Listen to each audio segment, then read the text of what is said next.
Dom sesre busi anansimu non fwe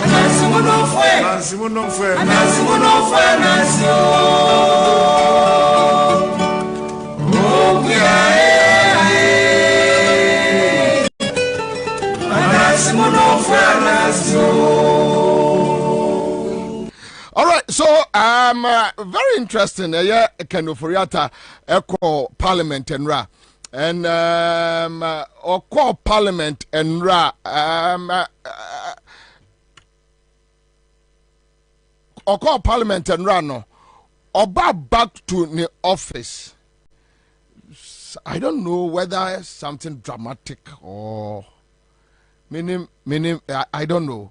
But Monsha video we mame. Just watch this video about Kenoforiata. And nanama minim swashe Kenoforiata video no okoba ye no ombeshi ano no. Ware. Enra. Adena. Anya asem kuma o. Se wako se wako akon. Se wako hiu. Omo besa finance ministry adwumafo ni nyina lie. And I won't go on where to new Yedim kunim yediko.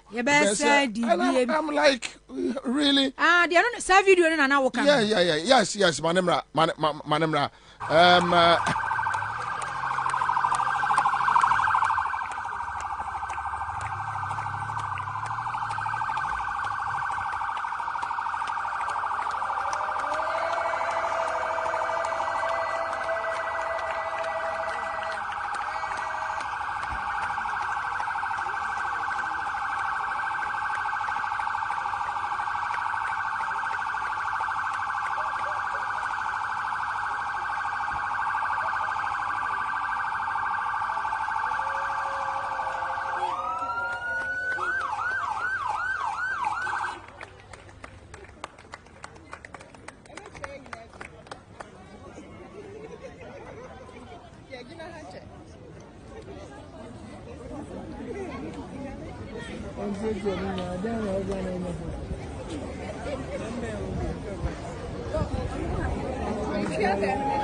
Finance Ministry.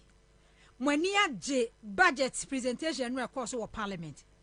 So the current state of the economy, no, when you jabros say you guys are working, just a more year, Juma. No, but there in a young couldn't be over 1 cedi to 12. $1 to 12 Ghana cedis. Because the last time we share Fitch ratings, almost this year, ended the year by debt to GDP 99%. 99%. Enti enkunimu no amudi no. Hey, any said Tapadi and I was saying now or parliament, I didn't see a conco. Said Tapadi. Now I saw a copal Kwabena. Mua betty, no send Uncle Satamno. Most one were pakem. Just say, Ansah me can't say, I did be on Muye in pride.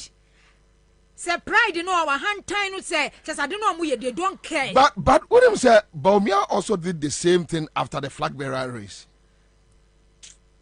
William said almost Equasa Jubilee House. Oh yes, I who party. Who party Kwabena. I say omoni a sabi a Jimmy Fobi na sign. Because I dear now we no. Oh yes, sir, wo ye de ahye watamfo ani wuo. Wan ne wotamfo Ghana ni no a ono se wa mess up. Wa ma na kwa crisis mu no. Wo yes ade we wudi nkunim no wo he fa. Obi send me message. You say the conduct of the staff of a Ministry of Finance is clearly against the Public Service Act. The last time Kwabena one come has said we call various state institutions mu a NPP Fatity associations wo. Yeah.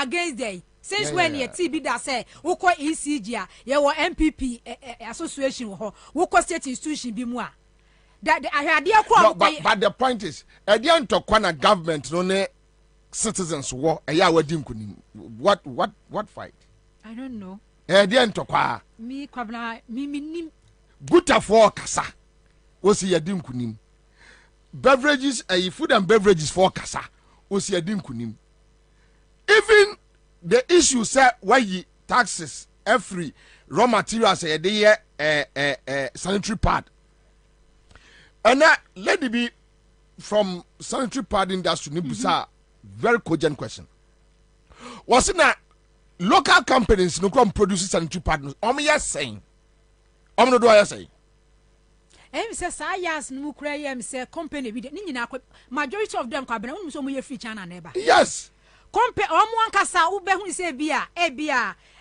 your friend is say company no e wo Ghana ha but omo manufacture that product no outside I mean, China no money taking omo produce those niema no yeah so niema ni bebre wo hono mo a on say sa oba pa product onye no Ghana ha onye no ha oh delay product same free Ghana ha omo niema free Ghana ha Kwabena oh en free Ghana ha and it's so sad. Yeah, ma woman no ma brande. Wo mo ankasa ohun say, te se Kwabena wo sika no akoto ka no customize na edu din abo akiri.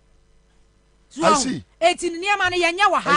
Sa makre no ye gudwa sui bebre no mu ni ade bebre yenya no Ghana ha. Companies ye manufacture wo Ghana. But sanitary pad companies no and also. Oh Kwabena. Me come market ya.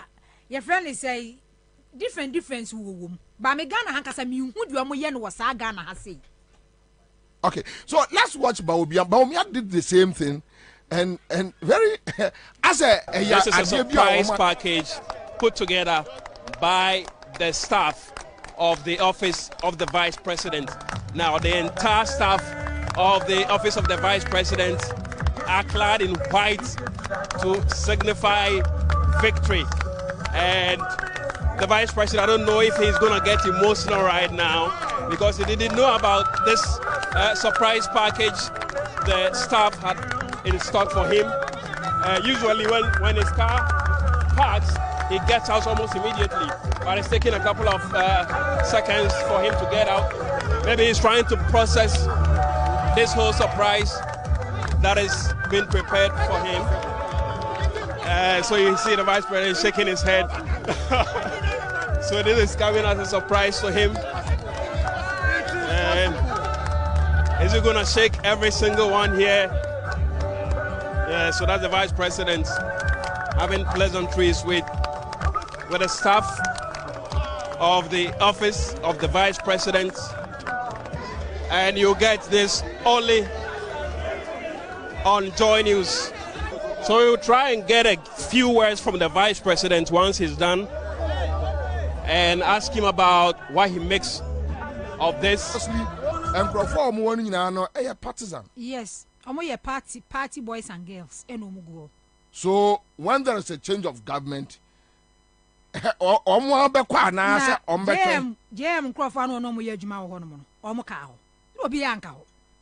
Okay, so Sankrofo we no no. I say vice president and say president or any team. And you was civil servants or more. They are there. What do you say? Aha, no, they are there. Maybe Mobia or yeah, Jumo Castle for almost 25 years. Okay. Yeah, they are there. Okay. Right? But this the situation that Emua police for Emua soldier for ene the keka ho ye won krofo a omo ho a ba omianum koto omo do omo nyina afra force eso se white eso bra beto nyom now the ba omia ene kanu for ataye, and that is the situation. Because ono say your friends na na Akufo-Addo 2008 ono wan hunu say president in waiting. But me also after almost premise almost quiet, no so say president in waiting. Says I no maka na bonti am man fight. But Kwabena we issue no yes say public servant for almost you woman eye we. Who na hu ni say public servant for. Almost go one say MPP for any a party e wa ban mu any aso ya kogu Jubilee House ye adwuma. There's nothing like say me a public servant too. And I do go our ministry on because Ministry of Finance quite and can yam one now. Jubilee House de see what quite and can shut down yam one was but Ministry of Finance dear what dear a yam one wakakra because I dear who can public servant no baby one of my binds a baby beko baby so back one of my juma. But Kwabena se wupo se wumpo mum PM rabontain na mum na me boss say ancient minister and as vice president and munyam no wo be piaba. Bebre omu a omu bonyo so se wogina bonten eyi nanimu ye saade we because onu se aban se san gina bia finance ministry ho ye den anan se ne gina bia wo Jubilee House de so omu nyina beko but finance ministry especially se aban se san saade we ye mu gina no mu video aba bonten mu gina wia so a ye di nkunum ye di koi obi a face aba ye hunu wo bia se party politics so partisan na yi na wo ye wo ministry no mo dia ene hu ntimi ntina ho no Sabansi Sadia, Ubeko. Abansi Sa Ubeko. Because since when a public servant and as a public institution, you who Sadia will be honorable. You a busy da, but Bibian young one under President Akufo-Addo. Bibian one must say Ghana Kwabena, Bibian one ma, but a young one was say acquired to this extent, say finance minister or Jubilee House de Kwabena, what they are not quite there to watch Junimu. Police for Munado who are good, so many party number power. But finance minister. We are the current state of the economy, this country. Beko parliament. Ebe piaba. Because Ghana Statistical Service manipulates or no figure or penal de babe to just say it's inflation at about 35%. Why the new economic indicator be na what Ghana has say ya or just at the end di. Obi anjindi. Etimania just say Ghana Statistical Service the momo pesa woyen or ye the mamo was in inflation about 35% mu dinkunim. Debt to GDP Ghana Statistical Service and family. Fitch ratings was a year year by 99%. BOG Fanny the Emrai. A dear Ben finance ministry one of Kwabena, Juma Bay, and Juma Papa Ben in Kunidia, or my Yadiama or my Ghana, or Mudin Kunimwaha. What a chink here, Kwabena? What can about dollar to CD rate? Yeah. Say, yea, on say demand the cost into issue to cost because this year, yeah, Kwaji Euro bond, Cocoa bond, $800 million, a Bepim Samri. Bankers bien paso obey part of it because when the economy say 99 debt to GDP 99%. Then one find ni see camera me rasa adie we see. It will be a bepim last year October. On say your core crisis mu ana dollar actually see the edu best 17%. The amount the bar from wabre nya cocoa bond 1.3 billion. And information minister ko jo pon kromade hu sembe tudwa. So first trench ni ba ye no onan so sa no kra no e ma afi kra na chese ba from first trench ni ba ye no e na scan no eti ba from second trench ba ye no e na scan ti ba from this year koko loan ye nya ye and then since 2011 kwa ju over $2 billion koko loan this year $800 million kwa bana yen sankaye IMF second trench I was about 1st November ebe pim samire ye nim da eba because your creditors proposals ye di come a wo mo accept ye e say ya yete wo no no se koko loan ama na se IMF sika ama dollar ne kwa na eko this same year no when timi stabilize this currency exchange rate no what creditors you are not paying them creditors e di dollars etua wo mo eka no what put on hold yentua wo bi aka enti dollar nanka afi bi atwam ne sesa ne bebredi kotua ye ho aka the whole of this year wontua wo bi aka in dollars untua why extend the ekwa anim wuntua yet kwa no struggle so betimi stabilize the economy no enu ye nkunimdie de ma oso ade nkunim nkunimdie de ma ne se Kwabena se no wa honhono no watwetwe I like that. With him, almost shall see a free a parliament May, and it's very interesting. Now, how many boys be kojina? Why has a video? How many boys be kojina? Now, what me say boys na brem? Te say ba kontie mora. Nam say to madela.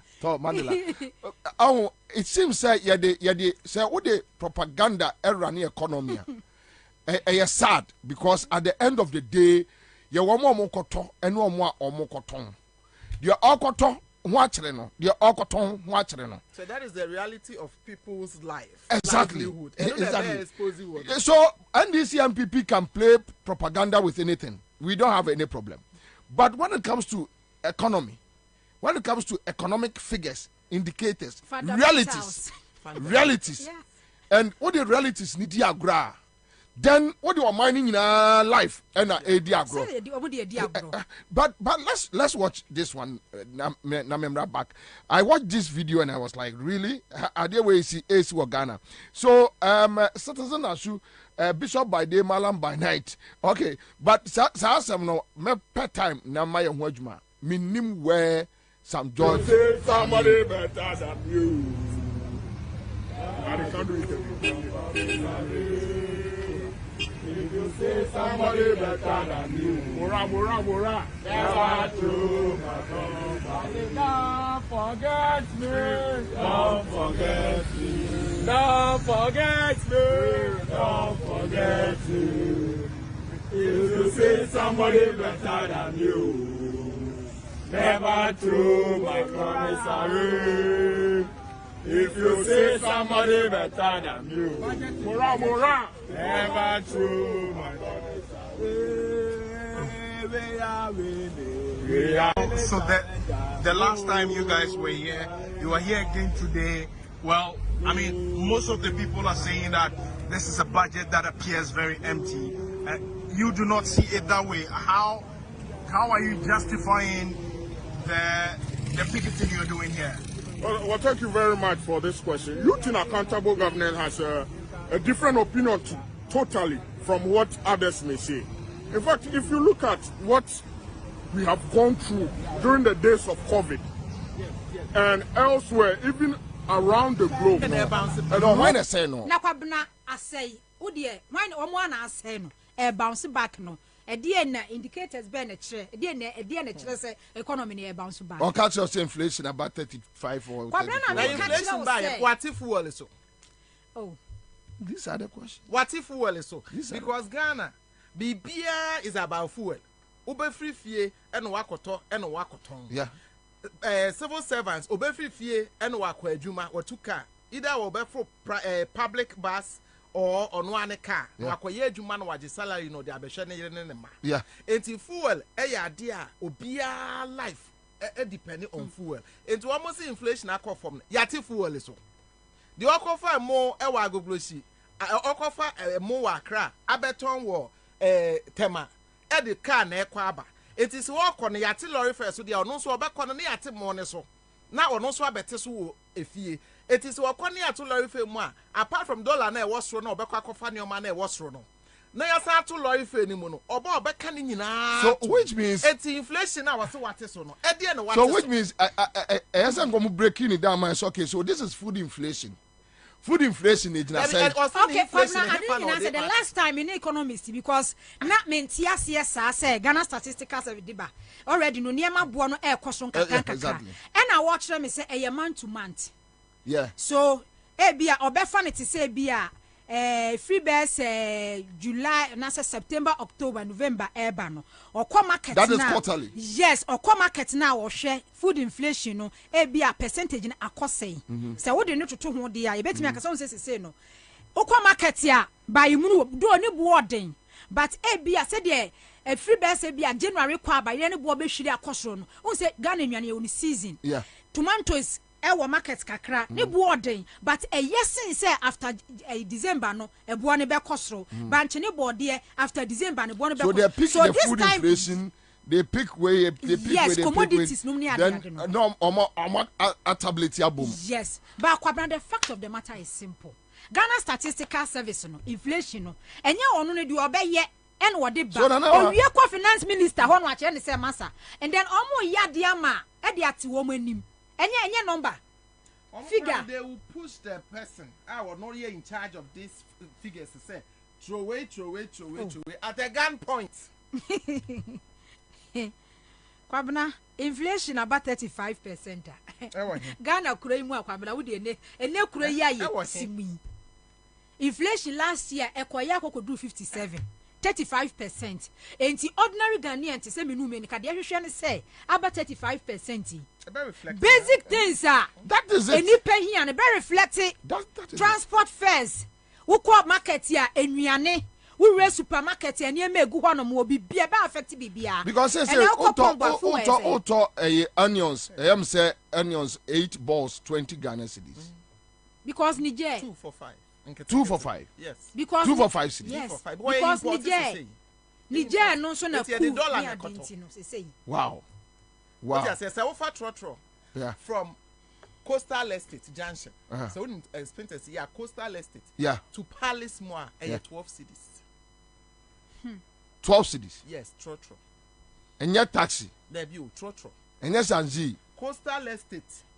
I will chamu war a Coca-Cola runabout. No akojina wa Palace Moa 12 cities. Opa fe will be a nebusa. Trotro net taxi. Anyway, so I think they are jubilating. Owa abontin na wutie ye office wutie kamu wutie ya. Question I say obusa wo Ghana ni no say e dey na me so meet me agina so dey jubilate. What? Is it the way your friend say okoto enyema e wo market? Anas dey ya. And me say finance minister talking about gold for oil. And no people say very critical question. Gold for oil. Your top fuel say. And is the policy working right? Agu. First one you say you bought kabru $1 billion. One more buck. Gold for oil. Yeah. And that's it. But Nanama, let your story a quick one. Me were issues with General Hospital issues. Okay. And Yankotie Ekufuado, 10th August 2020. Okay. 10th August 2020. I think say Ghana from Waye na Yembusa sa way. A projector, Yafa consultants. Ya ye project no architectural works. Bibia wie. Abai say obey here $68 million to execute the project. Euros. Into a UK bank biwo akwa jiska parliament man kwai go and take the money. The president abaya now so actually say the money no aba to omo baba started the project $68 million euros. Project no will be executed by a Chinese company. Omo do omo niema aba site. Then all of a sudden din yanti tuo yanti akurabo yanti hwe echira din ye wo hwa Monday na a health minister be catch say project near 50 million euros or the video score parliament. Yes, say project near 50 million euros. And yes, 8 million. There be na 50 million no locally founded. A funds are raising locally. A beer minamente sankomo we say, and we want people to help us say. Says can omoji na womo na womoji no which is which and omubasi akwa 50 million euros we na on my end, you go to Akufo-Addo, quick one. You go to Akufo-Addo. 10th August.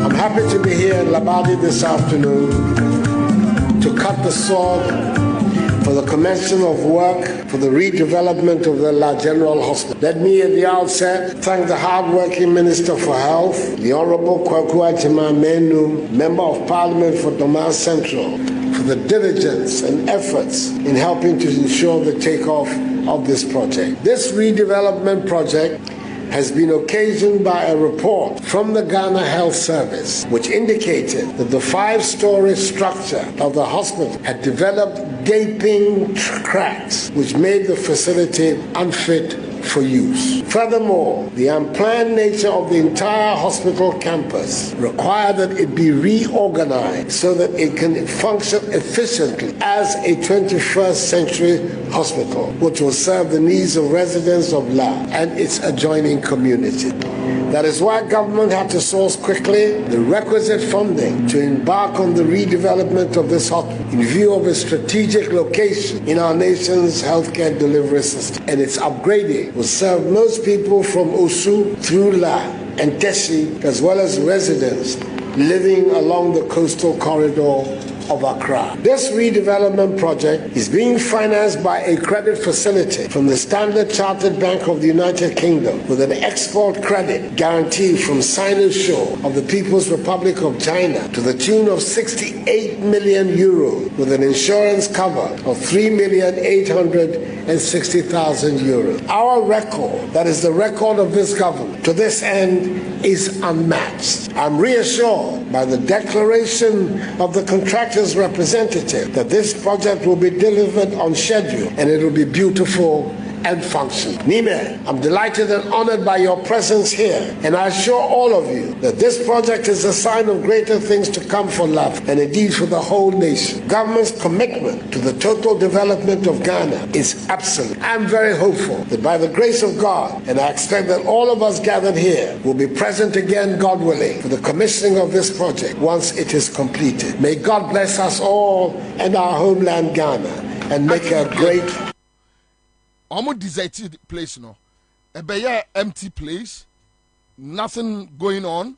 Then you go take Kwabena Menu. I think on Monday, right? On Monday in Parliament. Tuesday. Tuesday. Oh, okay, Tuesday, okay. All right. Tuesday. Okay. So Tuesday. All right. So you go take Kwabena Menu Tuesday at Parliament. On. Mr. Speaker, demolition of the structures to make way for a new facility was started on the 17th of July and completed 31st of July 2020. Then we did a shortcutting. So, Speaker, let me, as a matter of interest, announce to my colleagues that the contractor who was supposed to do the project is the person who actually pulled down the facility.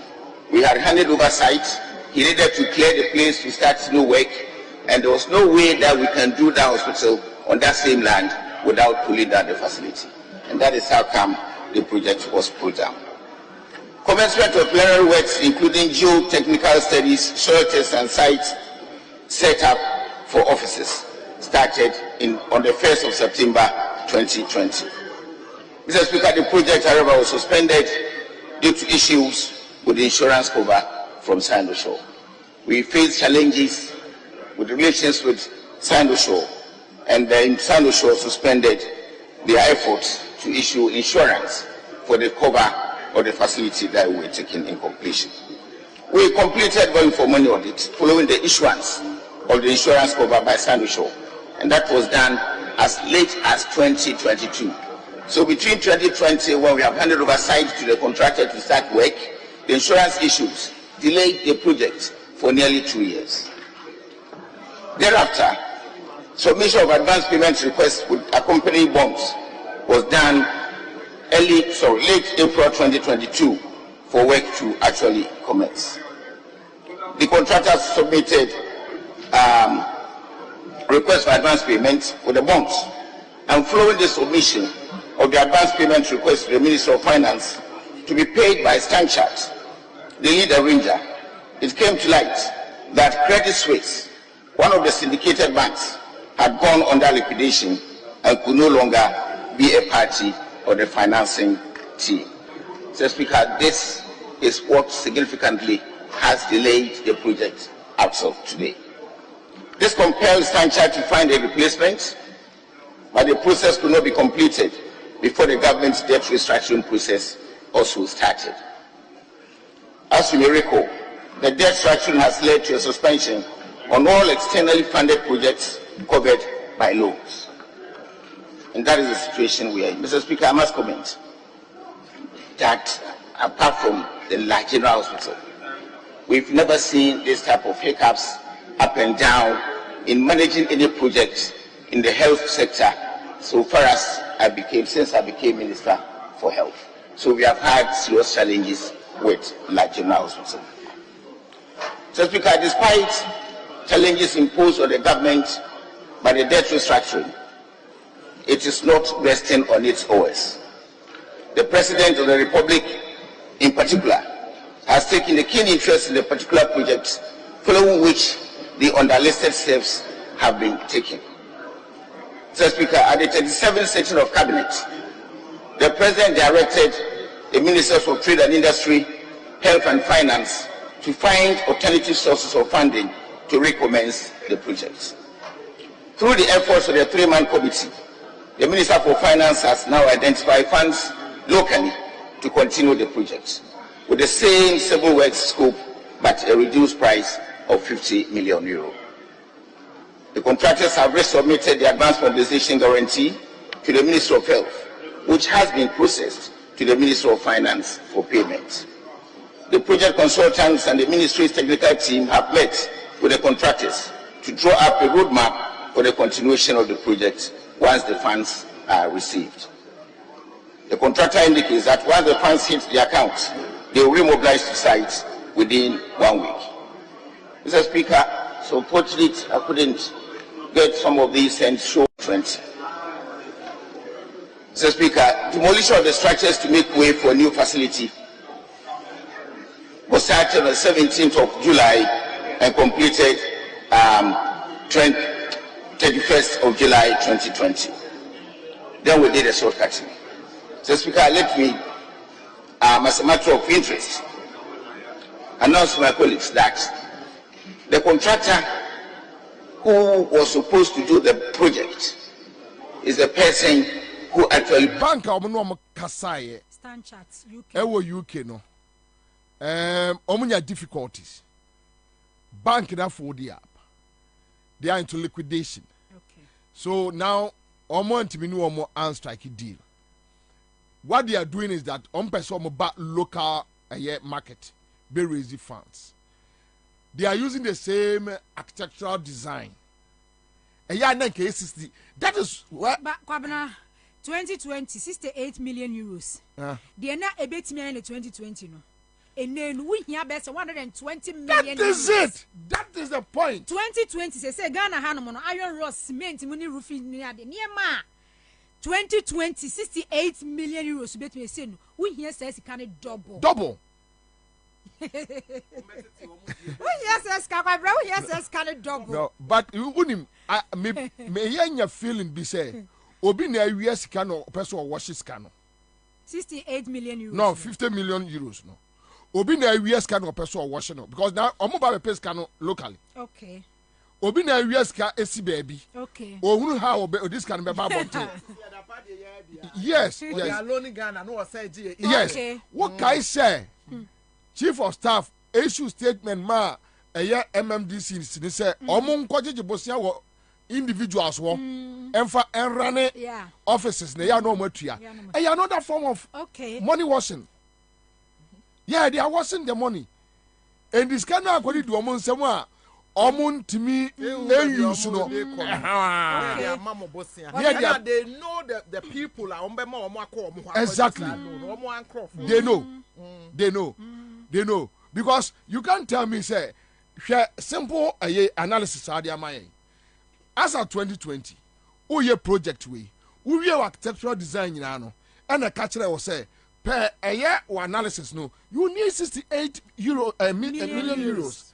And now they are completing facility, no. Now from 2020 to 2023, you are checking your map on the market. Then you are telling me, say, you are using the same architectural design. However, you need 50 million.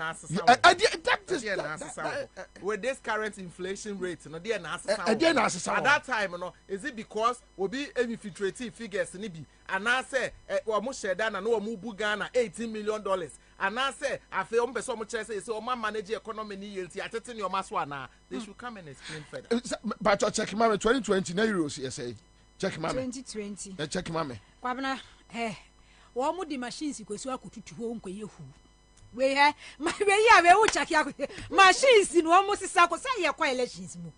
Almost the same machines I could go to assassin woman who tell on away. Madame and how class I would check it. I will go to after the 2020 no man no na next year feel see and yeah 2024 election year no I can okay so Kwabena in any case we architectural design say ye bibia ne ade na we ye bibia no a na akufo ade kwaye shortcutting so meaning say loan facility no because loan facility no muntu ani nyina abum o mutu in trenches so does it mean say Kwabena as at the time a sa company no sa Chinese firm no a yes our construction works no omukwa bu dan na guo no na akufo ade kwaye shortcutting no na stand chart UK no na sika no 1 euro kra mai 2020 na euro rate here 5.7. 5.7. Ghana cedis. Ghana cedis. 5. You say, "Oh, you have 6 cedis." Oh, you have 568. Into the mafan memorandum and up in 5.7. 5.6. Okay, 5.7 Ghana cedis. Oh, you have said you can 5.7 Ghana cedis to 1 euros. Okay. And then yet about 13 plus. 13 plus. Almost times 3. Missy Kwabena munkoye bibia ba Kwabena question ye business so na akufo ado ekoye sword cutting no almost see billboard thank you nanano so does it mean say loan facility no na be my na nya no nti na omko pon katama so omko kate sword ohene bi sorry say on sword cutting on blade cutting on cutlass cutting on edan mbungu kwa o edan yo ho se ni part dem mbungu se ni pa wodan mu a mbungu eni pa free dan mu a ene bugu Greater Accra Regional Hospital, Ridge Hospital ni one. Old facility no. Sa ukoye feasibility study koye bibia, ubehunu say cracks bi wo baabi num ni ade a e wose. Ada na former president John Mahama, main one old one wan buangu. Onu kwa no aye ready say, o sisa new block no. Wan bu old one na ngu. Umbungu yembu dan ngu sa. Yembu dan engu sa. Land ne so. Ajima menu say a contractor need decide yes obebu egu but said you will see a raise asemi now may my 2020 year figures against this time ye pay 50 million euros near the akwa kosi afi no more year funding no and anama obusa a very critical question in that time no kosi billboard thank you nanano na dia Acquire short cutting, there.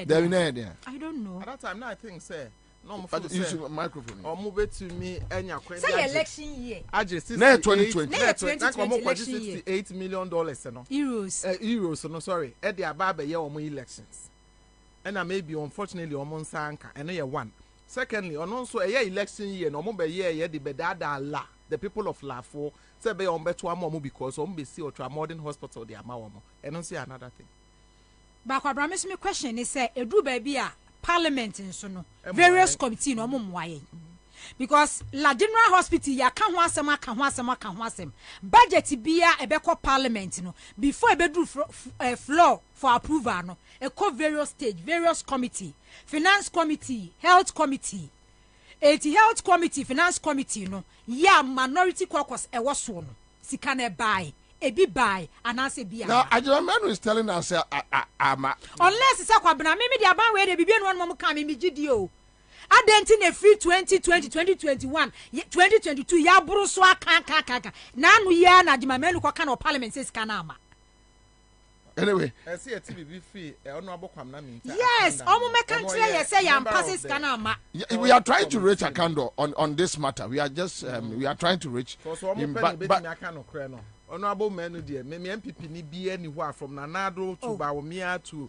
Samira Bawumia Minji will be Madam contractor Kurano say Chanda was a debe from Chinese no. I don't think so Kwabena so who says can be Kurana hete e wo Ghana account or best sani machines akwa almost the political way for elections. Enti contractor no okoye kobu dangu e koye ya onu so ye free. Na mutua ne ka say. Mutua ne say. And I want you no say sika ekofa machines be bugu ye. And obugu ye na nkrofo enya sa service of the hospital no so Ghana as a country no dey na dey contractor no.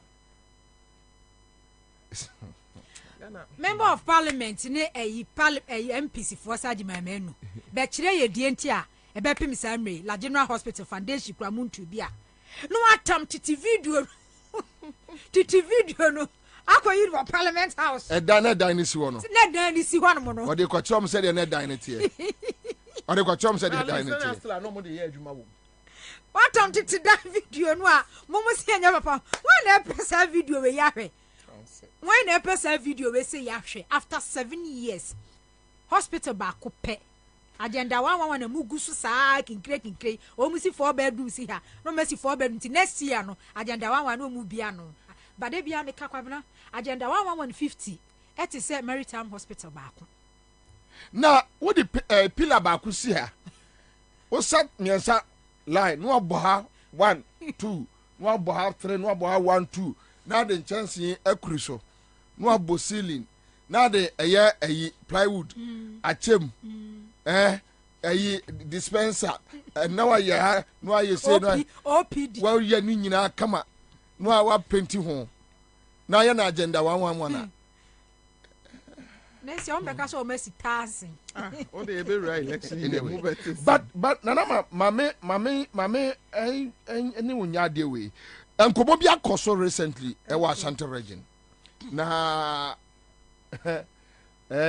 yes aba eneyo we are talking about a development projects now yengo ti otumfo nana say two awie any response could you believe say Simon or Simon said to me catch otumfo say government ni sika ama contractors say wa Ashanti region nyina adwane was it contractors ni adwane na no nam anwan kwanta oduro no de ni tia se ni tia se Simon say awie mo ko mentia sa awie Simon no Simon sa and no otumfo fra no busa ne se nto no ano Ashanti region ye ne fe otumfo de no mpacho ya kana se mo so e de ne ye metia mi uze na nan mo pi konkran ko mampanyo ko kase yenso ye pewe airport ya ye aka kakra bi na wi se si o yakọ akosere ekwan ya mo kan ye chis kan yakọ ho akwaka bi enti yenso ye musi ye ho contractor ya man contract oba ye ne ye ne be chose ya man contract na afo ani abre no zo onye de ni sika ye mfa ma no wabusa na mna ka cho enti monana no ye na to ano zo onye yenso ya sade ne sei osi yansu ye kokotie bi ni ye ka kire se na nampa wo kwan no sikani wo compensation ni sikani won ti na nya ni yansu ye hunu mu no kure no bi di ye ya tie mu yansu ye mfa ho adwene na house yi se musumbetu anamo ne yakọ na mampanyin o se fa edan ye si ye sika aka mo si ye de ma mfie se ne ne mfa ma ye regional house yi se sia ye sisi bi bi adan na mo de den ke enwe nti ye wa cheche mama yehu ono ontimi ntwa na ada ya wose na nan nyina ko sisi kasem ya tuwe nka ya yi delegation akọ airport akọhwe ba bi aduru ahuno se na esi ya ye da ye nye standing committee no health committee na hospital akọhwe de eti aye ya ye nye eno na bebo ama yesu yehunu se ampa se na ekoso dano kompono chime ko mi ana mi am ko wa na dwo bempren bi kọhwe de esi ena me yese na ye nyina ye nkamom ne anye gentubo amfansi nti ye na na ide woda no a wo ye ne yenso ye betu aboa ne yehunu aha ye sei committee kakra ya kọhwe we na report na ba sei na hate airport ye zi akade na ocheche mu yakọ akọhwe ye nko eno ansa airport na na siwa na yekoba ebeda na yetumi afre airport company na civil aviation na as minister for the transport na ho abusa nsese na tie adisua minister odano na nse wo ye bibi stem science, technology, any English and mathematics, or ye was all by ye be. I baba. Schools do was any as member Yahuno. You could say a home. Won't put them or a be or Wahuno, Wabusa. At the end, ye be ye or. And Colasa in the co school way and put them more. Nina and near my yam so ye as I dare say was you. And this idea, you better house and an unknown, not by so I and it, not for Debia, and was ye fast. So as I said, District Assembly Cra War Honor. DC or Hokrami, Hunu Brown in the CIA, MP or a member of the District Assembly, no, Breben or Baho co meeting a boa man air process in the theatre. Kumasi Metropolitan Assembly, MPs a war, Kumasi Metro, so now my members are here about. Dodo say na Abaho meeting, I may have who say in it here. Auntie Menana Wapa was say, I say in it here, Dan Creja say in it here, I say in it here. Ye Busan or poor church, dear. So Yania so near and bottom or no nedi or dan or no yet to Abama no quo, a bemono, a cocoa parliament, one also cast for Babuama ye. Or but the street assembly of her development echo. Now I know one aka. And you quite now walk on once and one more or down on the end of a catcher. Didn't yet Nadarma and I name what I know what Jenny, what come on Ukraine now, Nana Kwabena, you need scared, a Kwabena made sure boy ye, as they say that year, Waka. And the answer was here who says, I tell the Kwabena never fast. Sikani Yachan won't cry and Chen will come. The answer uncle, honey, as we are trying, no, actually be glad to be a could be job in China, car, no, the chair, Sikani Frink and ever. Eti, Yaban, the Mazuka to say the car contract will train or I must not to honor. What the car? Eti, Nina, Nano, Master said, Mommy, I'm here quiet, you ever fast one. You bet me, the baby, a tiano, and so I am I. Then near tear, you see a budget. If we are budget here, now we have a teach him. You ever teach him, we qua. Yes, we have a swan to money at Tiana March and Nama, ye chan won't cry.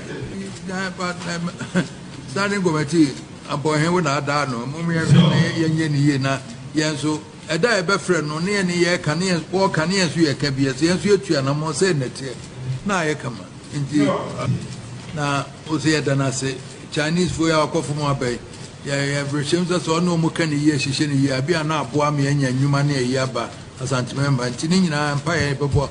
What do you want to come on? Be any bay, Yania Canai, as she shall come on my. The and a fool you so, may you say a fool, Prime Minister, a fool, send an animal ye fool, a warrior, young Posema, and nay a debate yamna ye. Industry, I can say for raising about Kumasi Kejetia. Obusa, Simon Simons, I said, Kumasi Kejetia phase 2 no. Yet then I'm feeling soon, or more that's what. But young got tears about Semensa, as a maw kind. Young got tears about on the original minister. And then as Shantra him for say, After you don't do Afro Tigare. A bathroom or more. Yeah, I find it be a contractors. And no, the number made the car, me find the Enkayara. Nanso no, Sika 17 no. I buy 8 interim payment certificate. Dodo na every point. Every point as well. Home need site. They say, "Oh, Capra, na say, what the ama contract na year then." The abana na sebi. Ye then oka. Ye borrow so we Jessica. No ma sign. Aba site. Na say be the kofa. Anya contact. Ebuje mo man so contact. Me contract seven previous and best be trust. So better the final asaya fana. And as long as all of the Ama contractor would like to shop, I will free of Wasi, about Dantano, Abisi Manso Quanta, Nanko de Abisi, Anya Quanta, I over $240 million budget. Then I'm saying payment, no, or shall see free of Wasi, better than Tono, Dumano. And the apparently they open for you have control servant which make you your contractors local. Your big problem. The group baby now me am here because I didn't scanning you to me one who is here it me a client kebab one. Coming to me now in your area, that's me number one. me free so na makwa betima ka say ye kwa we na maka ho ye kwa we ya bebre so ne ma no bebre no ohia asem no next asem no ama bebre ya ka ni hu me na mo pata hi si ya no mani ye because the town rules they go up to now it me ya after ye request say you terminate na ye fama contract for anya sa de ko no happy and you do for akwan na de ka de ama contract nti it me yem be 60% pray we are enka asusu aso no e be boy na emu ska sem no na high for akwan na de ka de ama contract nti it me yem be 60% pray we are enka asusu aso no e be boy na emu ska sem no na okay, so Nanama. Now, this is Kumasi Ashanti region for you. Okay. Kwabena, you start here free. Otum for initiative, say we raise fund. And their renovation confanoche. Also, we are who call hospital 2 times. And we'll question the SC honum. Confanoche teaching hospital. Omo ye Juma. Every weekend, be omuko bu akonta women share palace. A state confessing. Enti e yo otum for Juma. Dia ya dia abato hu sunsanso no.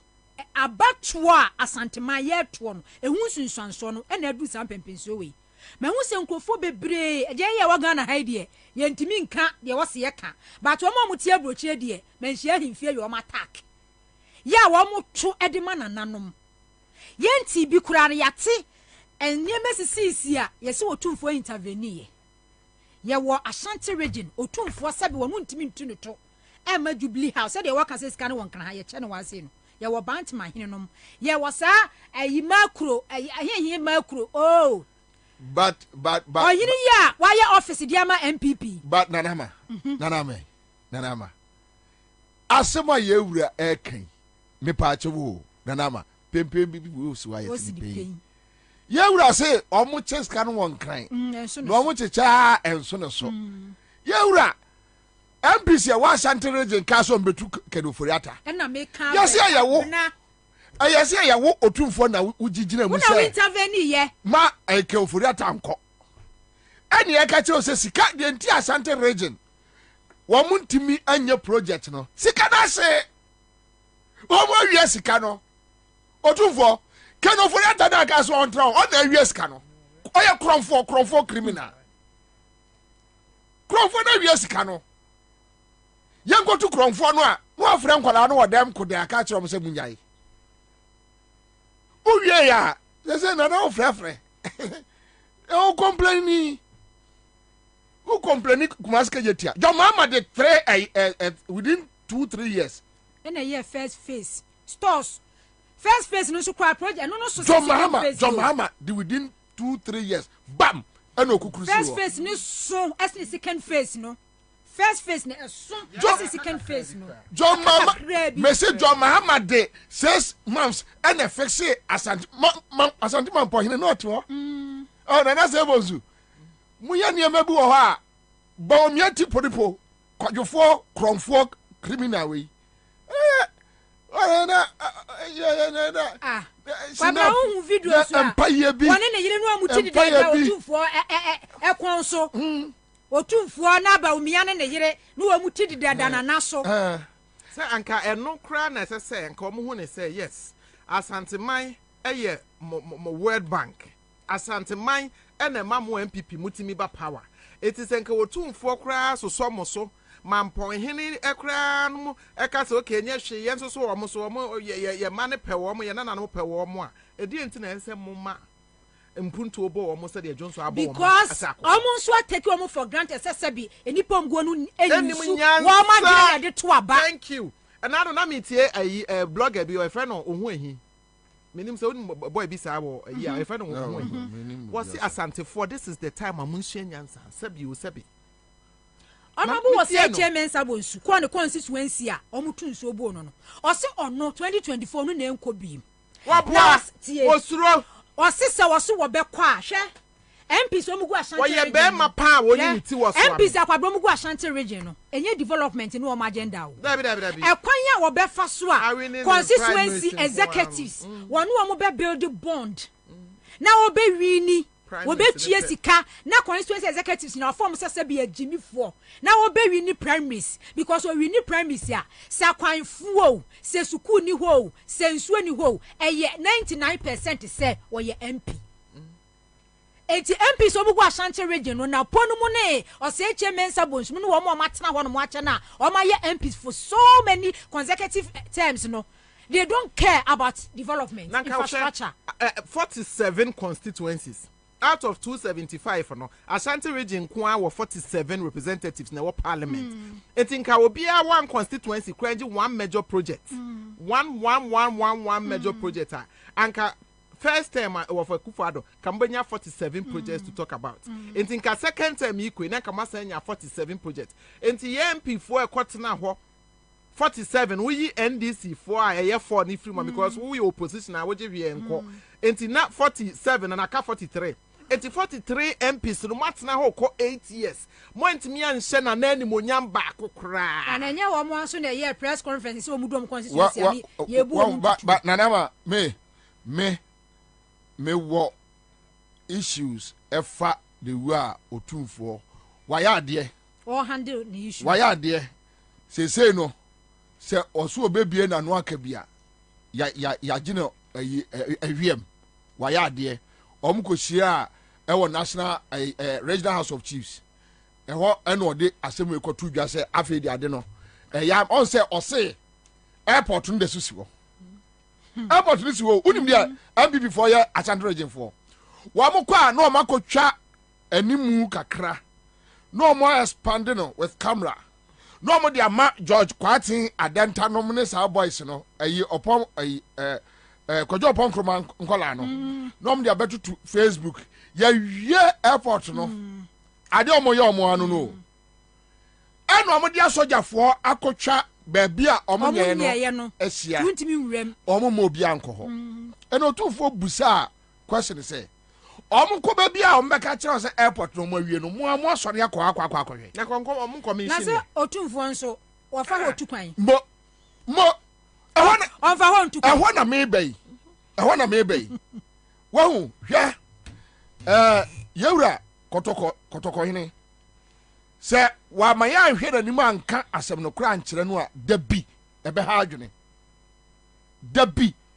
adwene se wa maya ahwe na nim an se kire asem anka nkyere ni straight say look odumfo ade wey this is the situation let's deal with the matter odumfo to ye de ayi friend say akwa wey sampan de no nim wokumase ho ade no nim Ashanti region ho wamde sampan ba ya Akufo-Addo trimodinfo di sampan ba en kaka kire ne se miwura akora won free ha won nima de kura wo krom ha ya de chichiri kuroi ya de onana no mba na apo wom na age sampan ekwa ya fa so ji no yeni mene o kase otumfo abonema mienu so o se airport kejetia Buankra kura de wano ane ke ewo na ne ko ho 2020 em se ne refi se buankra ka ho kam ho kam se na ka buankra so ma so na de kwa bosi buankra na billboards a omo ye wo sa buankra esort cutting then obusa Simon Semensa sisike ni ho na me no de ntia na na ma meka se wi amenka biu no yes na kotoko hene Akufo-Addo no mba ho a eya na mrane no doso enye so kankan no edoso wagigi no so 7 years ni edwood me hwa kwatietia we yedum nka nkire ne se bema ukuro mu chebi untimi anya sa ho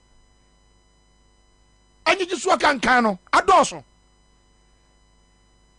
ya wokuro mu a atamios epenso wokoma nhia adia asantima hia no oka yewura oka yo mahama sa ekodru Akufo-Addo so a na asem no agina wose de asiti e do me hwe Akufo-Addo anim nka nkyere se bema se bi konfo no chi esiwe obia ba mu ayare se bi enti ye gigi ska ye fam otumfo ye nyeji konfo no chi ska fam rewo eni so asɔre anadwo mienu akɔ hɔ no akɔhunu eniema ni bia ye ka no a kasi akufado anim kasi agimamanu anim straight se mu mesiesie hospital no kasi wo mu anim fundraising eye ohiri bia kro mo ye bi we ya fi be so December yi do ma hini o ye bi to ba fa de ye bi ga manche o ma friend cran for so mo gigiska for development eye asanifo nkwa na ekoye bia na problem aba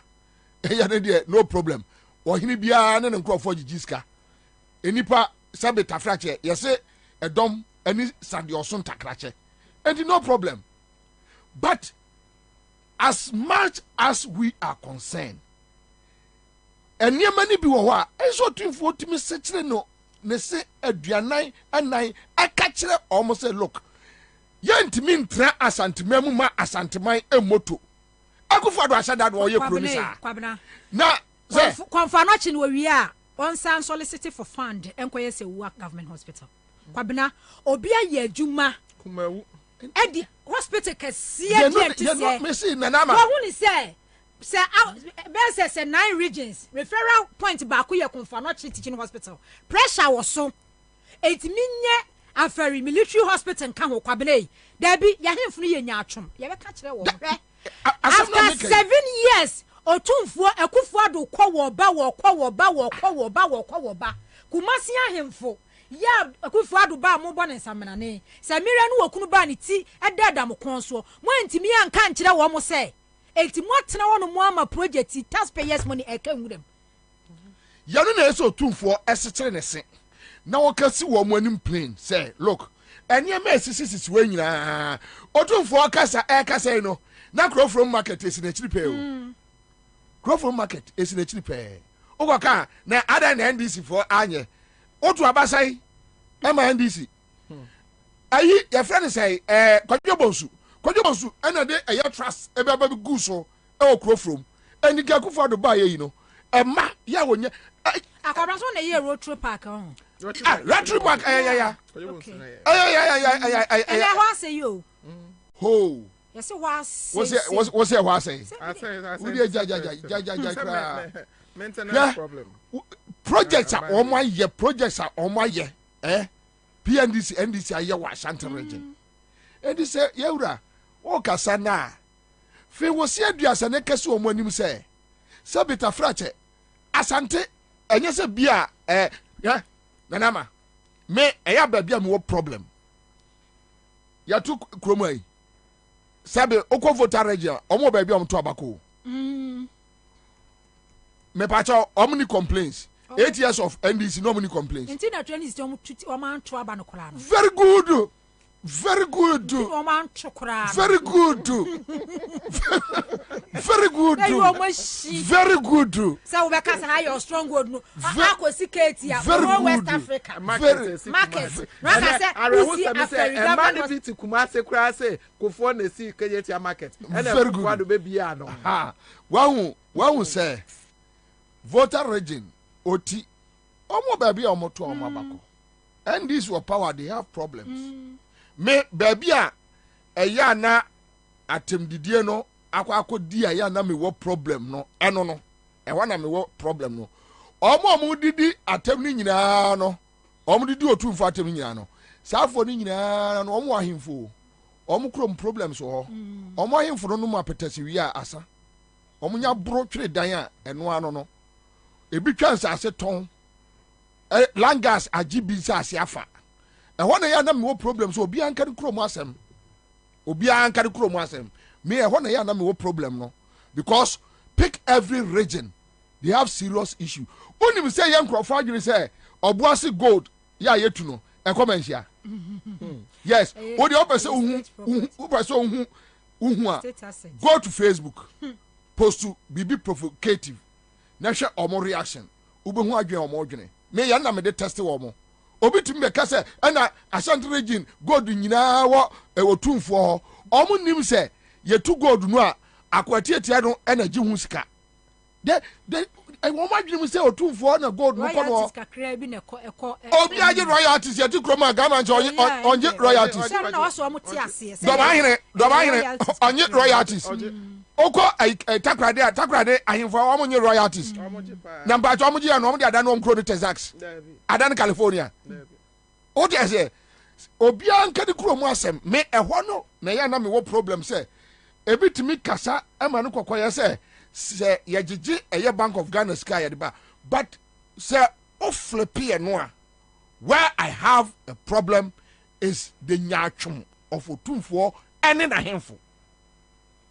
Bobie metimi aka bibi kaka wa ha mpacho yenko yo wonu say me betina ha nyina me nche atiefo oh me ba when your first hour we go no you were just you tia your body tell Bobie wonu ade ba akom Ashanti region ya hemfo no bebre setetel na akoyete so ye de MPP atwa wo mo yefu no enti aboa kwa de ne begina ho se na o mo ka na brepi better ne Bobie me kan ma wate ne watiefo se enti sa wo kumase me every weekend bi am wo kumase se edru akwasi de anana no atena se na ukofa ho na ukuta wo NDC duku egu komu a senya na mo chia wo e kan kire se maame mo mra ye ho na fe de ye hia mo no ensesan yaba edru ba bi a ebia na nanom no se aye ne se Ghana high constitution ni mo kwan so mbayi wo manim aye politics ebinom timi ye wo hwe se ne ebinom ehye da ma kwan ma vice president de ne omo yire no ti omo kode da omo kon so a directly or indirectly no omo ye politics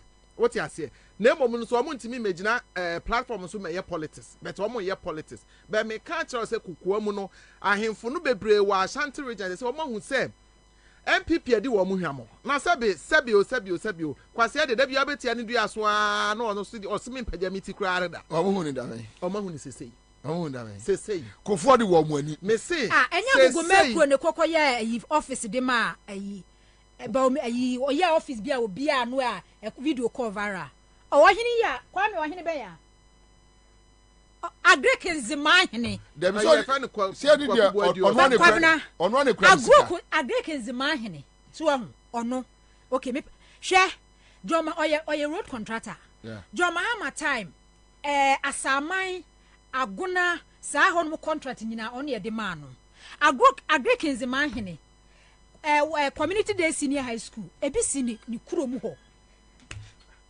ebisi ho o se hefa kwa mo se hefa ya na me Agrekins mana kamanu kuro ni de hefa ohene no efa nana buadu kwasi buadu oye road contractor ya na Joma Hama time because na me papa e former DC aha ya akwan bebre Joma Hama time awodi na Joma Hama time no see ni filling stations bebre ya me come na kwasi yes on say Joma Hama time wo ka say and wo see ni filling stations bebre ba nana wono de akwasi buadu no wono na anya ni sika na de open no de be ye okay Kwabena de open no de be ye state sika nyira ye wono ho okay onya aban adwuma okay onko wi a obi ade obi a sika ni ho so no na onya ni sika no so de be support eye baomia over to him enti Kwabena enu ne kwa ama ni kokosi sedu ba bia na akasa ye de ba na nkrofo ka because of the enti nkrofo ka ne say ya ye ho say ye ni ate ye ni ebie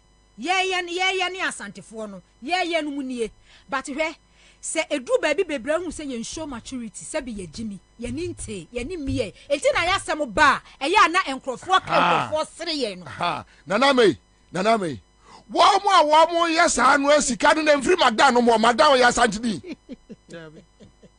onya gadangbe wonya nkrani magda develop ni kuro mu sai hey nana ebi a kroma na unimu hasem ti na wo ufisa de omo kan ye correct yango ka magda no asem dabio yango ka magda no yango ka zumla yon kroma asem enjrew konkrenza na kohwe ayi nick danso hey sa ufano sa bia kwa ni dabio ya dia basi ye hwe no Kwabena ye nanama ye ti kroma politics ya play mebo politics ya play nanama me pa cho say no be sending me message okay about hohoy voting pattern and the entire decide some to NDC because of Eastern Corridor which I disagree almost said that Emma South for no pursue omo away sabe ya betimi aye de ombeye but me site na se ba bi say this is the way to go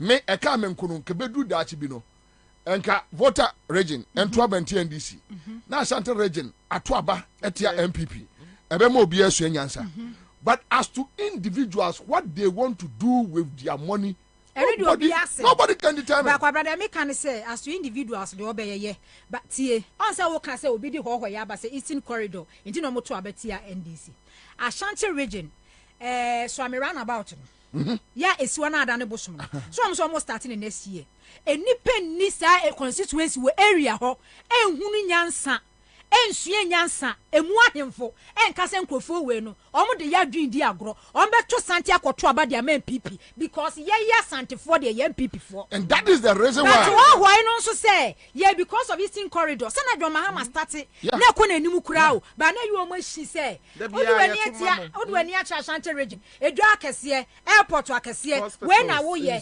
eti e betu eti ba Ashanti region for beto de ama MPP say yeah de ada start ma betna ha rollins betwa me nananom enamu mpre ena ho be yesi but nanama that man said eti Ghana for better koso asem no the point is yenti na make say otumfo nkomo a one Simon Osemense die no though yes why ade but anya Simon Osemense ne hia nkomo wi na Bobie me say otumfo akufado ba men kan bi o ma men kan na asem ne bi why won say metia me hwe ode unu aba sa fe na mo bebe me de me so ne ba kona so de ma men kan bi ansa na waso otumfo ade a waye no ene wo mo a kaseti a otumfo no otumfo etu anamo bi a mefa ne say asanteman da bia yensum ye nana ne kwa edu ba bi no wankasa wutirim a na yayi wayi akufado ba on kan sinanim baby edru no enyem nwanwa se Kufuado na akra kasa otimi nkwa nanim sesei na se Kufuado timi kwa na nanim sa anu ya na beka ache no ana yesi se opese o kan asem kra che nyame ase etimi ka che mframa nso after 7 years what you say ebia na yesi o mo beye and at times no se medi ya papa chi akona na ho bebre there are times o mutimi ene yedi nkomadi amane awi na timi fa ya papa no na wura dem enti ebi nso a wanka ne dwam so na bi otimi ka kire Kufuado e wo dem enti nka na ado eno na ese nkode nani to se na mama kwanya wei na bi a bi wo ho a wonka no wabonten na woka no dem eno nti bi a waka me de menye asante mamu de se na kan mo amopem nto me yenim se mo de anye kra mo beto untumi so agina waka t-shirt sanse mhunu we no maka me ha na me wo problem no da bia me ne eye minua ya gi se akini we ya kan wo dem a kire no Jomama kan wo dem Bobie o mama no si yanka wo be David Jomama wanka no dem otufo kan wo dem kan wo abonten kire no Atamios ni nyina kan wo ni Atamios na de ne wono so kan kire Simon Osemense wono so Simon Osemense gina ho ka se sika na sika ni ho no sika bebrebe almost 600 billion cedis o ma je no e wo he who can 600 billion over 800 billion se de edu no so over close to 900 billion 900 billion no e wo he na wo mutimi track contract sika do you want to tell me otumfo nimska yabodin say abagana ha do you want to tell me that enti say sika no e wo he na Simon Osemense otumfo ya che no wonkra ha ya che wonkra ha ya de gugu am dem gabi ni bedi atuo ni enti otumfo nim say omu wi sika no me position ni say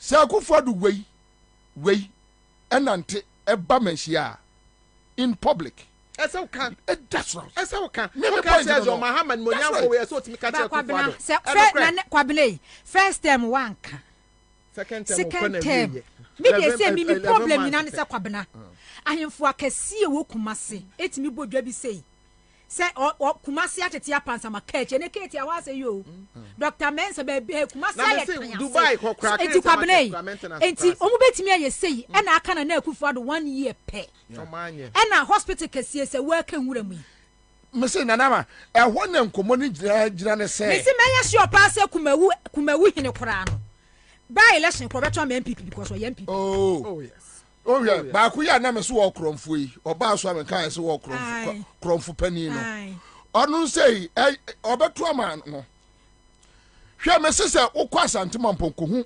Asantemampo government hospital obefe Jomama NDC market ya wo mo siye a station wo mo siye half na kai no eda ho 7 years ni now can no crack nothing from market esi krom ewo otumfo hena no Ba Kwabena. Asemi ni aka. And me no me point to say. Yes, Otumfo omo raise issues. Yes, what can a year airport? Otumfo. Akufo do way. Adie. Wo ba wanimu a. Me entidie be pa na wa Akufo do ho omusuro no. Ana Otumfo no so and that. Ana so and that. So and that. Yes. But okay. Because I say we hwe nanim kasi nanim pensa bema 7 years ni. No no kwa chama 7 years na ba. Wo de yemfa ne say wa hu no ntem. 7 years 1 year dey pan obetimi dey asase a wo bewie. Hwe nana. Kumasi airport wo fa. Otumfo yesrew. Enema no bi wa me yankotwetwe ma. Wonim say na no me ready article bi say am kopia ayi bi so. Otumfo 2020 ade no ekọ no ho no. No watimi ahwe Akufo ado anim aka kire say enema a waya ma asantima da wase. Any woman. Dey wo he.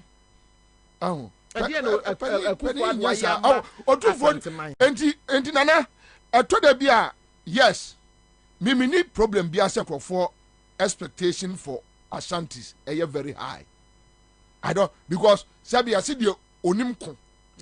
Any adini gina chno no ano. So I don't have any problem. Me problem ne say yewura for say yo nya atwom na do so. Nko bo nipa na ba so. 2020 no aba complain. Wo so nim say bibia ni ho. Say wo ka nti wo ka so aye mpuntro no. Na mpuntro na we. Metimi agugu se si ayi ama ye Otumfo bo Akufo ado aba so. Say wasi ni nyuma pa. Wasi ni nyuma pa why na Asante region ebe di nanim. Ni nyuma pa why. Nyuma pa na why. Ebi so anu okasa bi. Wo okasa why bo sadia ni yempe no. Because sadia ni yempe no. Okay. There Kwabena wini. Because former president John Mahama ko gina ho a ho. No otimi bo hospital so obo. Na Akufo adu so ko gina ho a. No obo. Onu so obo ni ministers o mu free Asante region. Eti na kan say unyumadie papa. No bi nana empuntu yemfa mu be. Yemfa be bu. At times ya na hemfo no obo kasa. Because empuntu de be say why e bidi a. Say why e bidi a be di wani. As at that time number 2 twifo nkwa na tikuma se frafra fonto. Dagati fonto. Dagoma fonto. Na Dagoma fo e wokuma so omunye nipa. Omu bu besen. Awa ene awa Muhammad ene Omu bu besen. Awa Muhammad ene. But your point is say nana se wutie ya onananom yesrew. Kasakwa ne be no adoso. Eduru ebinum dia so ya o ka no fekọ. Eduru ebinum dia so na adane abebuo. Ene wakasa na kasa we no enye Simon Osemensa edia. Saade ne ba ho a hwenanim na ka kire no se bema Kumasi Asante region atete asai. Se omsi skani ho. Anyankwante ekwai no money. Obo krobo akon no money. Yempe ebe yemfa be enebu oman. Can straight nana. Kasu omanim straight. Na yenko yanim. Me my first half of year. Me da say I'll be back live on Accra 100.5 Citizen Show. Me ba chonya me che obi 1,000 Ghana cedis. E star 413. Star 413. Star 413. Hash. Star 413 hash. Me baba be bo me second round. Yeah, you better have discussions on the economy. Now, enkomo bebre ho. I'll be back.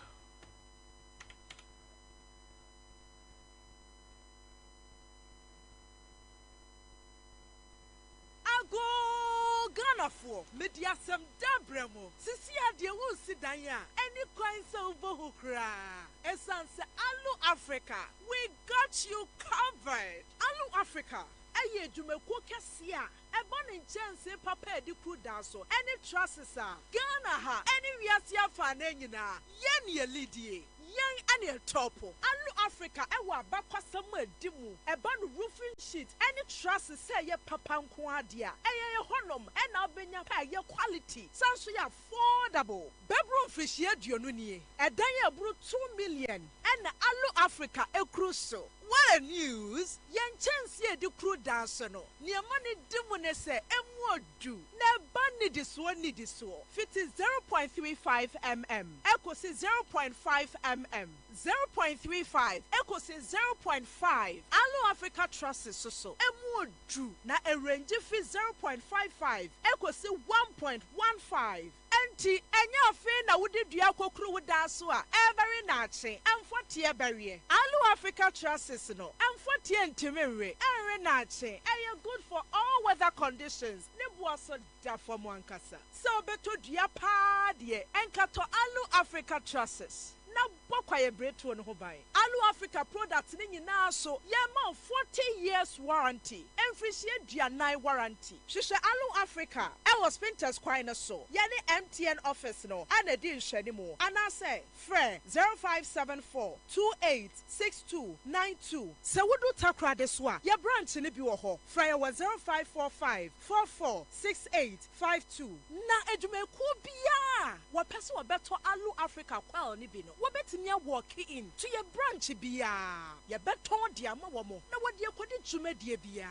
Allo Africa building made a sight. Hey. When we send your police in your draw, Imbusaba Mesa Amama Huaden. Refuse to grow. Any offense will be count. And what day immune system or Yankopon, and you're ready for Yadmusa Moya Hubano, and Nasa Wunum Imbusaba Mesa, a Peja immune system Nabri Ya Yarientimu. Sasa dear, a month for the one, the Imbusaba Mesa, Dodua dance yes, and Yarwa who ran Nipa and Nina Etimi Banaso, and in Yarwa Cassian Kaya Wutini D and a home car. No, Yamwa suing Yano, a way of buying every home. And now Pa, Omuan Yarwana Dada, no monum doctor in Rono, and num Imbusaba Mesanoa, and Momo who are deep in tea. Ya Omuntim Pose, Yaria Esomo, Imbusaba Mesa, and walk crazy, and you are may move Bia Yato in row, at to form friend 0246 208496. FDA, Ashisha said, Jedi and Cratry, Magia to Musay. LTV's got a special gift for super fans. This November, we're treating all GoTV Super customers to a taste of GoTV Super Plus. Enjoy non-stop Premier League action on a dedicated Super Sport channel, the biggest 10 icons on Disney Channel, international movies and series on Studio Universal and Universal TV, and the best local shows on Africa Magic Showcase. Make sure you stay connected to GoTV Super this November so you can give GoTV Super Plus a go. GoTV. Love it. Hey, say, dear Mako, who our Greenfield Scientific Herbal Clinic, no, who cried you me, sir, and Untinomania Award, a word bestie, Obian Transit Emma Dumpemia, dear Cassette, and Assam Boya, dear, and Canon to them you. Greenfield Scientific Herbal Clinic, a senior want to say, near Kro Etuno, near Anchor, Ewananum, Obana, Bemo Power, and Yarwankaye. Nancy, Mamika, say, and the Spana Cod, Ekayeno, Greenfield at Arumenti, and was also the general also APM. Greenfield Scientific Herbal Clinic, our ultra modern laboratory. And a diagnostic machine, sir. Associated with Yadimuankasa. Greenfield Scientific Herbal Clinic. Our Mungwa Dogon, Estate Junction. Last stop. Frewa 0243 983 906 and 0261 651 898. Greenfield. God is our healer. Greenfield. Your last stop. I believe. CMGC Cartadio. Yeah! Here say, Ubeba star 413 house. Our MTN peso. I want to more. I want Saka what's a dear. I CMGC Cartadia promotion. Yeah, I feel yes, you better do. So, person when you CMGC Cartadia beer, and you're quite well now, Befaso. Step 1, but star 413 hash. Our MTN so. Step 2, choose a FM. Now, what dear, the prompt in it. And so I will show us the coming in now. Ever con a year yamau. Sikatadia promotion. Aye cash in and win big promotion. When you dear what's our year? Win your share of 24,000 bonanza. Shannon Swo, do be our taxi. And you cost star 413 hash and never more when you say, Kunim, our CMG Sikatadia promotion or so. Aye cash bag from Class Media Group. Kai Huna say, Sa Jumedia Way. And she shared the home. The National Lottery Authority. Our Caritas Lottery Platform. And a boy chidom. When young fisher don't watch it, one card Jumedia home. CMGC Cartadio.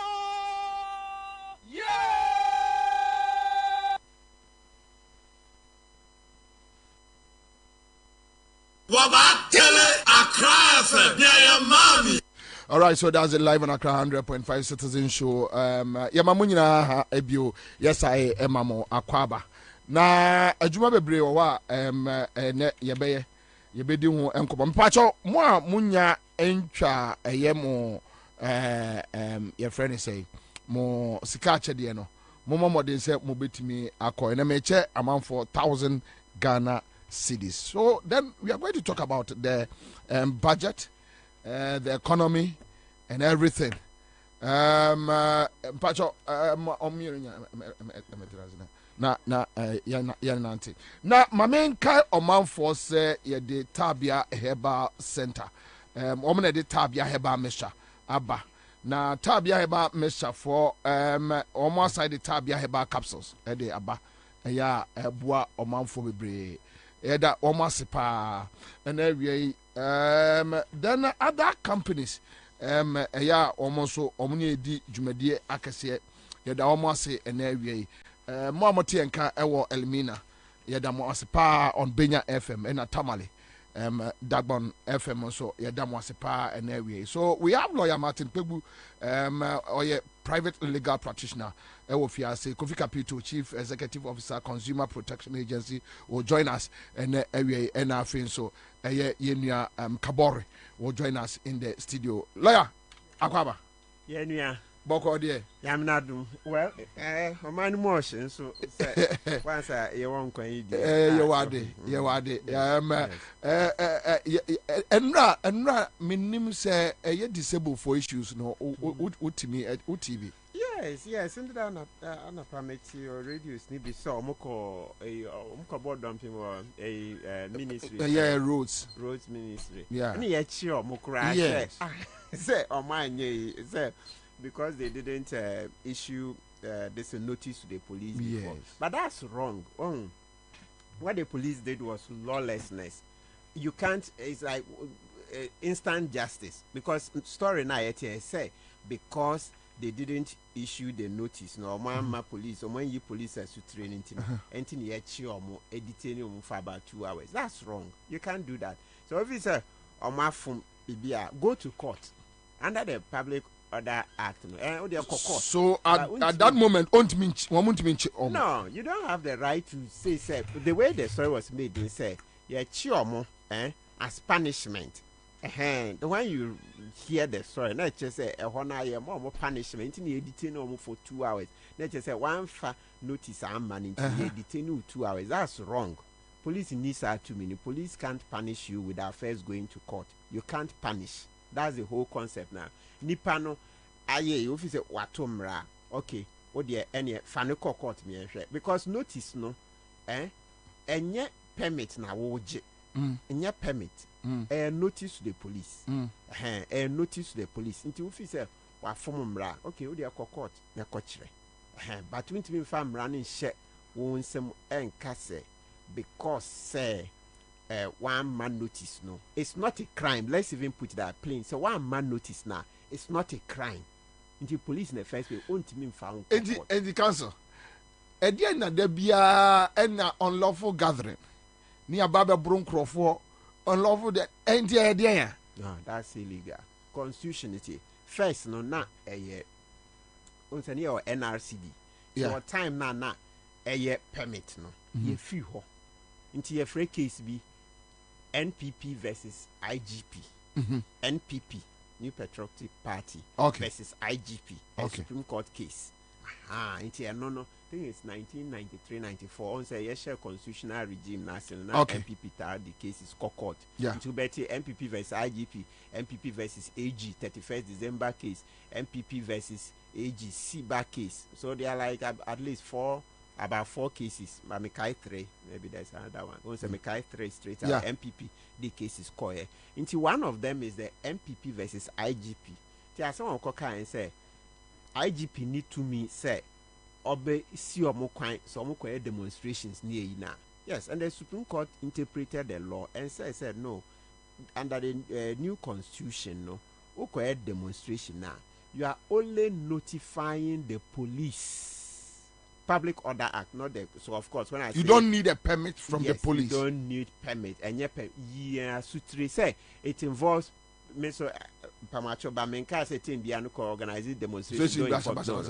Why the reason you need to inform police and say sometimes there are serious security implications, not all the time, sometimes. Okay. Into we are more to also I'm no boy who buy police for your damase and yes say yeah can basa say okay. But we're just addressing the issue, but we appreciate that police for a boy who buy into no let's give appreciation and respect to them for that.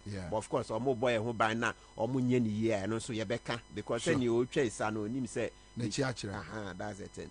Okay, so and no court and the Supreme Court interpreted Public Order Act no. I'm so share Public Order Act no. Is that Act 490? Any constitutional provision Article 21 freedom of movement then ye keka ho na. Any kind say okwa demonstration ye permit na woje. You are not taking a permit, but you are informing the police. Say the be you know logistics at times say be a person of fan sa kwan no. You say police for never block kwan na ma. Okay. Who ni kwan say oh yeah demonstration na wan kasa o de ope akofa ties ne ne all those things. Okay, so depend on the nature. Excellent. Intina so sometimes no one fa permit na ma. You look at the nature of it. Say you ebubu afu o makot na ho no. What were they causing? And it won't mean chene say oh chene 2 hours say when issue report notice no the notice is not when issue notice it's not a crime. Won't mean be book be mu enchire say one fan notice number into what to Ghana mra into ye kobo kwedu. There is no such law say without the notice no well this is a crime. But at least Oma police for even sometimes for your own safety. Excellent. Yes. For your own and safety. Then also to arrange logistics, no, especially route, no. Because when say traffic near into police never block traffic. On be block traffic. I know be cry near block quine cry totally. Don't say it me block quine say motorists should not pass this road from this hour to this hour because there will be a demonstration. They should use alternative way. Because the police are yes mawa. Ebiana beje monam hono route no more demonstration motorists and so person more contempt, confusion and all that. So there are security implications, but depending on this one, at least from what I heard, a few persons with disabilities, a disability akotna roads ministry we then ochi omo to say 2 hours. Not just say no wa bo mu kwedu na we bu omo for. No, it was sad yesterday. A bit free Cape Coast nearby. And that's just no more dozen kakra. Yes. Hey. A bit free Cape Coast, a bit free near other places. And almost beda home dear Chinra. Because 3 days in Nanyum Renua minister so among Chamono. No, the land cruiser betray Mukoi. One lady be a Donwa or Tihumono.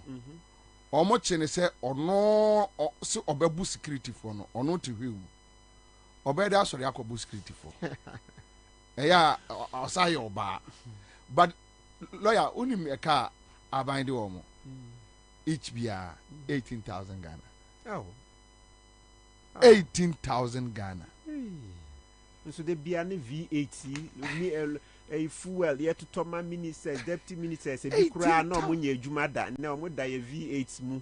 When himself say, hey, Bosumi, actually, V8, no, yeah, mamma fuel. Mummy, 18,000 Ghana. Why, yeah, Juma 2 years. 18,000 to Yomoka, 650 or something a month. And on Begu, a year, road tono. Into 2 years, no, ya Muntia Mokano. No, almost 2 years. I have crana. Mode bebe ma omo. Ena omo say after 2 years in the ombepeka cram omo. To omombra Tuesday enyumre. Tuesday no. Tuesday no omko ya omo anajono. Minister ni dwane ye. Tienra. Omo da sore ye no. Ena omso awia na no ohye. Baabi omo da no.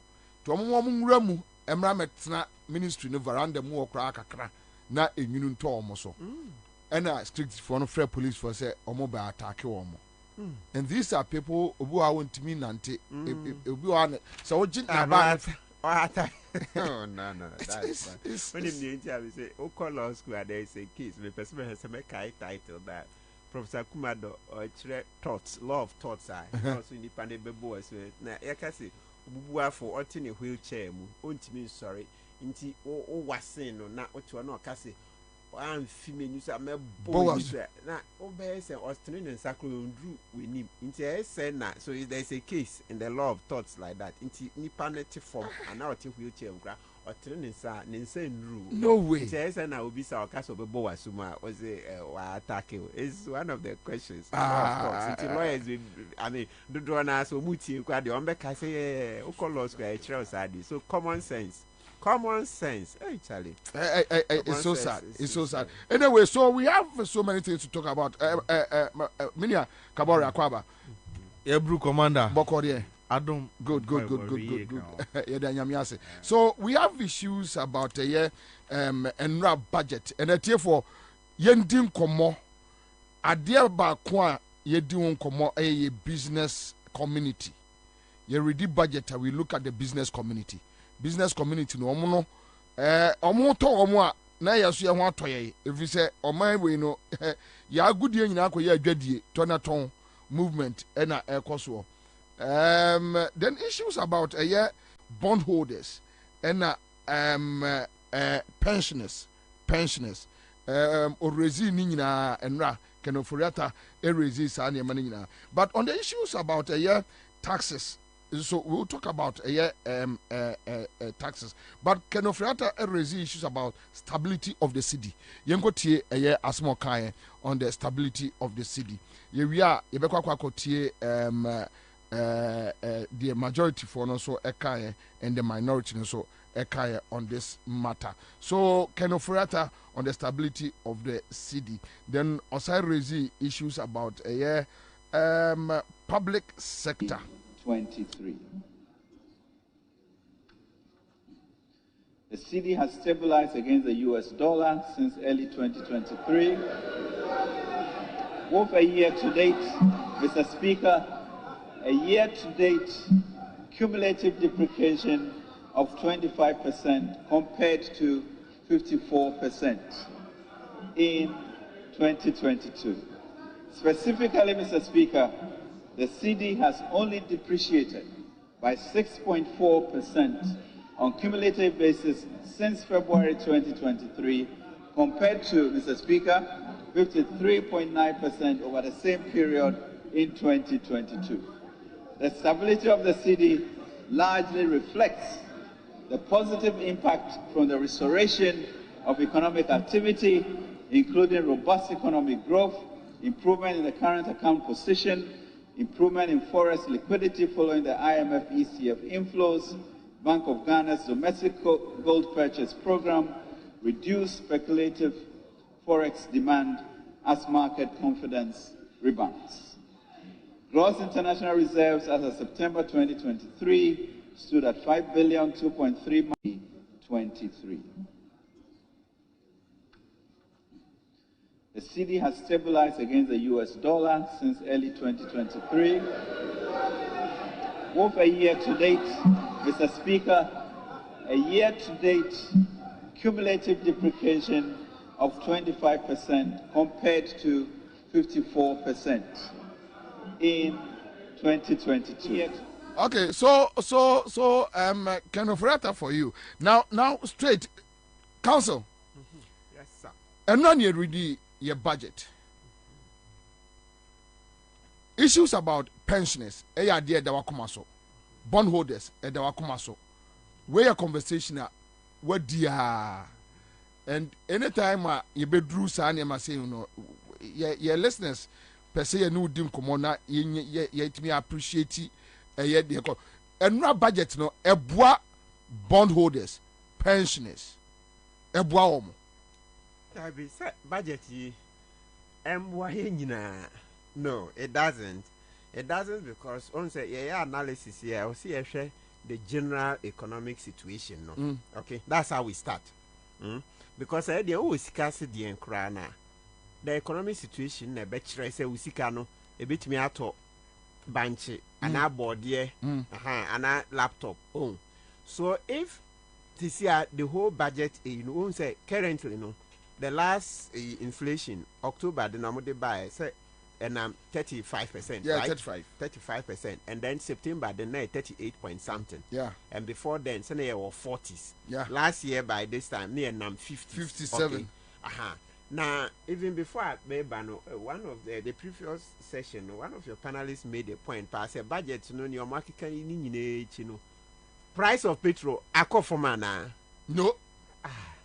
So what the point is that what can say now once we are not seeing say price of petrol is going down, and I only say petrol there, and of course all the fuels mostly, and no call for man, and it may affect you might be brave because in Yane. Then a friend said transport, you see, electricity. Also, petrol affects a lot. Make us say petrol, I mean fuel. Yeah. Right? Yeah. And she said, oh yeah, DNA say budget, fuel and for man, born and for man. Yeah, just say budget now. I can you have not gone much. Because it means our prices will continue to be high. And she sikana nipani binyano and sunidi. Sikana and sunidi. Say you're looking at income. Yeah. Now income no when you me find say 10,000 Ghana no say niema bo was ra ade a 10,000 na won sa kan obetimi di ato no okay and so ana ente say anka niema bo e wo fom but they will argue say before nra finance minister be call parliament no more increase single spine by say 20 is it 23%. Yeah. Yes. So at least now whatever it is, on person ojumeni si kano esunidi. Remember, I said, I know your government payroll. Yes. Government payroll. Yes. Abide the no. Yeah. Right. Yeah. And no. Abide the last time meaning they are no more than 650,000. No, they are 600. 600,000. 600. So 600,000. On my yenam 32 million. It is now say why increase it 600,000 this workers so base pay by 23% onya hwe. Debbie. It doesn't go far. We are 32 million people. So that's a small percentage of the population. Okay. So and I would say majority of the people are in the informal sector. You know that your friend say Guta president Dr. Bing from morning to evening be radio be not say no COVID levy there import levies ni entity so ne ekeka ho we did this your friend say awuni then awingo bet money there omu nyina so business you am say budget you omu hwe wom ntinya me kwa na make so it's about the prices of goods and services. Yeah. Prices no so inflation many into inflation many no sikana aketua kakra ya tumu no it doesn't go far enough. It doesn't. Masa I mean people are feeling it. So I was first okay say 2022 abra na ekoye demo no kumi preko no na e bi so ho mo hadwe there 1 year on afi e bi ho say masa wo kan yo yes mo hia no okoto mo kan say wo kan yo wo the demonstration ye foforo bio o say organize one this time will come say that time na o mo ho nya hihie o mo say I say 2022 that time so we say 1 year on afi am for say so council genuinely you want crofo at that time, at that time they hadn't felt it enough. Say it had started 2022. Or say any year the beginning of November. And to be frank, say basically around February. So between February and November, no. So let's say about roughly 8-9 months. So impact no na enyan komo. But 1 year on no. Omo ananka first omu humia omu timi say akoyi kra wo ye NDC wo ye ndi omu jai ye mfrem NDC bio. After say na demo no onye bibio so genuinely na nim say everything is okay. Yes at that time they hadn't felt it enough. Yes, some hadn't felt it. I won't say it had just started mpanyifun ni bi no say mpanyifun ni bi no say your court I say mo mpanyifun no doors ho side a lawyer fu ni enti on say ade ne sha asesa no so mo buffer omo na mo ti yi kakra enti ade ne sha asesa the 1 year on omo na emu mo say akoy kwa ye NDC dey bi omo ja mo say masa wo ya ade o Koso. Yeah. Obeka no say afi dey face say omo offer asem no mu nua from free kura omu dey scam omo say pressure masa ya to ye ho atwene this country pressure nti me pompa say next year ye you man panyin foforo a oba mo me ye ne ekufu ado aye bi oni ba omia ye mpesa mam wo boni bion wo Ghana adia hwe. You see, the painful thing about this thing is that we had a lot of time before Russia, Ukraine, before COVID, yeah. Nana share and bo, and sooner me tomano 2016. Or catch say, Gadgesburg economy, me, I can't say Gadgesburg economy, TFO. Patrick say, on say Ghana economy, 10 beer, cocoa, a friend say gold, exporting a raw, on say cocoa, and shada and chocolate be brew or Ghana. When we Switzerland, omu ni cocoa dua ba kokora nso the whole world omu de cocoa ya ye friend say chocolate be bre no boarding tableau ni eyi okoto tableau ba kokora the medium size $16 Ghana okoto tableau ko ye cocoa omu de ye friend say chocolate and the other types of chocolate. So the point is that Omapenyika say Gadgesburg economy. Let's just say raw materials or no best and then not yet the value added account cocoa, ni gold, ni D and then most especially imports rice, oil, poultry imported be say poultry industry say good. Into budget no afina oforiata say o ma selecting nipa he more support ama or my koko ama to revive the poultry budget no kind. So the point is that okay say o man penye kufuado ni ba o ka say Gadgesburg economy no party say imported do o mo besisa na say ye be do emo ye be koko fish na so that will change so that will not depend on so much import. Yen bi say by the time COVID be hit March end of March no cry ye ko friends lockdown na emo ahe ne yedua na poultry farms ahe ne ye create na oil ahe cooking oil vegetable no ye and by that time no March 2020 na yenya more than double so no ka say ohia 18 months by March 2020 no na bro 36 months or thereabout nti e man double say 18 plus 18 we nya 36 nti no enya double no onye hute nti what you wanna say? Penyifu beka say COVID am so master. You had double one beka say 18 months. Ya amount 18 we nya 36 and over by the time COVID came. Nti by then na emo no efuo no we he. Sa perfume rice. Ghana phone say so perfume rice. Nti by then no na efuo a ye dua perfume rice na we he. By then na poultry farms are ebema ibeja importation of so much poultry and cocoa na we he. Cooking oil na factory ben na we see a ede ye anke say cooking oil kai Malaysia so mo ba ha na mbeje palm oil ede koye na hwe omo de aye fu anya nekro in the 90s by 90s na Malaysia for the ye palm yi ede aye fu na nioma bebre akomonim se nti won say enu nti na ukufu ado obeka say o Gadgesburg economy on the 18 months obesisa no me gidie because they bia onama omusa me lawyer by ha uku school is your economics kakra is your queenim secondary school me economics university first 2 years me economics kakra and sana law intimate na se kakra nti obi obeka say ono de oba ne buta ne say oba be break sa import oba be ye proper oba me adrefuo ama ye jai import say rice and vegetables near vegetable oil near e ko billions queen nti obi kasa pe ho am say yes afi no obi can real economics because you know a bomb local industry no esuti me nua nti okufuado kan sa 2016 pem say this is the man I thought COVID be ban we nya more than 36 months we ntimi afa nya huti afi na o say Russia Ukraine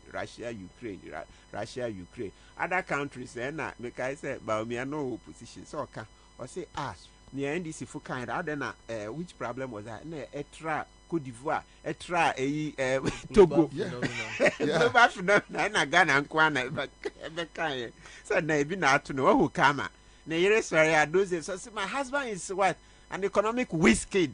Whiskey, economic. Leader of this head of economic management team. I feel where Chika Yakoto Aminaka see mu deep crater. And then Bakuna a friend say if the fundamental if the fundamentals are weak, the exchange rate will expose you. Say exchange rate and the expose you. Exchange rate. But Baumia is telling you, say now on a vision, he's coming to do something different. Sure, okay. Wait, onto na dream, David. There's no way. Baumia. Master David, mean to man. Me my account share every 8 years, Mrs. Samu. Banka minya this year no, next year no. Yeah. Sorry no. Omuni TUC and common can boom.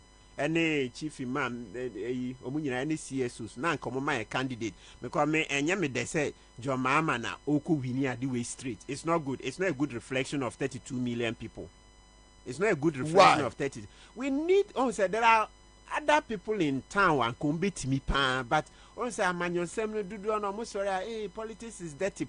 Is dirty. So we should find a way of sorry ne bar omuni TUC any your friends say chief imam Muslims organizations maybe we will not need to bribe voters because elections so sure it will be a voters just jiska near the 100 Ghana t-shirt mu the amount voter one man on to it is hard na mpanyimfu bi omukro say there be politics is dirty yes bribe no near so we have to find a way to break it because it's not good. 32 million people. Mama and we need doing so easily. Maybe we need a strong rival. But you think so obey winning easy. Oh, easy. Baumia to me. Now Baumia Saturday make tonight TV3. So making kind 26 of his false statements, misrepresentations, and grandstanding. Who now all you know. 26 of them making kind be what. Nti enu nti no ye kaide do on say nti na ya say bibia do wa no we be kan wa hwe ni you the internet doesn't forget the internet doesn't forget 26 we Ghana web kura Google 26 this statements straight where they also do 26 me say Baumia sure making kind ni nyina the fundamentals the fundamentals are weak. The exchange rate will expose you, you build the concrete, roads. Yeah, the roads, you burn concrete, you asphalt. And then your friend is saying, secondary school, see, on BCBR regions. 1 second, as we talk, okay. So many of them. Now, maybe 26 no cry 2 Jano, or be catch and say, I'm as an artist 26 no cray shot. Yes, into any background or compile and a panacho or on your completion and kind on fan so sad and in a boa, my bet na heighty or your money drew 100. I'm making kind in making kind about 26 no. Yes, Ebro and you'll be catching me. Oh, strong MPP member on the catching me. Guy, the strong guy. Oh, support you do too. Made the 2 baby no say Anna Martin pa 26 and there are more. I want to say yes. So which means even their own people are angry. Yes, strong supporter again or support to Mampenye Kufuado time. Sure. So maybe I did 2 so I say na Martin 26 and there are more. I say Samaba. Sure. Into Ghana for Munya Waldo, Munya Wa, Mumia, so we need to say candidates, no. Thank you. Kabari, thank you. Yes. Okay, so let's go. 1. I say in 18 months, in 18 months of an MPP government, no community in Ghana will have a water or toilet problem. 2. Under an MPP Ekufuado government, the economy will grow and grow and grow, and there will be jobs and jobs and jobs. 3.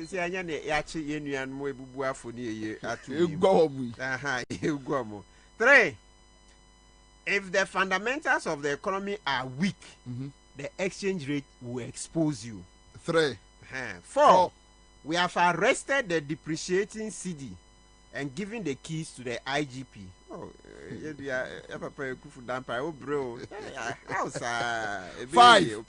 5. An MPP government will move Ghana from taxation to production. And not by COVID, by India, a move back. 6. NDC has resorted to increasing taxes under the economic difficulties they created. An MPP government would do differently. Yeah, COVID COVID tax. And a sanitary towels. So yeah, after ye did this finally budget you know muso mobile be. So luxurious tax no. Friends, raw materials are among air banner. So they just want to make sure the local industries no. It me boost to capacity. I'm on my raw materials no, but the luxurious tax now omoji on say oba koto sanitary pad no omo antach no. Master, okay. So any so uncle so sena or your bill private honorable susu or your private and we the irony of this companies are no more say omo sanitary pad no about 6 na 4D apeko. Oh yeah, they are gone. Hi, they are gone. And they uncle show much. So virtually so also this taxation implemented. Why now? Why no effect? But say aka 4 bill say yes, but 6 no more yen from because so 8 no 7 we don't have to borrow for roads. All we need is to tow the roads. The money is here. And then we want for tow for the 8 we will start constructing roads with concrete instead of asphalt. 9 we are building a new harbour in Cape Coast. 2018 MPP manifesto launch. 10 we are building model SHS in Zongo communities in each of the 16 regions in the country. Kabore, you are Muslim. Which Zongo community? Tell us. Billahi Azim. There is no Zongo Apatakra. Yes, you oh yeah, sure. What? I'm cross checking. Me a typical Zongo. Yeah, Zongo. Documentary be my. And I think why Yanka Bananka or Bob was for him. There is no one. So Zongo, not a single one. Yeah, maybe who documentary be almost on. Yeah, now almost can say, Sebio Wadada Chief Imam. Yeah. Yes, sana na documentary which say about me our dad chief imam. And now to me show penny bopa say chief imam over 100-year-old cleric. Chief imam on pen who say waka question the boss say obesi free SHS. Oh, a Zongo community say na see. Say about sharing on the fra medical city of Saudi Arabia kin ebe yama or in 2019. Sa medical city or kind anyway. Yeah,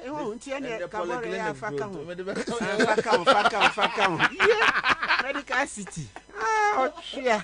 My husband is an economic whiskey. I say we will build hostels for Kayaye.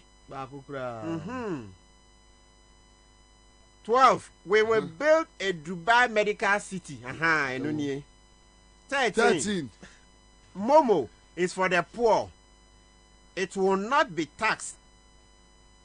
Momo is for the poor. It will not be taxed. Yet in the DNAC, Gutafo, see free. 14. Baumia secures $18 billion Chinese loan for Ghana. 18 billion. 18 billion. And yes, I compare 3 billion. 18 na yet so bad 3 crisis here. Baumia secures 18 billion Chinese loan for Ghana. God didn't say body buisa. Yes, body buisa for him. Crazy. 15. Free internet for university and SHS students. Oh, but that one I think is working. Where? Where? All the SHS. We say almost more laptops. Almost laptops can create for a few schools. 16. Kaya won't pay taxes under MPP. Okay. 17. The MPP government has created 2 million jobs. Under that operator repeat bill. Yes. 2.3. 18. The MPP government has paid 17 billion for excess capacity energy sector. Obwa, mumbisa Jinapo tackle the on this way to me. say omu hu futuro egu yenim. Sure, obviously Jimmy. 19. We shall replace textbooks with laptops for SHS students. And I'm because somebody can crave it by then. That was it. A few. I mean, to say pilot who said, yeah. So teachers who catch up who said, they must say, ye. I won't catch it. I'm withdrawing. Debate me or radio. So 20. We will remove taxes on sanitary pads from that long time. I think media, CSOs, when they do man. Jim Wanka or man yet. Meanwhile, okay. Meanwhile, more opposition. Almost say NDC, the nuisance taxes. That word, almost say nuisance taxes. Is there anything more nuisance than the tax on sanitary towels? Is there anything more nuisance than tax on sanitary towels? Sure. I'll say 22. MPP would have built 1,000 factories with 4 billion. With 40 billion loan.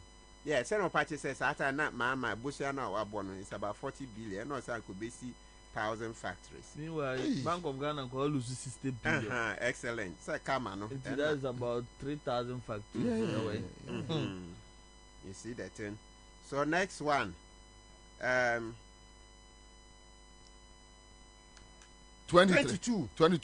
In 2016, Bamia lied on the diversion of out of the Eurobond issue. Out of the Eurobond issue, 20 to out of the Eurobond issue 2015.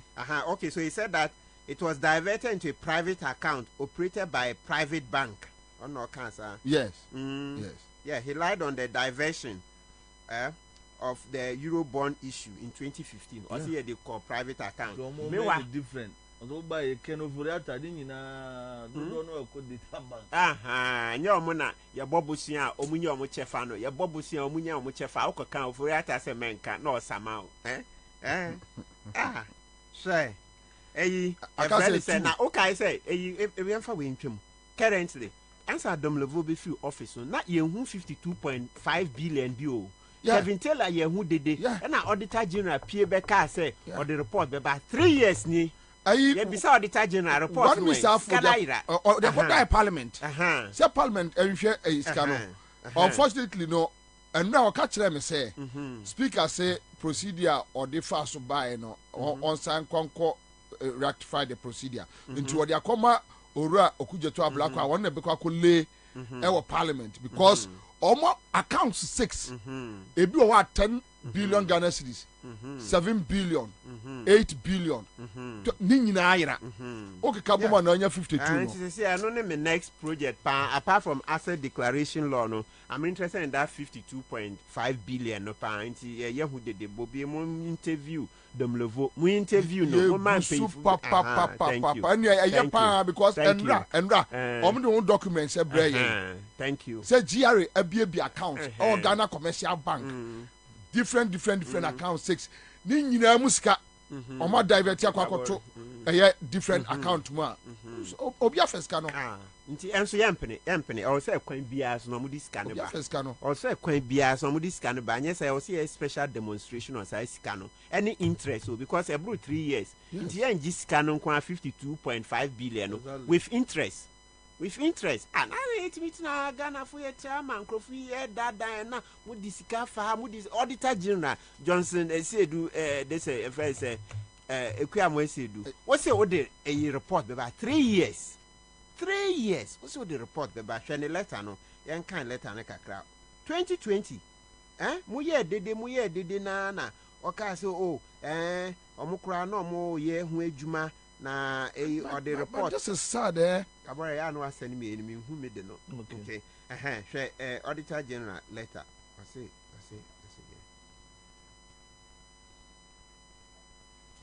it's crazy it's crazy 1st December 2020 press release audit service reports of 52.5 billion cedis transferred from GCB to unknown sources our attention has been drawn to a publication in the social media in connection with our letter issued on 5th October 2020 concerning our audit observation on transfer of tax receipts by GCB to unknown sources amounting to 52.5 billion cedis. Whilst we appreciate the public's interest in this audit, we wish to place on record that the audit in reference is a special audit exercise which was requested by the Honorable Minister of Finance, Ken Ofori-Atta, in a letter dated 15th August 2020, based on the mandate of the President under Article 187, Clause 8.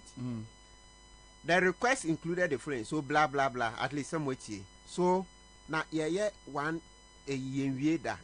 last paragraph, or say, once again, we wish to assure the public that, as usual, we shall submit the audit report to Parliament when the exercise is completed. 1st December 2020, my checks in Parliament say na okay. Yeah. You file report bianco ye. And now for the avoidance of doubt, under Section 23 of the Audit Service Act, report no kwa my Parliament it was all publishing so. Into on 3 years. When you chrono ni ebe doing say mobile. That's what we think. If for 3 years, won't mean file report number. And you chrono ni ebe doing say mobile. I saw the BBC. Exactly. I say, what do you see? Hey, 3 years. What do you see? And yes, I say, Bobie, that's my mind. 3 years. Special audit. 3 years. Won't mean fan ma. Nya chrono ni ebe doing say mobile. Guys, I'll come back. Kabore, so the budget and our Parliament. Commander, me that's very. Awie me yamfa kwanya imomo abaso. Ewo dwumaso amudiboa amagana. Na yemfa aseda ene nchia emu odin ema motifo ne mohwefo magebre ene adaje ne yedi kahwebom. I've always said say one of the best form of religion is humanity. Yeah. To obi na or empathize or didi dwen ni nua ho sitiro bobrowa ene woni bia na ade a ye ni so ti twere no kura se monsum na monwen mobrowa ne woni bia ene wonu omoye ayarefo na omo adidem ti ndura metese yakwache sebi abubuafo all in the names of venti and our register of display. So sad, eh? Now, my betty as the entire Bible cast would be pabon for you or manswa. A muni pattern painting quan won't be a pincy. Angry. Or musi opinion. It's a clear, I think the Ghana near Kufu Aduntina quotation here, Trevor Babrum, because it is manifesting in a clear a year in Yaya a Rahosem. Na yejidi se nyame de ofa no boa won tontem nanso we de hwie be 7 December ko na no but Kabore I won't say ye kasa we no aban ko aban ba when it comes to a year sa afo ya ye nya bibia e be better o life o but we use them to campaign politicians talk like this me and I say seriously I was hurt I was very hurt very angry in my spirit, like and Kabore, trust me. So I'm out for be creating a disability desk. They will come. Nana,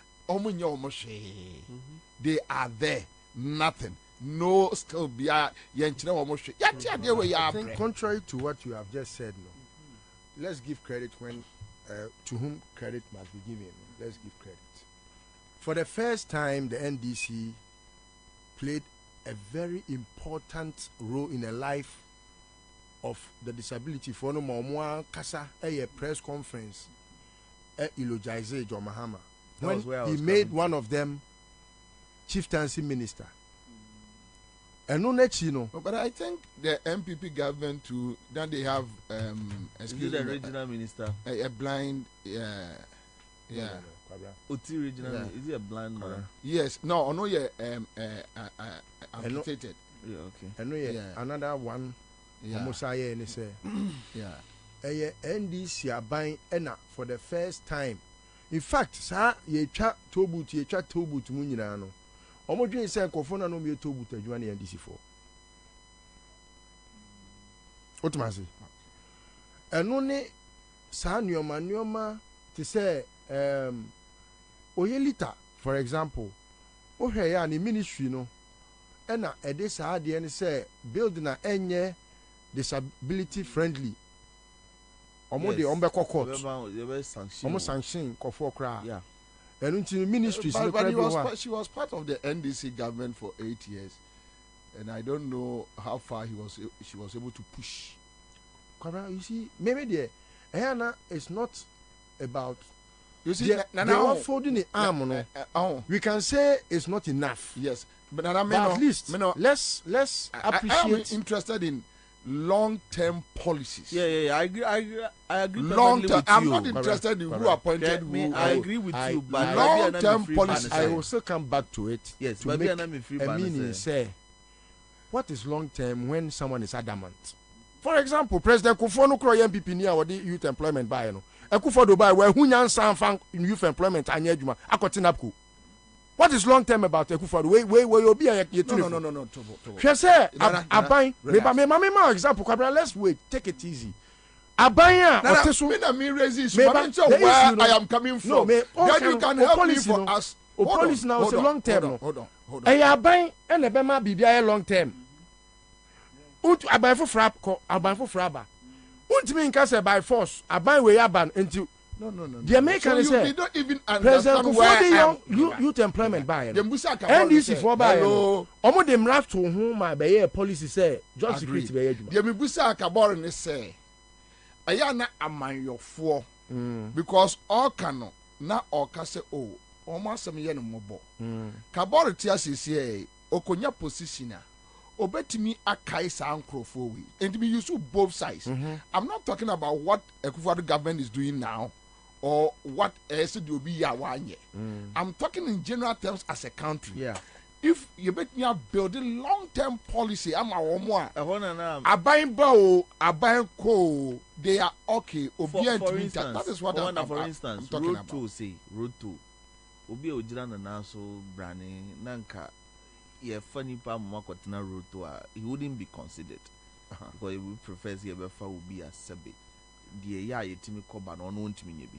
So a policy sustainable. Exactly. But ababi these are the things I'm talking about. These are the things I'm talking about. That can we get such more sustainable policies? You can get something sustainable, but nipa no a udi adene hye no. So you will be or drink sustainable. I don't know say. Yes. And to see a strategy to okay. But obi buy our semi where kwa here on one didn't mean what say no. What say no? Okay. It's not about the okano e nyansafo na utu omo saafo no. Enye mambo zem group. Na ukoshia Ekufuor na ka sustainability a. On ti ase. Woni ma de kro. Odo de di preku. What is direction? Enti senka omo ba ye na nka bi a John Mahamade sa to boot kra dia ba omo yi. And almost okay. Every office in Ghana no, they be making sure say yenu no mo a omo adi dem in society no. Omo so ombenya desk ewo baby. Na sebi eswate say ebinum begina kwa so kra say asresre nioma. Enti office bia across the public space no. You making sure say you be more one desk. Eka so beti nti obi make step a nese obi bana ono de osabe hwete na it takes us backwards. Yes, because cost 19 why you know. So that's the point. It starts with leadership.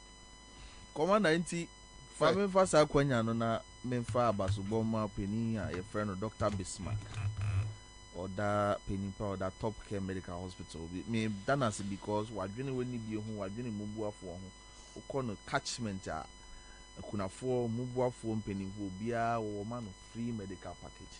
I think say remarkable. I was say danasi and they din komo afa nkradie be friend bye budget at one ni edi nkra ntimi de me friend nkradie budget. Yes na ye di nkra na about 3 size and me hu e budget we mu the di kan ye the usual force peddling say yen shed that deliberate effort yen two foot rungu ni pani. Adia mo ya de ho pan no. Ken Oforiatta say we're spending 32 billion to keep our lights on. Yeah. In 2021, Baumia said in the 5 years of MPP administration, we must spend $17 billion for excess capacity. In 2021? Yes. 2021. NT. Baumia yes, right? Yes. Imagine a pokra putunu to prove facts. Say on me yan went me amba. $17 million. $17 billion for excess capacity. 17 billion. Billion. Sad time. You wrote 2020. Almost use 17 for excess capacity. Ghana cities, I think. Check it. My joy online. So what I say? It's online. 17 billion. Nekroma yahu 17 billion. Check it. It's online. It's online. Nekroma yahu 17 billion. I mean, I can't believe this. It's online. Okay, I'll get it for you. But now I'll check it. We'll check it. Okay, all right. Okay. Yes. Provide us with the evidence of $17 billion payment for excess capacity. Good. Wow. 17 billion. You see, Baumia the lawyer Tiha bought Nkontumpo Akwa na Chow Krumo. Obi wo tifia wan tiase. But wahu sata no kan de be nipa sumu de o. 17 billion that time. You will wrote 2022 exchange rate kwa na 15 cities. It multiply 15 cities by 17 million. That is about 255 billion. So in 2021, 2022, then in the area of excess capacity in Kwakura, spending 255 billion Ghana cedis. And how did you arrive at the 32 billion today? Kontopu edika. It's na more kala General Hospital asema na meti achiro na mesere. Hold on. In 2017, was say almost 2021, or say from 2017 to 2022. And almost used $17 billion on excess capacity. Yes. Okay. What the exchange rate about 255 billion. 255 billion Ghana cedis. Yes. Okay. In 14th November 2023, the same sector, no, or if it's a mobile bomb in the 7 years, almost spending 32 billion to keep the lights on. Ghana cedis. Huh. So how did you this voodoo mathematics? How did they arrive at this? Let me say me teach you na can la general hospital. Adi amudi can budget for 60 billion. 68 million in 2020. Yeah. In 2023 anka inflation near prices of goods and services across iron rods and then when they about 50 million euros. The same euro. Kaise and also who maintain the same architectural good. And Kaise this same Nkrofo in 2019 so with the 75 million AC Bank of Ghana headquarters. Every year they are spending 200 million. You could be so almost say $250 million. You could be so almost say almost idea and na near my book osro. Yeah, then we idea. Fantastic. Wow. And then hello the idea and equity slow motion and retrogressive movement. If this is not pure criminality, what it is? So you justify Bank of Ghana increment with the current inflation. Good. Then with the same analogy, no, Odi Kodru Ayala a General Hospital so osi yare the embrade. Fantastic. Bank of Ghana. And I agree. And I agree with you perfectly when you said and the whole thing American criminality is involved. I agree with you perfectly when you say and Nkrofobi are looking for avenues to wash their money. They're stolen monies. And this is one of the avenues. Lafo, this is even enough for Ghana for you now to compare the man John Dramani Mahama and the let me give you the basis. Mahama Kobubu rich. And now cancer, Omo making it categorical that Omo be resist kind of from the local market, which means they are touching base with individual investors, those who are ready to loan their monies. Now lawyer we know to you 50 million euros. Into a mom no They will go to them. That's where they can. Yes. They want to put their monies back. That is it. That is the it. system. No be a more national cathedral. Promoting secretary. I will double so aboye besia. What the aye ko sire sika enye sanka sika. We dey bob besia. Unim dey benya. Unim dey benya. A two-face. Two-face the so what you say. Enti that is contempo number 1. Commander dey tosu mienu. Finance minister said 1 district 1 factory. And nay is the new oil for Ghana.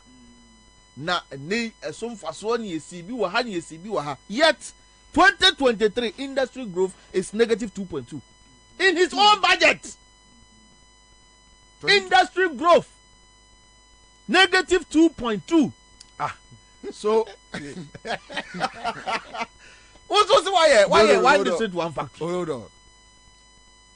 Then we're investing so much in since 2018 industrialization. Since 2018. Since 2018. So 2018, 2019, 2020, 21, 22, 23. 6 years. 6 years in Kodria now that negative 2. Negative 2.2.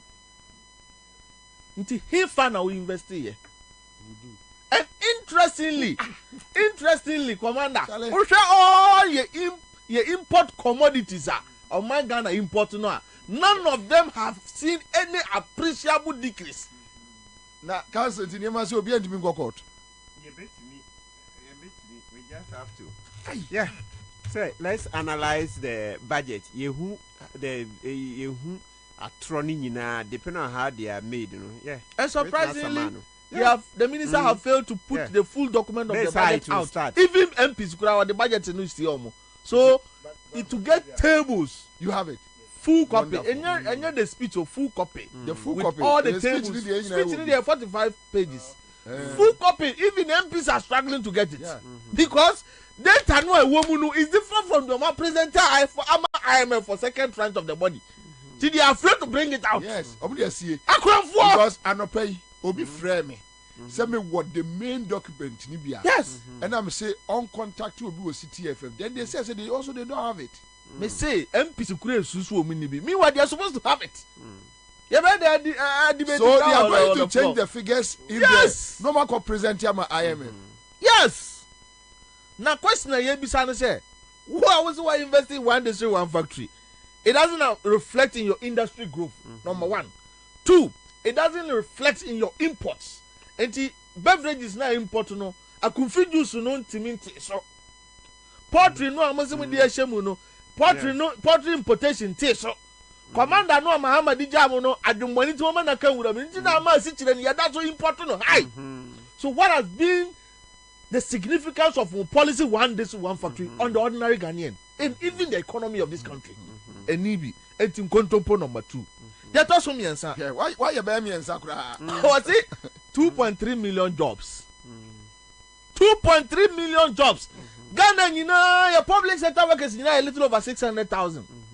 Also, to create 2.3 million jobs. It's jobs no way. Because we cannot say they are in the private sector. Because we call private sector, day in, day out, private sector is laying off workers. Brazilian company, contractor engineer, our Kumasi Central Market Phase 2, or no quality 1,500 workers off. Because of domestic debt exchange program.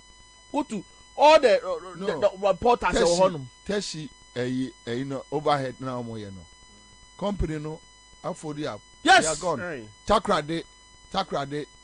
They are gone. Where yet the one continue whatever number he had, it's hard. Omunina luso majuma. Maxi MPP Nimba Kumasi Maxi Cardilla. Or see here starting here no. He has laid about 80% of the workers off. Obibini black man. Obibini black MPP for Nekasano. Obibini black man say he had 350 workers and they are cut 35. 350 and they are cut 35, so 90% is gone. I cut 10%. And to command 2.3 million, no, you have public sector in you. You have got private sector, even existing ones are going. Banking sector. And it's 2.3 million. No. Beyond the banking sector, no. Go fields in Kwan, Omuyi workers, 1,500. Yeah, I remember. Emma, I know 2018. Yeah. Ghana Manganese Company, They laid workers more than 2,000. Yes. Yeah. I went there. I went to Takwa. Yeah, you are right. Where is the work? A Juma no more can way. And even their own data doesn't support this. People have lost jobs. Their own data, their own data. Well, look at second quarter of Ghana statistical data. Second quarter of 2022. Okay. 1.74 million people are jobless in this country, compared to 850,000 under John Dramani Mahama in 2016.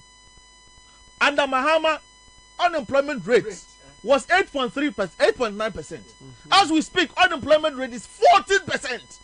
It's in the 2.3 million jobs in our hand. It's been massaged. Yes. Yes. It's challenged because Professor Stephen Hank, every day, or see your unemployment rate is ending up 35%. Commander, because the reality has caught up with Bamia, fundamentals now exposed to a byway in Tino. UNDP say 8.5 million people have been pushed under the poverty line. World Bank cried and now you almost say inflation so crass at the 850,000 a here for who crumpa. Into ye were do my year, any other near here for. What kind of mismanagement? So even if Ghanaians decide say the figures in Kwa Kasa, they cannot come close. No, let's deal with the figures. And interestingly, these are figures prepared and presented by them. Because you can't tell me that one district, one factory, meanwhile when it comes to a year industry, you are doing negative 2.2. Me constituency, Central Front Place, me district. There is this company, foreign company, a friend of Maro Forestry Company. Omo promise, Abanwe promise here one this one factory, also obey factory in the Daniel Burenia fertilizer. Omo buy no more go from Maro no to ma say one this one factory. And no friend me this year was say Maro no what Robinson create over 2,000 jobs. Meanwhile, when you go to the company's website, Omo workforce both Ghana and Sierra Leone. Ghana cry near Hong Kong no more pretty. Ghana and Sierra Leone you now come 1,500. And so I said, was it Robinson for 2,000? I don't know the people they want to appreciate. Western Regional Minister, I'm going to ask a question about the Ukrainian idea. I say Ukraine for say 10 million population, 120 million. Commander, they told him. Kenoforian Katimish Yanimun say, as a result of prudent investment, Abanwe investment are yielding unprecedented into your nominal GDP ever hitting 1 trillion. 1 trillion Ghana cedis. Now we say, Kenoforiata, Dr. Addison, Mahmoud Baumia, and Jaman for economic class, you continue hobby there. Whenever inflation is hyper in an area, inflation costs low. Now why was that now you're high? Amount depreciation, currency depreciate. It affects nominal GDP figures. Let's do simple arithmetic. Under John Dramani Mahama, now the nominal GDP in dollar equivalent was $57 billion. MP before buying exchange rate 11.9, fancy 12 cedis. Because I bought the Bama 13 cedis, into fancy 12 cedis. Say the 12 cedi could multiply the Mahama Dija 57 billion no. Emma 648 billion. And the MP before you can exchange rate of Martina Wama cedi no depreciating quantity. Your nominal GDP in cedi equivalent as at 57 billion under John Mahama no. So all the multiply current exchange rate ya Emma 648 billion. Just a Monsakuran Kanye, Monan Kanye, yet cedi depreciation here economic failure your nominal figures in terms of cedis is over 600 billion. And it's also hit 1 trillion. What have you done? You've not done anything significant. Because exchange rate in Kwa contributing about 70% of what you are claiming as glory. Now, I say it's the first time, which is not the truth, because in 1999, Ghana, near nominal GDP was 99 trillion. Even in 2006, under President Kufuor, your nominal, your friends, GDP was 100 trillion. So why do you say 1 trillion now when you know is the first of its kind in the forefront? When you know you contemplate what? It's not born out of facts. Enti enra enfutra won be tugu ye ni bi no. Na nkrofo yi de bia ye kasa adwen a ewo ni patrima ka de chechire mind bu my word no de asa. Obroni said they are bereft of ideas. Bereft of ideas. Na wa adwen a de chechire ma wuni bi. Obi de bi ma wa na wo sere no. Enye nkrofo we no mbeka se do ma ko ka se Obama nkukwa nketenkete ena nkukwa nketenkete no enye nkrofo we ya. And what did Keno for that? They didn't understand it. How was saying nkukwa nketenkete nkukwa okwati na chire nyina nkukwa nketenkete. And what Keno for that about was we are going back to the gadget economy. Ye kwanyi nkukwa. Mama nka na sa adwene no ebi wo mutirim. Mama say it's possible say obi wo on the need the to person poultry production. Ye kurum hasika dodo a yeswa e de kwa amanfoforo so kotọ poultry ba nya sam ketwa kurum aso nkokoi wo ja no kura obenyini enti ye beboa mabunu ni nipa mbe so go into poultry production ye de say ye be ma platform no ye be ma bu a wo hia na ya ma even nkokọ ma no na de asase na papa kura be ma akọbọ obra so odi bibi show nsem.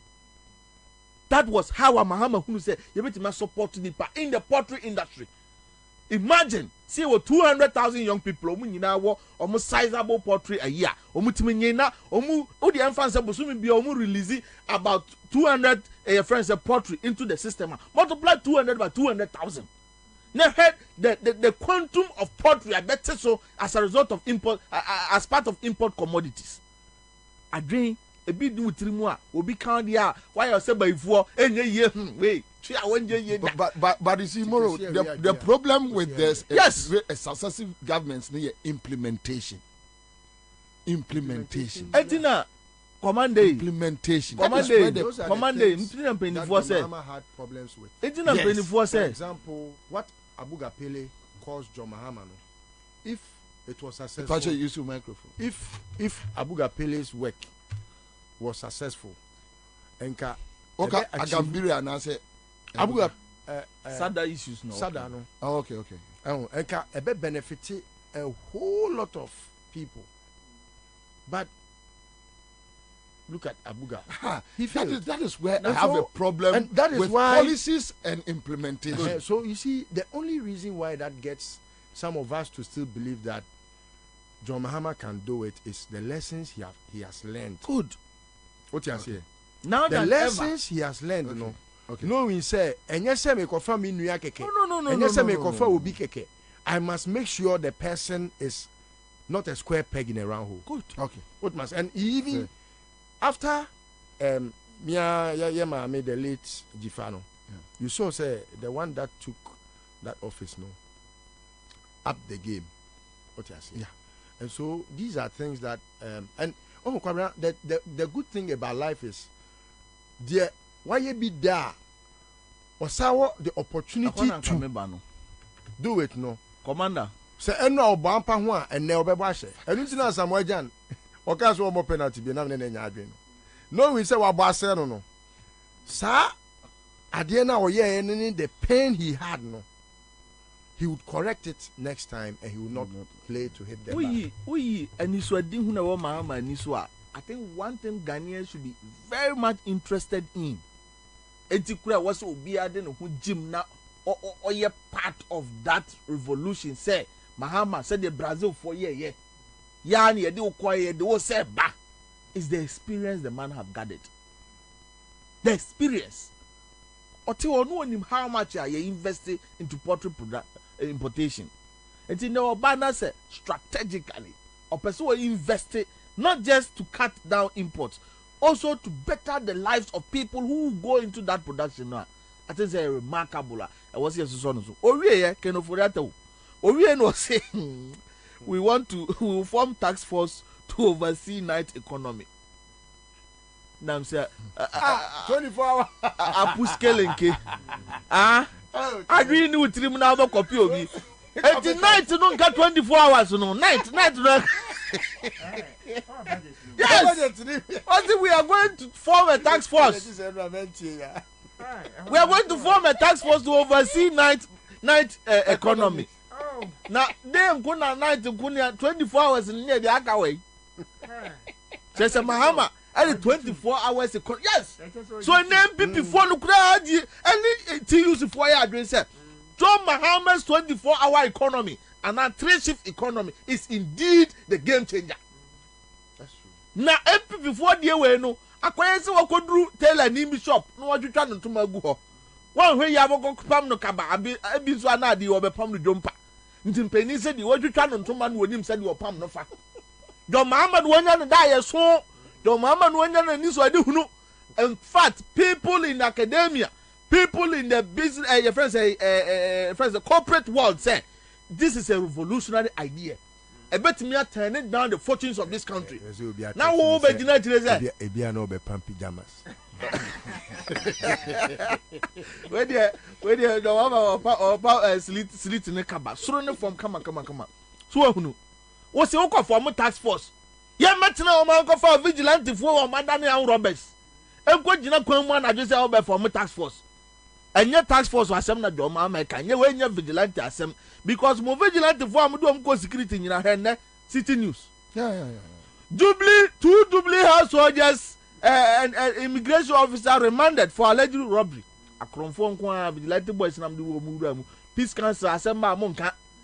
Omuna dani akromfo no aboabo ne ba onyin no say na wie. Ne me jane ko fa sa akromfo ko gina kwa mu say what task force. Na sana 24-hour economy nete. Asikyire ne se Ghana no aye wo no hwe more obeduru ho 8 pm ne atum. Kane no filling station for year adwuma 24 hours and adokura o de ka duru obenya bi ato.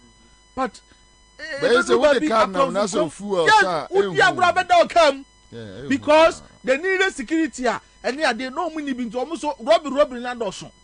The mama say one security especially for night duty nkrofo no should be the topmost priority.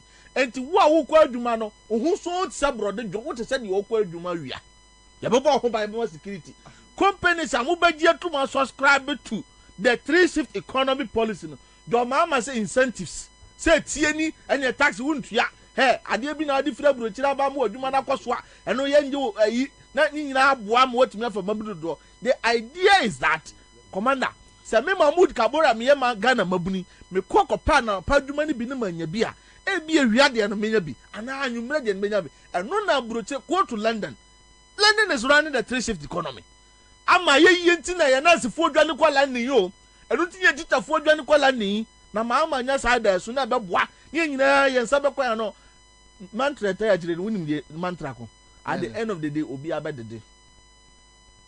Thank you. Nyunu de obi ansa bede ebekwa na no ti use se mabunu nyina meka kabore ho yempu yenjitwi enwetwere de yenkodi dwoma amachi because that is the game changer. I know na beboa ama yenya adwuma ne bia we now like I say tax force wa na wo bond do. Yeah, okay, so enipa yes no enipa nkra send a message so they are sending. Yeah, we'll be sending messages here say no be dey send me boy. Yeah.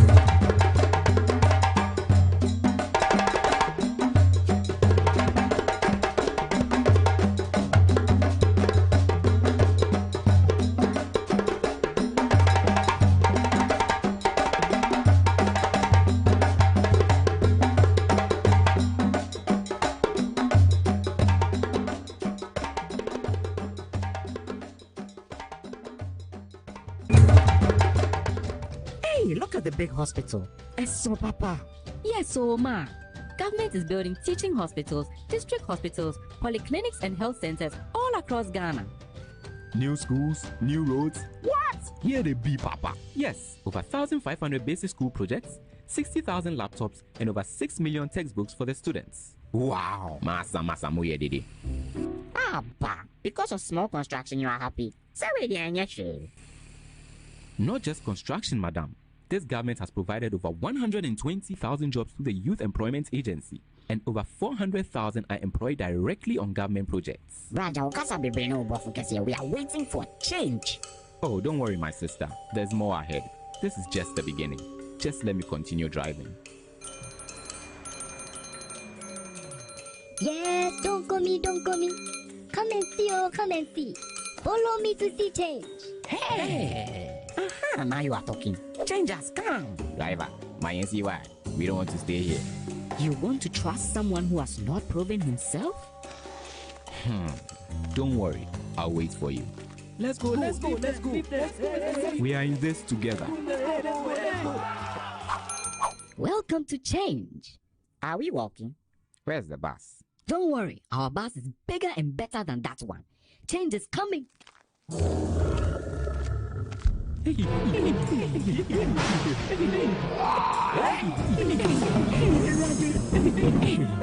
this the change? Oh, don't you touch me. Come back, oh. Driver, let us back. Now shall we begin our journey?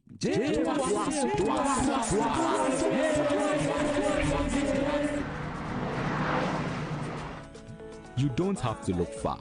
Change isn't coming. Change is already happening all around you. Vote for John Mahama in the 2016 election. JM Tuaso.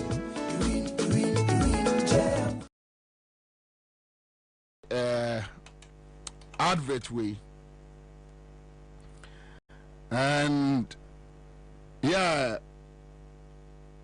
bittersweet. I'll say this is deep, very, very deep, very deep. This concept, very deep.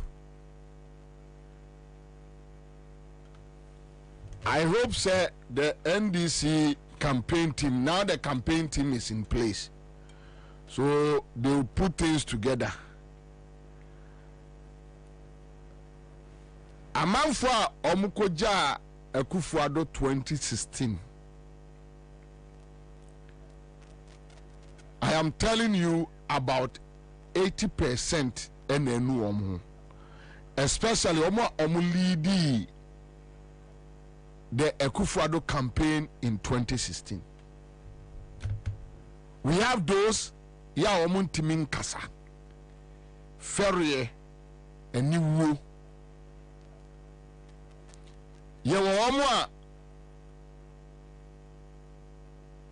They are overwhelmed by the negative events. And yama Ekufuado neba umia ayomono ajiwomunsem omatobaha, they can't say anything. There are few ones who will come out and they will come and talk. And there are others, they don't want to talk because they are protecting their businesses. But the truth of the matter is that, look, things are really, really horrible, very bad. You're my way, I see a honor.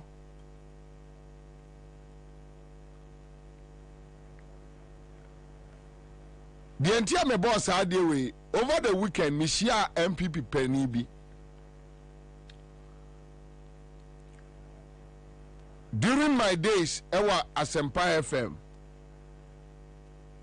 we were friends, but ye yaka.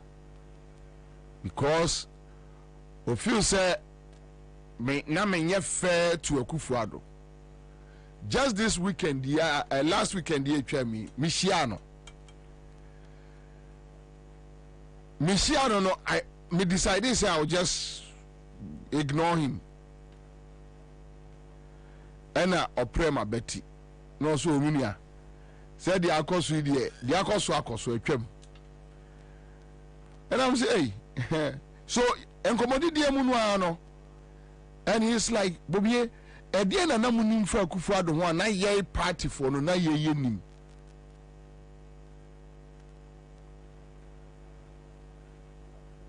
Again, na munim fa Ekufuado ho na yenim.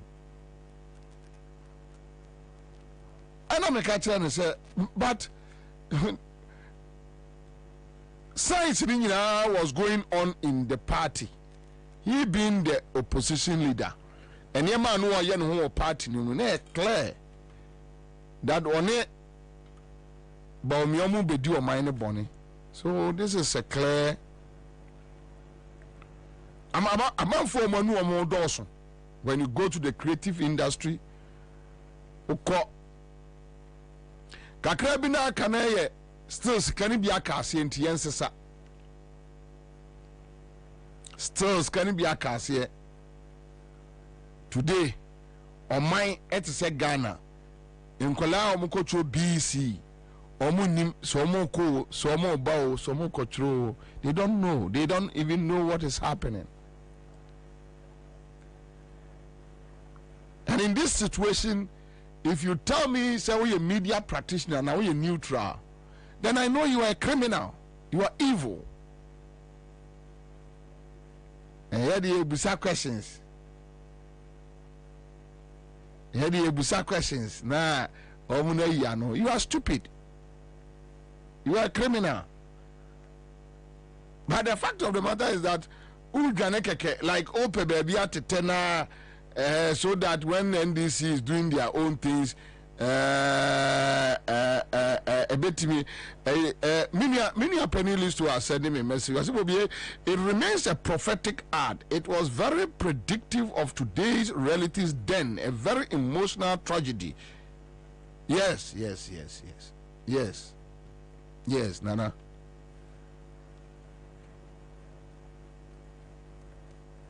You are a thief.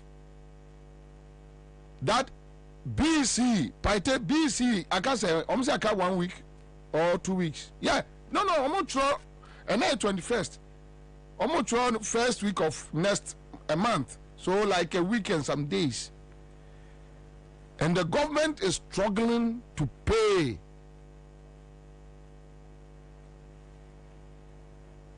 The government is struggling. Do you know why?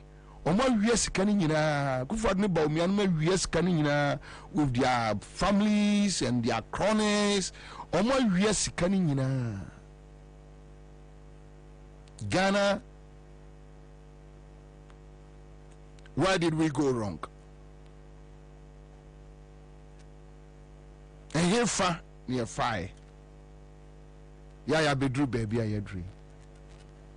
So sometimes who tell me if you office come, please, come and reform, and let's have a conversation, because we are in this together. It's a sinking boat. Why? Look, let me ask you a question. Listen to me carefully. Nebusa will trim say, Akufo-Addo be president or Neba Omia. Ana sabeta frache yenim se emre biara bibi kwananim John Mahama ja $38, let's say round figure 4, agreed. And then after 8 years enka dollar any cedi ye 8 cedis and not even 10 cedis. Why should Bobie Ansah come here and be complaining? I'll be stupid.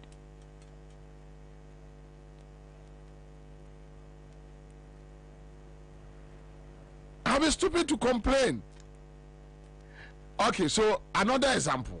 Kwame, when you tell me what from Misika more than 3 billion Ghana cedis or so, claiming say Ode a PFG, right? Phase 1.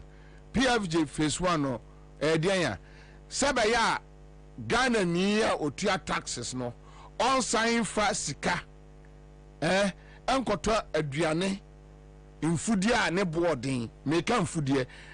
We are not talking about the Indomies ne macaronis no a crab ne sardine. So Macedon ma stress on it.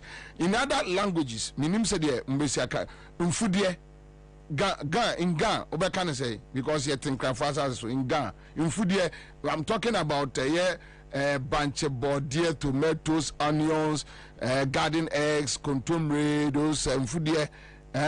So when you take my money, say what they call PFG,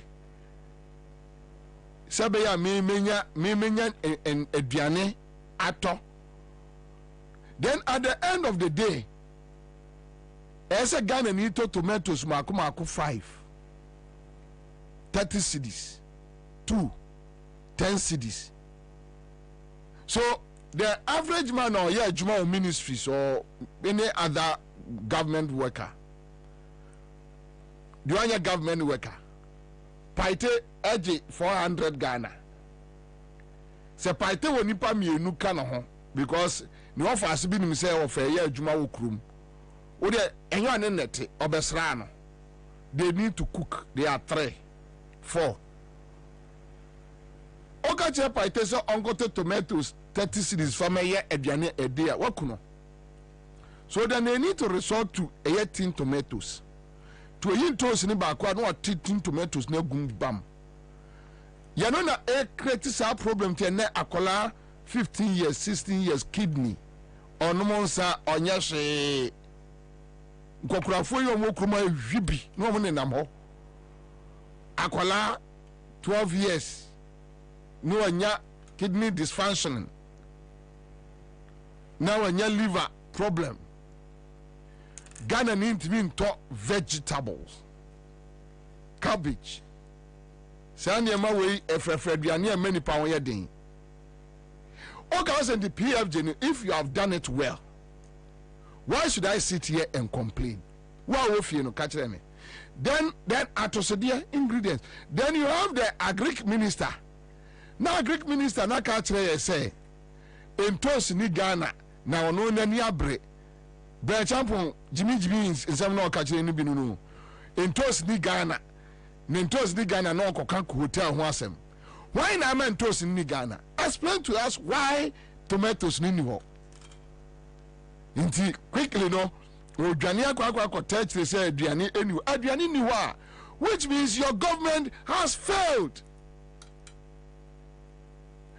Then when you have this stupid guy Bre Champon knowing that the government has failed, also microphone more platform so no aka say uwi ni kura ye mfa mawo chese so mine be say ono Bre Champon be yie no ono no oyo okay in the same say no kura no a on the and say or mine and say everybody should suffer. He knows that there is no tomato. He has admitted, true or false. Yes, Bre Champon na men bonidin because na men tese waka ho asem, but for the agric minister to admit that entos niwo enema niwo aduane niwo, and he couldn't explain why. He couldn't tell us. Unfortunately, he was interviewed by a sycophant media practitioner. Bre Champon ubusan hard questions. Oshiawa won kasa ho.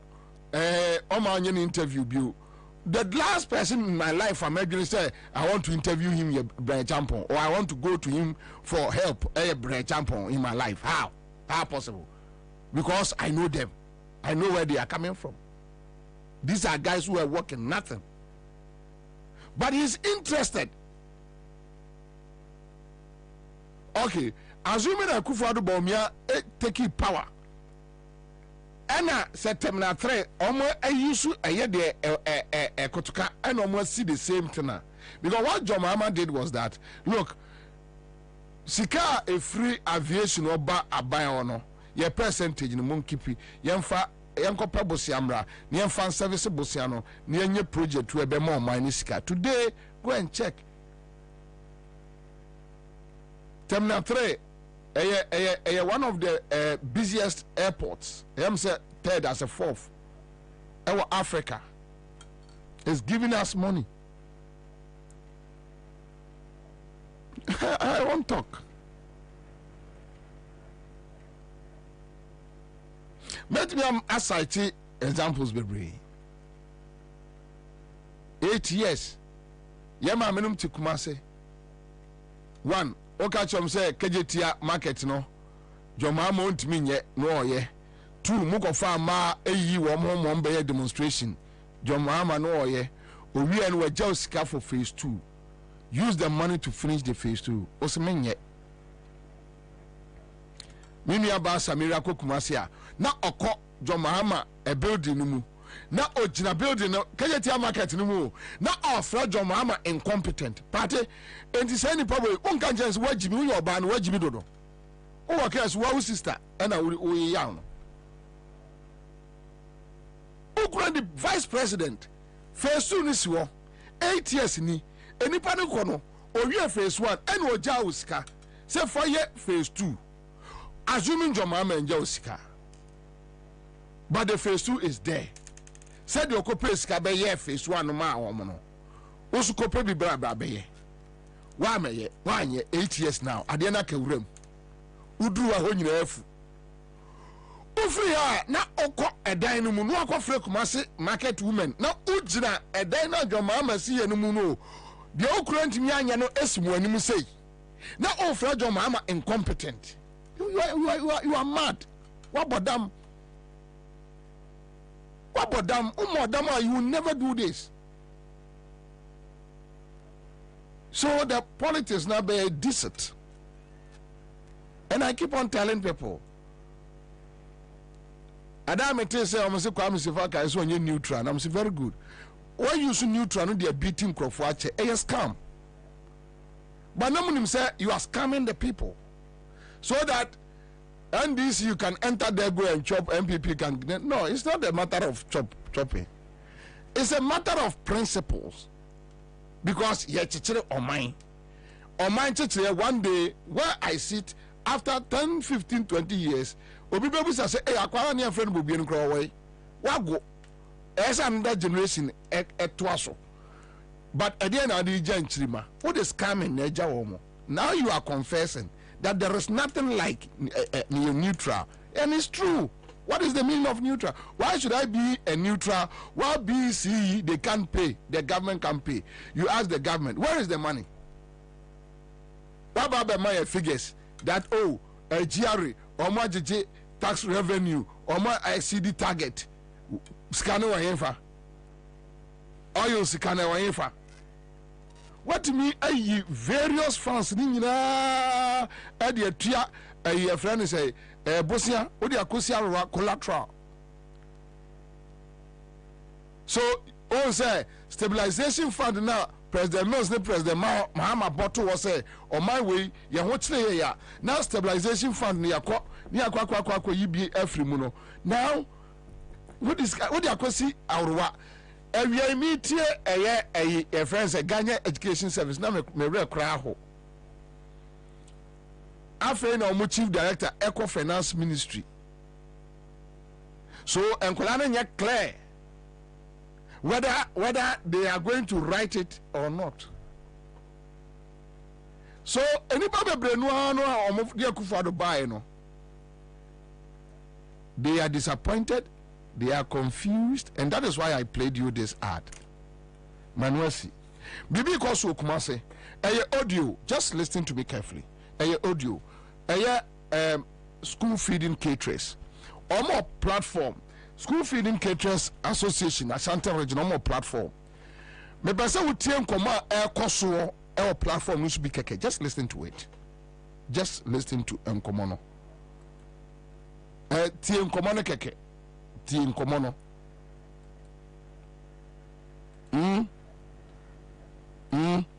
Tie nkoma no. Ude tie baby a obi an ude tie. Ude tie. Oh.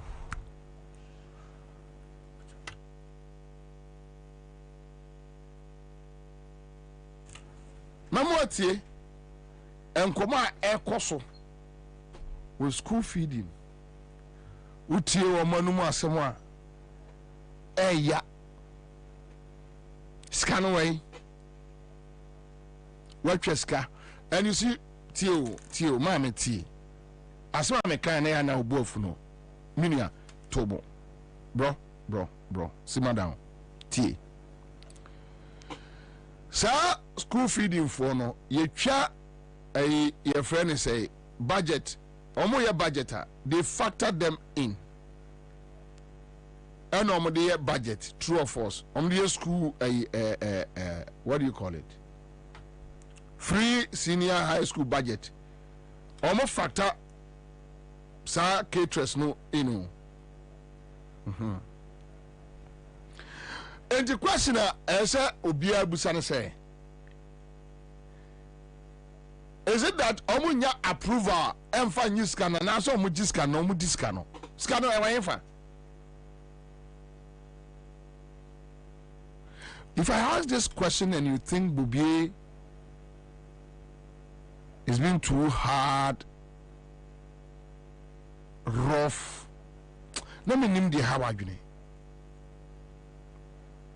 Scano Efa, Efa.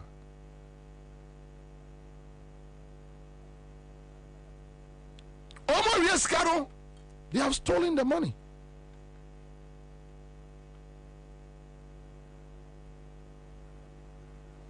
Commander, something is going on in one of the government schools here in Kaswa Brigade. The teachers are taking 4 Ghana cedis from each student in the school every day.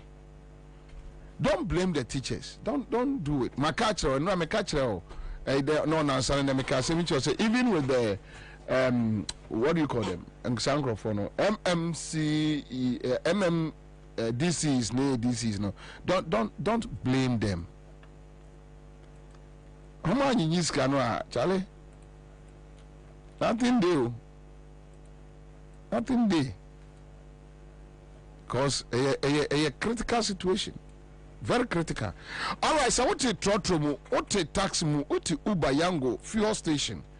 But be ultimate can cross the country, Ghana. Tie, where Ashanti region school feeding caterers. We picked this tape from a year on a platform.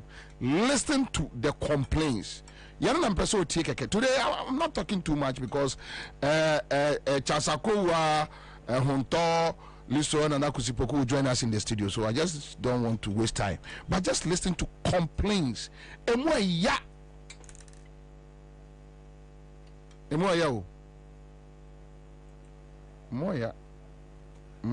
Akwa Brof was is pitiful. Adra, my high. And besides, so important to them, see you soon. They say school feeding for the choir. I'm a dear fast for me, and yet, and yet, so my fear sick, my enya. You better be a windy kid. I weigh a wing in Adia no foot, and they are singing about the Chinawa Madden. I don't know, yes, sir. Would be a year, Jumada da Munchia, Katamumi and Seni, I don't know, we are with some sir. But you also know Muntimus, so Mummy and Yaye. Mummy and Yamufi Sikamaye. Aden, when I did breaking 80, you be breaking 80. Let's see your move. Let's see your money wing. Mummy and Kani and Wasapa. Yes, I will cry a 20% to be on to Abba. One to Abba a womb, and yet, as some dear Sikamaye, Yakofi free Yamako low for Chayadana, yes, someone feels Kama, you be blown naked near the bank and one near Baby Jiska. Some of us see a more dear Bobo Diaba. Mamma Benjamin come. Ansah me catch them say na Baumia se Obema enka okokuma se no on share groups say nenko beti onam na Samia Kuni Kabo no mun kola we BTU no mo age budget na state money free money ena mo makofa bas no ma fani pa ba be gukuma se eni akama si krum na ya so kambu ena o ma wo tikona hi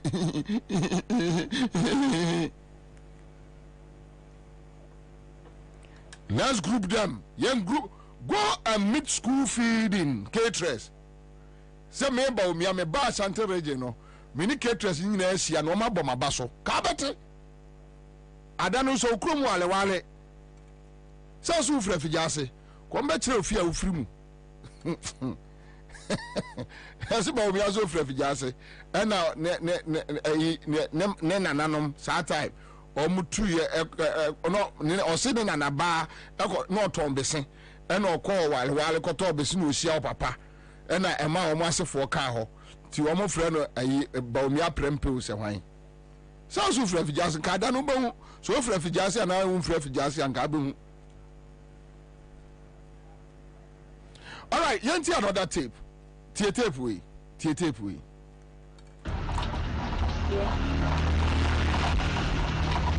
Na wo bia ha ewie.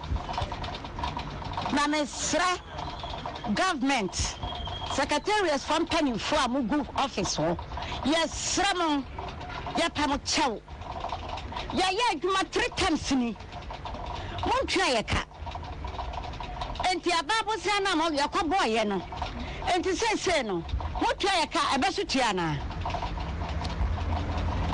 ɛbɛso tua yɛpɛ sɛ busa mo anaasɛ mopɛ sɛ yɛbɛkyeɛ kɔto mu na yɛma mo ate aseɛ sɛ ɛmfiri na nkɔto mu fiada na moatua yɛka anyɛ sa yɛbɛbɔ naked ɛde aba hɔ na moahu sɛ da wɔ mu yɛba no mobɛpa akyɛw na nka Ashanti region ka bohunu deɛ bɛkɔ soɔ sɛ yɛyɛ adwuma 3 times na baako kora mo ntimi ntua yɛka yɛakɔgye nkurɔfoɔ bosia yɛagye aba bosia yɛfirifiri nneɛma na ɛnim sɛ nkɔnkɔnte na ɛnim gu aseɛ bɛka nkuruma.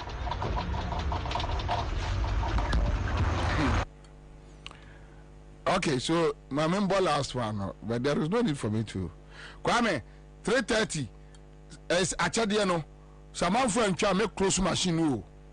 10 million, 20 million, you move to know your empacho. Wa sharp now piatum. We try 50 cities, grand out the 10 million now a day. You got a third audio, a down platform also. Speaking for comedy, a fascinating, I catch them. He said, don't know, I won't tell you. Do not for Tigale. Yes, now what any, and my a car, and chair cock or woman. I might say the minimum woo, I do music hall. A minimum woo, I might be no idea.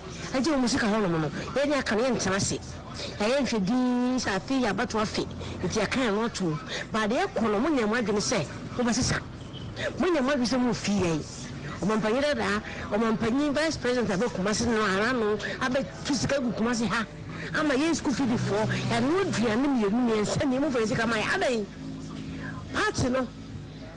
What was it when you free one catch and free? Is it the answer? The Jessica, and yes, Ubatanka, the most recent taking change of bar and the Abayano Kumasi. The Buddha can never one can hold on. I was sure they would provide it on what it is. And then.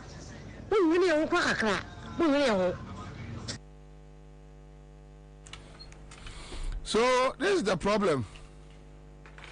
My main Kumasi na menko din komo kitu ebimra until izi Ashanti Regional School caterers feeding PRO. Mama akwaba. Yeah, Jamini Emma. Boko dia mama. Boko dia. Nyankopon na dia kwantule. Ni mo kasi ni kwa mfano bebe. Asemo. Mama, ye nim komo. Ya Asantima Mpon for the ye kan maame. Mimi fra Asantima Mpon ti meka maame. Maame, school feeding e dey ba asem, caterers e dey ba asem. Ka che. Yo. Ni akoso wo Kumase no. Se mo litua. Na obu baby say enso tire contrainer odi woy na senka women organizers any active members and aya omo party mo carry school feeding and who qualify for contract no qualified say we so near the ani bi and so to feel kwa and say asan say aya batwa afia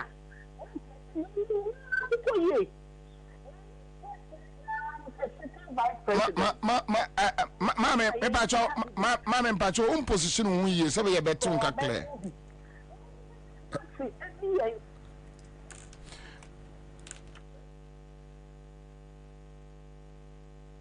Anyway, so Bittersweet says all 3 audios are threatening a naked demonstration. Yes, of course. Alexa Paul is here with us. We are all suffering, but some will suffer more. When criminals rule, citizens suffer.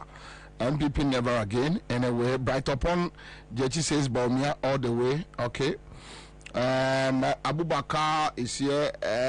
Kumapi, Bobie, don't feel sympathy for these people because they are all MPP party members and their heart is still with the party. The consequence of voting for the wrong person. Maria Adams says if you vote for criminals to lead you, this is the result you get. We are all suffering. All right. So, Mama Lizia Siaba, Mame. Na mpacho to ankomo no so na enyina yi nti wadaroma to aso mame. Yeah, not me can say. Sitting president, sitting vice president, and a real MPP candidate. It's about what to do. In fact, it is the way.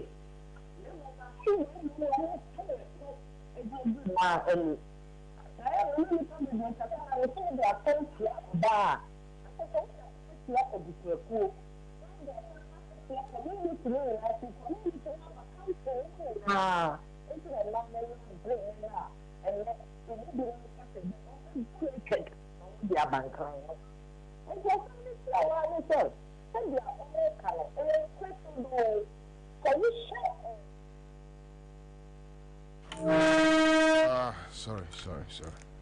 Anyway, a general issue. Phone lines no, and yet telecross no, MTN. Yes, tell us no crime, put you no crime, put you not some more the background, the chain. Yeah, communication minister, I age a taxi ni space so, and was cynical, and or the change a goodness so. Here I was lose you. That's not pa ni na masalam down is BTT biso. As lose you. Sure guy. Some go for a pa to be honest with you. Se nipa hu omo pa nka be ya me ya.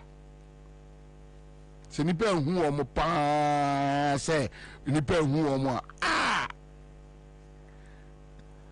opposition as la bet me to change the goodness so abraziness obet me oba dey oba fine what did you ska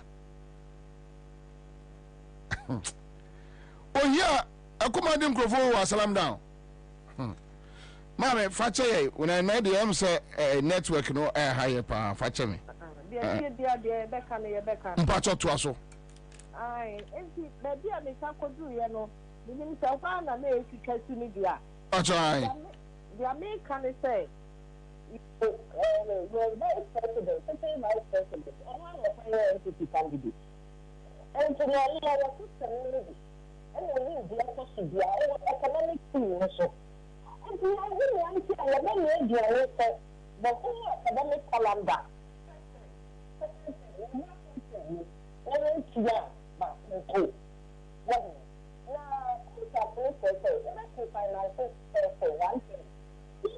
The next time you they are not to come out. What they take your passport.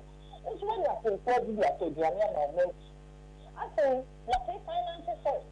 Second, we are paid. We are fishing. One day, a family will see a woman to come. And we do a proper control. We are supposed to the people who believe in the data. And we are supposed to do baby. That's why very nice.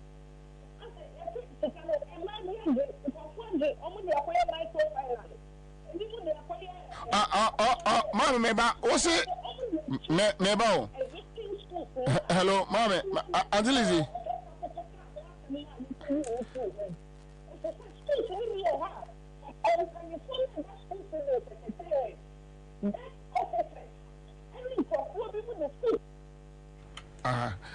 I think let's Yanko Greater Accra.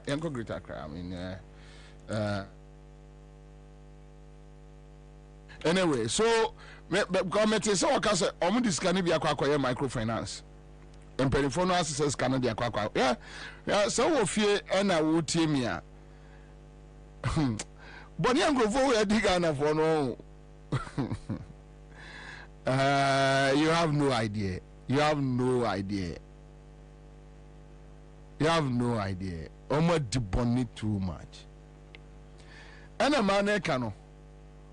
Oba kumasi abetu sika agu. Wone namosresre. Na bomian mama omama politics yeah, we know that politicians ena adumbe wu akan no. That yes, Me, Bobie Ansah. I will never sit behind this micro. I will be a stupid person to tell you whether Rawlings administration Kufuor was worse. Whether even at time I was crying, I said no, I'm paying 170. Why? Things happened. And that is human institution. Yana Dumba wa MPP penini kaino. But Osha Kufuor do niba omi ani ema omo ya. Ojine mo awon tiase. You ask yourself why. Dear Basema. Dear Bonnie. What is the issue? Omo wiye skano. Eddie.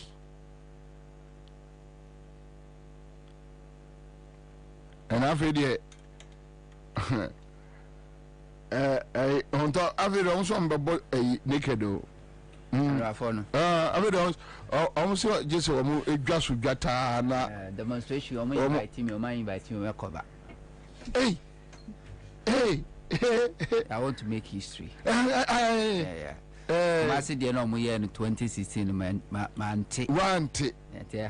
To know Grasso. Yes. Now I won't cover. I mean, one share a demonstration is seen. Person shot on my honky car. I honky car over the demonstration. Yes. Now, me person know how economy no affect it or many pedia. Yeah. On say nipa, I say at ye my refi. Wait, my tina crass now when I'm a trim chamwa. My year, boost our body fresh. To say, Ghana, you into a Amabuahima. Amabuahima. Or cotton brooch, no air cocoa, bisano, so no milk. Sounds so, and I say, what ye now body near. Naha. Okay, my man come back near Auntie Lizzie. Auntie Lizzie, Pacho, Good. This is better. So now we would dim komo kosi baby o church him the entire. Who the entire some this kind of mamo because doctor, a vice president Ebe Kumase. So you can take it from there. Yo. And see, Madam Roma, Madam Mase. Nia Nika Kodroni say Dr. Maud Baumia, second vice president, and once MPP candidate. Na only near air coso, not our economic team, so not only near Emma school feeding for my more than 30,000 patrons. Yan fire cooks the crank home. Nobody near your bitch me. Na enka wo mo no bu ni egu o machine ni diane first term second term third mu na ye na omo say abuwe bi nchi yenwe ni ebeye den ni akoto aba ni ebeye den ni aya campaign na se be wo ka obi abeka ka o kapta bua so yem na NDC for that trick NDC for so be ye busia for na ha en so ebroku no do kolonko yin na ye nipa ba ko say you try me can me be NDC near 10 years I remember the diane na me ni na komu kumi na be ka tell me say me come into ejuma na ye no enyo bi na boy besia obi aboy besia obi an supply yenya na di sika anase yenya ya position ko credit ye niama na ye wia ye dia ye ejuma say no academic calendar na first semester 2023 October and a bit ending last year December. Now so we do since last year October, but this year June ending a year from no be the culture second one June and Kasa. Yen see assembly now say now a baby also or your president for school feeding for. See I send a full go. Also you know better your platform so and then the better. Oh, we are control a man called radio station. I'll see a friend say. A friend is Charlotte. Charlotte, Darko. Oh, yeah, no, I bet you to my money, the best man. Not so my D. Emma, near the other June. Now, your man, maybe your friend is Shelly or MPP. Now, near Brennan and a call controller or call an information. First time, Tika, yes, dada. Wow. Mammy, and I didn't say, Yabeka, and look to the Kumasi for no Akawa. Not grapevine information, Yanani say. Sikano, yet, among for the microfinance. And only this is your treasury bill. Now, I stand back former gender minister. Honorable address for now, or campus school feeding who said non-existing schools need those names and also. And only at the before the social war, until the attorney said next officers need any school feeding secretariat in Pennyphone. How much schools need the how much oh, I see. Nobody can share percentage with the amount of no, if you want to catch on your platform, say, I buy a releasing agents, Mina, and to Munyan to Brazil, to see a very releasing agents, mean Daniel Tiamuka. By then, nobody's gonna pay on microfinance, almost to be a shares. And you say a near break to say a near break, say no more Cassia. Say a young way you want to Yaka here. And you know what to make oh, yes, next week, a Tiamuka, next week, a Tiamuka. Every Mammy or Nanny baby, Mrs. Pashiza and Rachel, may her soul rest in peace. Say, ya. Now, the contract will say, what financing one thing. Yeah, the following terminal. Not just a little bit near Tiauka, what media, a portrait Tiawaka, no one to football. Where they are pre-financing first term, you are pre-financing second term. You're saying we are person. And one CD about my Ansah table. Only they will woo and disconnect our only area strokes with them. We are never any admission for SHS last term and not to tell the Chianibana Castillo. Now, Sanya, you go mine. Now, say your Maya, and you man too while you sitting at the never mean I acquire passport to make people, acquire passport to make people. You know, you basic from Apple. Say the lecture mine. But, until is it? Until is it? You have a papa, me about Kumasano, more or Pabo Chowie, no, more come, more money, no move much there, woman. You can't be Treno. You need the Eka. You personal assistant to Kata. Answer by Doctor Eba Ashanti region. Why ne besiamo? And now on one besiamo. And ye any panel to buy send me a party no one can do it me Ashanti region. Yeah. And to Nipan and near the Babacata. Not just a little any. The movie I want to take come to Chicago. Not yet legitimate money. Yes, I know the Akoka. And you know the man who said there's a shoddy business somewhere. There's a cartel somewhere. And maybe many of these things from Monica Chen is a school feeding cartel, no? And then being seen Mexico drug baron. And then being Mexico drug baron. Wow. And there's a woman in there to meet that platform back with from my gay throw. What be so that's officer ultimately? What be so your ultimately? No one needs secretariat to Royal Day. No, maybe a secretariat. Every month to work for us, to work on our behalf. Now, you bread or Nipa Yame Crown to leave for hospital. They take this and they will shoot a rubber back. You are getting ready to surgery. One city only been on that whole nation so they a rubber back or dictate and defending it and they couldn't give me a couple of years because it's can do. Na sani e Bob ra yesi yenya ye ku mi ni Gaza enye Gaza ni e wono enye Ukraine e wono Ghana yenya ye ku mi e wo na ye social intervention say the whole country but be a public school bi a wono akwala bi edidi it's a national cake obi o tie krase enu so nya bibi wa aban ho and so me be mi gado wa at least aban be ma na aduane adi. Na no sure borrow. But we are the data and say, she can never the tuma for 1 to the 50 person. Not the opposite in people. So many 1 to the 50 person for a year. Almost just a year. Because we are craving for anything that gets into our account. The other can be a couple of you from zero. It is over tier 1 to be 50%. Some real can be what to try because you can tell me after the my med. Sanya Titri or mine. Sanya, you never part in our cost to outside rating or moving. Now you can't almost a million. You better in it. You better not tell her. You better not be there.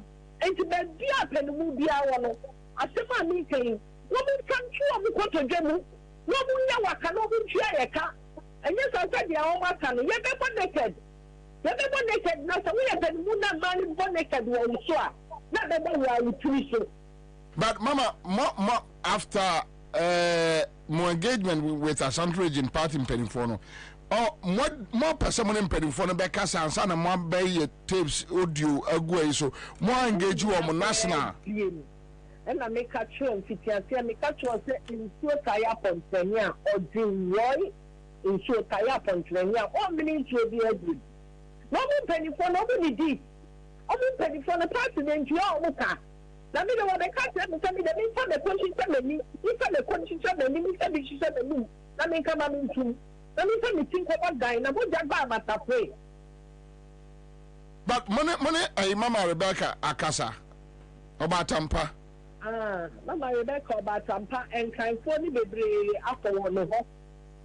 Big Abema, Mr. Penny will be anywhere I am for the home. When you penny food the bray Akata.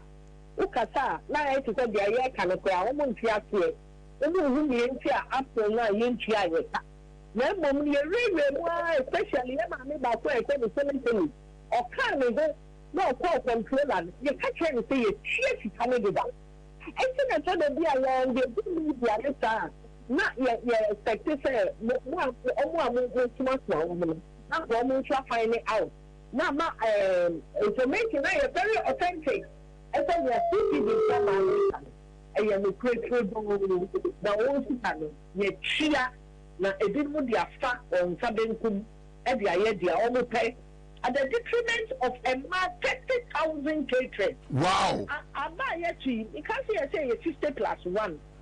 Now, wait to me, you do no 30,000 active ladies. Now we ignore it. What position 50+1? No, actually, and more and what fear no. When the ones one of who position no matter how much you go with them.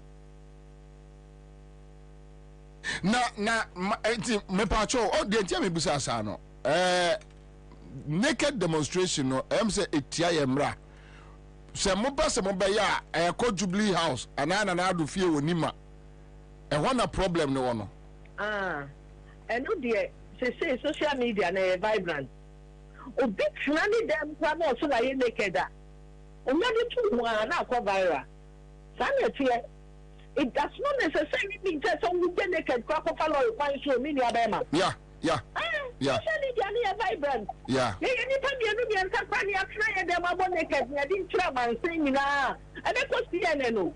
I don't go White House. Also, young person on my ass and Beko Bonti, social media and the Beko fast. You're holding up me what problem, no say, and Yamak Sakwa Bontia, and cat baby papa and fat Nanado are buying.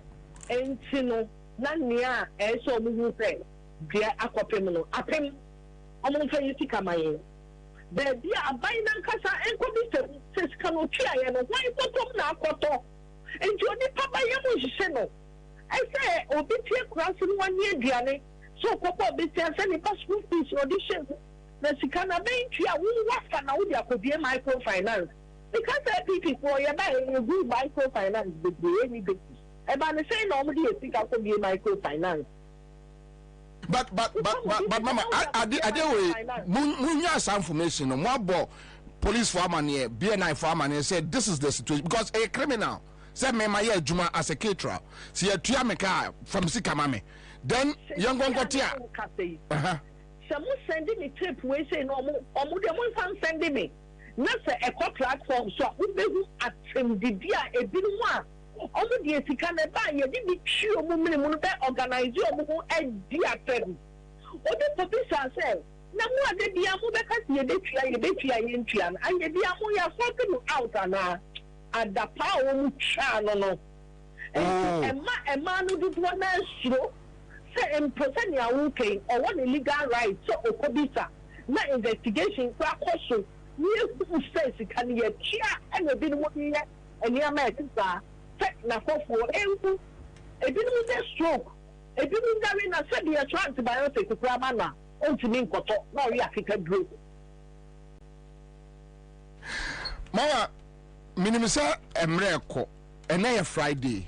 Me audios ni bi ametiano metese unuanum bi ka se entose ne na ensi ya action beto aso pa action ni beto aso pa me say school feed you ti bi tua ye ka Saturday o say ye nia bre na wada woman mama information ni audio ni kosa me see that BS Canada we be hu an o de ato te room enu na ma ye hu say and perform over dear bro. Now, could do a womb. Now, yet, I come almost the first time, dear, no mobile betray. Second time, the answer is overdue. Your mom with 2 weeks. A man friend one to one. I'm a baby. Your better swoop room. Mama, ma on you are home crack. Yeah, that's it.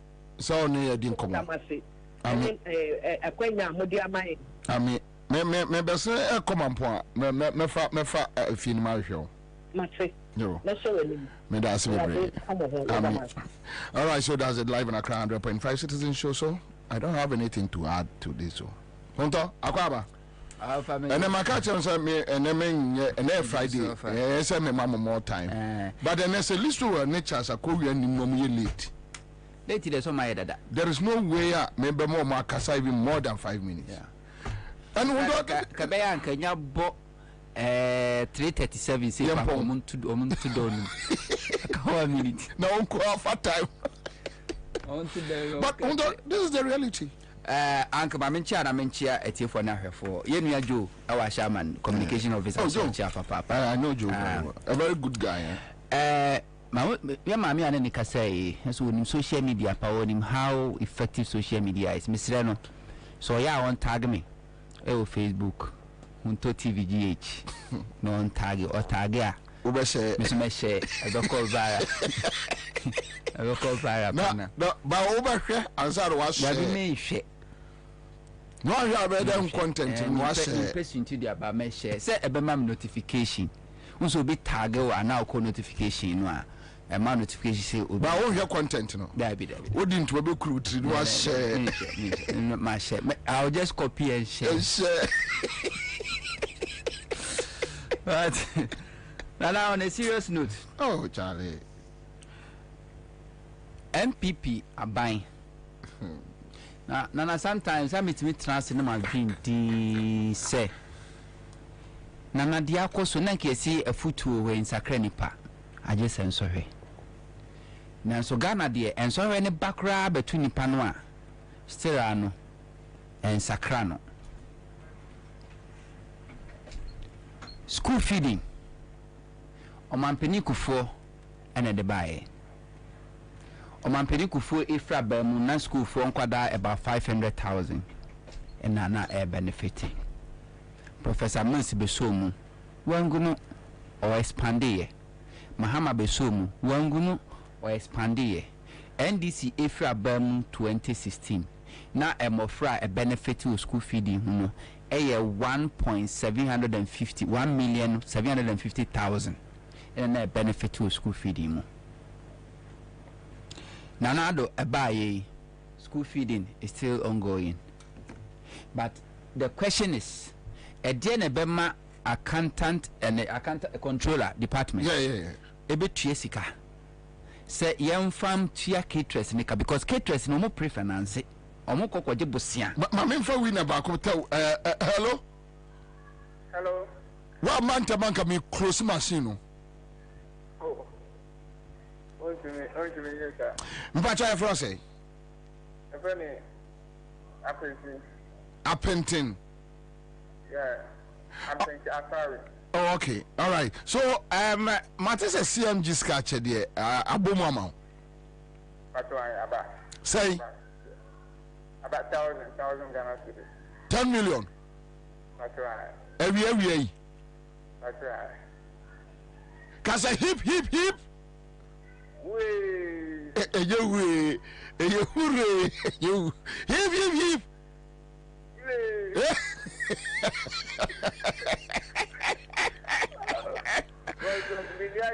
Oh, I know. Yeah, that's a congrats. Cause also CMG sketch again. A true do a dim. Cause one enter. Why? Kwame, omo makada ntwa ntema cruise machine no. And 10 million, 20 million, 10 million, 20 million, blue, if you any nick and everything, 10 million, 20 million, blue, if you and the 10 million, 20 million, and but star 413 hash blue, array, every school a caterers no cross on my jarwich. Indeed, go for me and walk was a trussel. But Chadan Tamna go for Yama, go for it. And you know, and let me who judge me right here. Okay, all right. So, star 413 hash, and I may 20 million, 10 million. My catcher, one monitor, and Brenner. We, my man, more ye, Messade, 20 minutes be. I to come in, man, close machine, cross it, ma or new be a number, but, and your share. Listen, Aquawa. Go. Don't Yanko. That's a cool 1 minute. 3:41 now. I'm to prove. Anyway, what a time. I say time that's so. Time that's so. Dr. Time that's so. Cranker.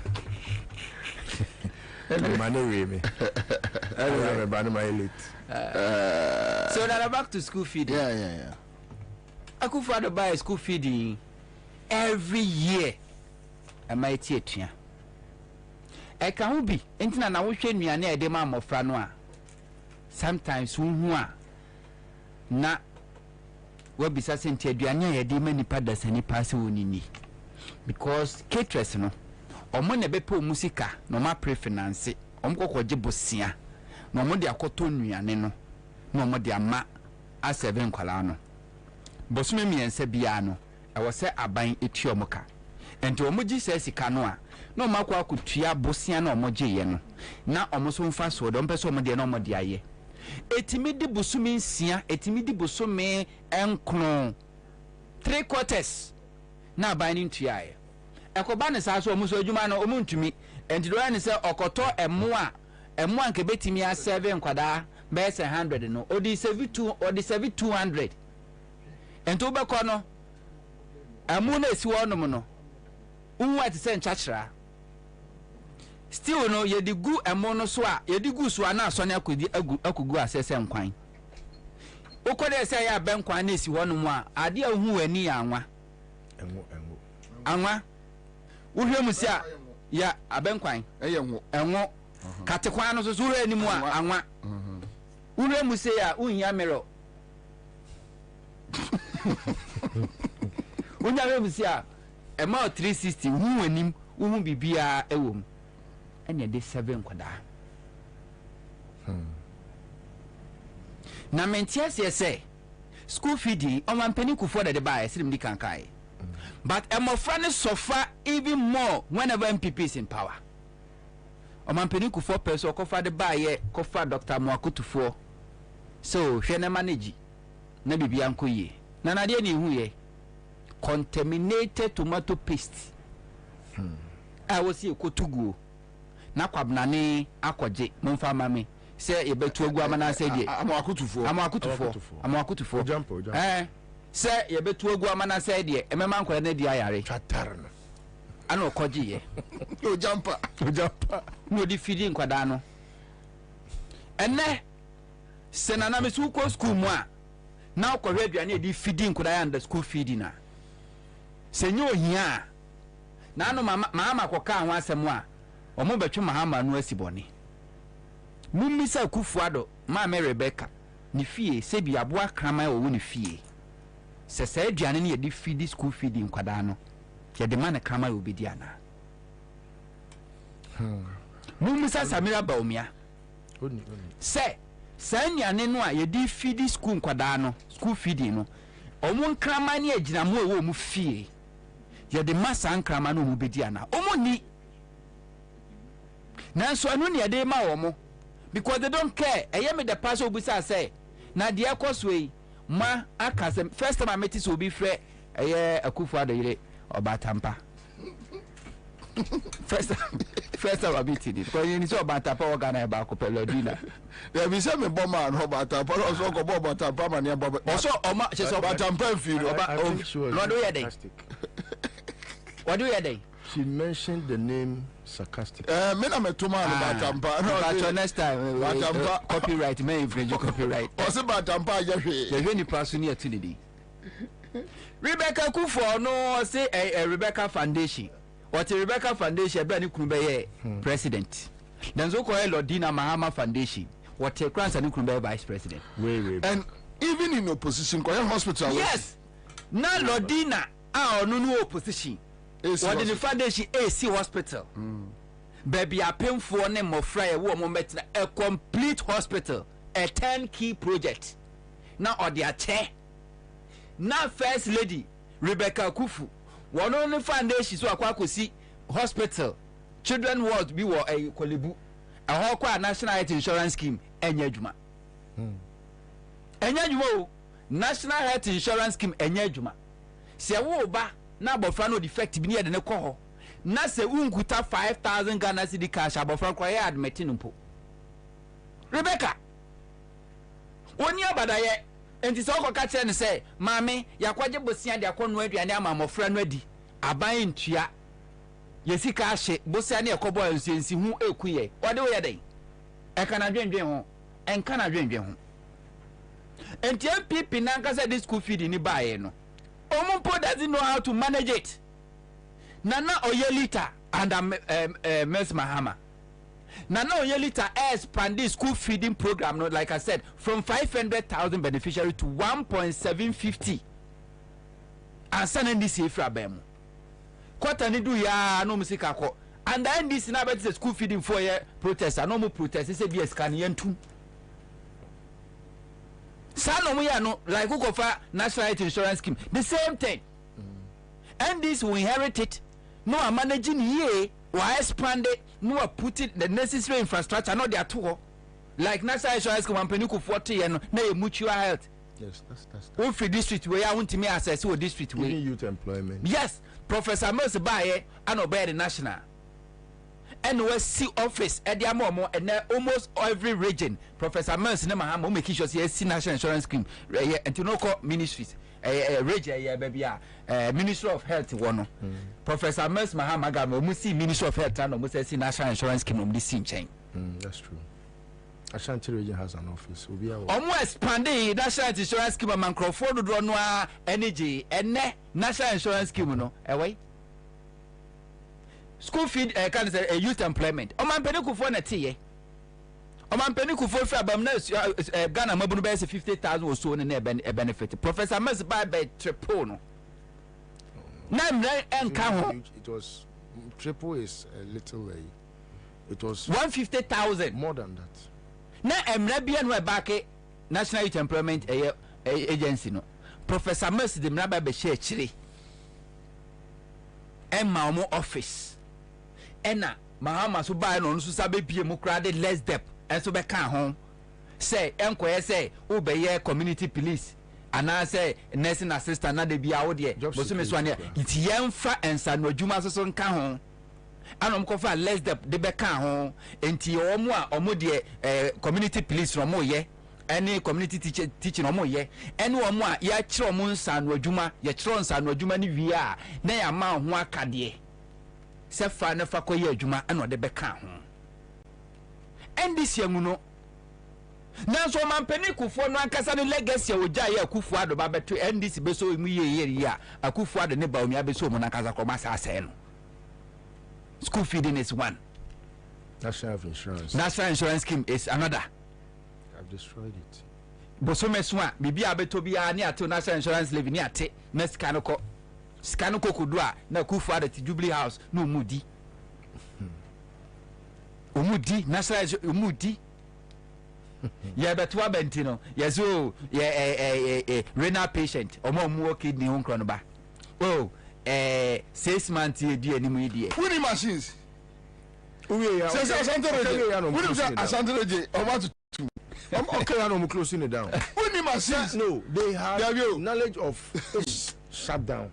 Into our castle, media can be more free, but you are too. Now, be omwa no a plan. Charlie the bepe election. Yenya announce ya muntu tum. Say ni pana balance if you near tumwa. Say ya maka. Winning machines. Winning man propaganda. Omuso ba umi akọ America. One companies maku 50. Akọ sai a agreement. Say source adwuma ema Ghana mabunu enti yeto abawi 2024 we are president what Ghana had we here your laptop enti benya adwuma America because it be so muso omadwuma no money ban ehia internet emu odin enti na de call 5G ya de call 5G okay say ye ni ajombo do be ka che say adwuma be busu sa ama ya importing crofo no maba be ye do mo ba say say ya import you yes na but ade ya ne say you see anchor radio and as a media jumai you entertaining you inform you educating the most important thing the education and the information I demand for na information be nyem fa magana for sometimes why the way I was educating crofo no you assume say a concrofo team but you want crophobia ade bia sisi wo maso sa ade na sisi wo maso mo ntie no kre no eno ene ye friend sa tribalism no enti sade ne ko na se ese no kra no a onfa ho enfa no ho tribalism esisi ni paso enti sade ka se afutuo nsakra nipa age sensohwe afutuo na etu no for 2016 no wantie ensohwe na to no from 2017 besine nanso na mesi sa nipa kro no sansohwe na to no obesa akwa repeat the same error. Sometimes I'm out Casacra now. I break. Unsa yes, okay, I'll call your message, Uncle for because Nana don't sympathize with them. Oh, me who am about yes, because Uncle Fueti Ghana, you who sadi we can. Some I can, Nana would give yourself few months. But me, I Rebecca could meet you almost this year. I'm be a video. I told you, Mama, about Ansah. Market on the wall. Enti amane kana mobo sometimes why abeka say we do mo anepe because e man aye kan nyina no beku NDC ni bia nim NDC peso e ma omo ye caterers omo bia ye pamo mu nyina mekura seseseko NPP ni e fe no kwame eji ono kura do fa mema mom kobo omo kobo ma kohwie aduane no guye aduane sija so aye nua omo mu hwie mo ne nkwan ne bibia omo kan nyina tu guye enti MPP for nkwa enti senka MPP eka senka nemmom emofra no because you see asum yenu ku okwa ya ase a ensensan na ye ebre emofra no once ayentu omoka no the quality of the food we demand mofra no ekwa na ekofom because we ni biara wonwa ni yesu wanwa ni yempo a bosome ne so escanner da abetua sen kwan na nchini wom sen nchini nim sen nam wom sen nam nim sen mo no eyetu jimi sen ye papa sapete once a one die enkura ne dio enkura na ni o ubetuaka sa school feed we ka obi na adwasa 40 18 kense no woni Richard Kwashiga yeah ne wife re delete eno ena mo te penten kwa no adwasa enya Richard Kwashiga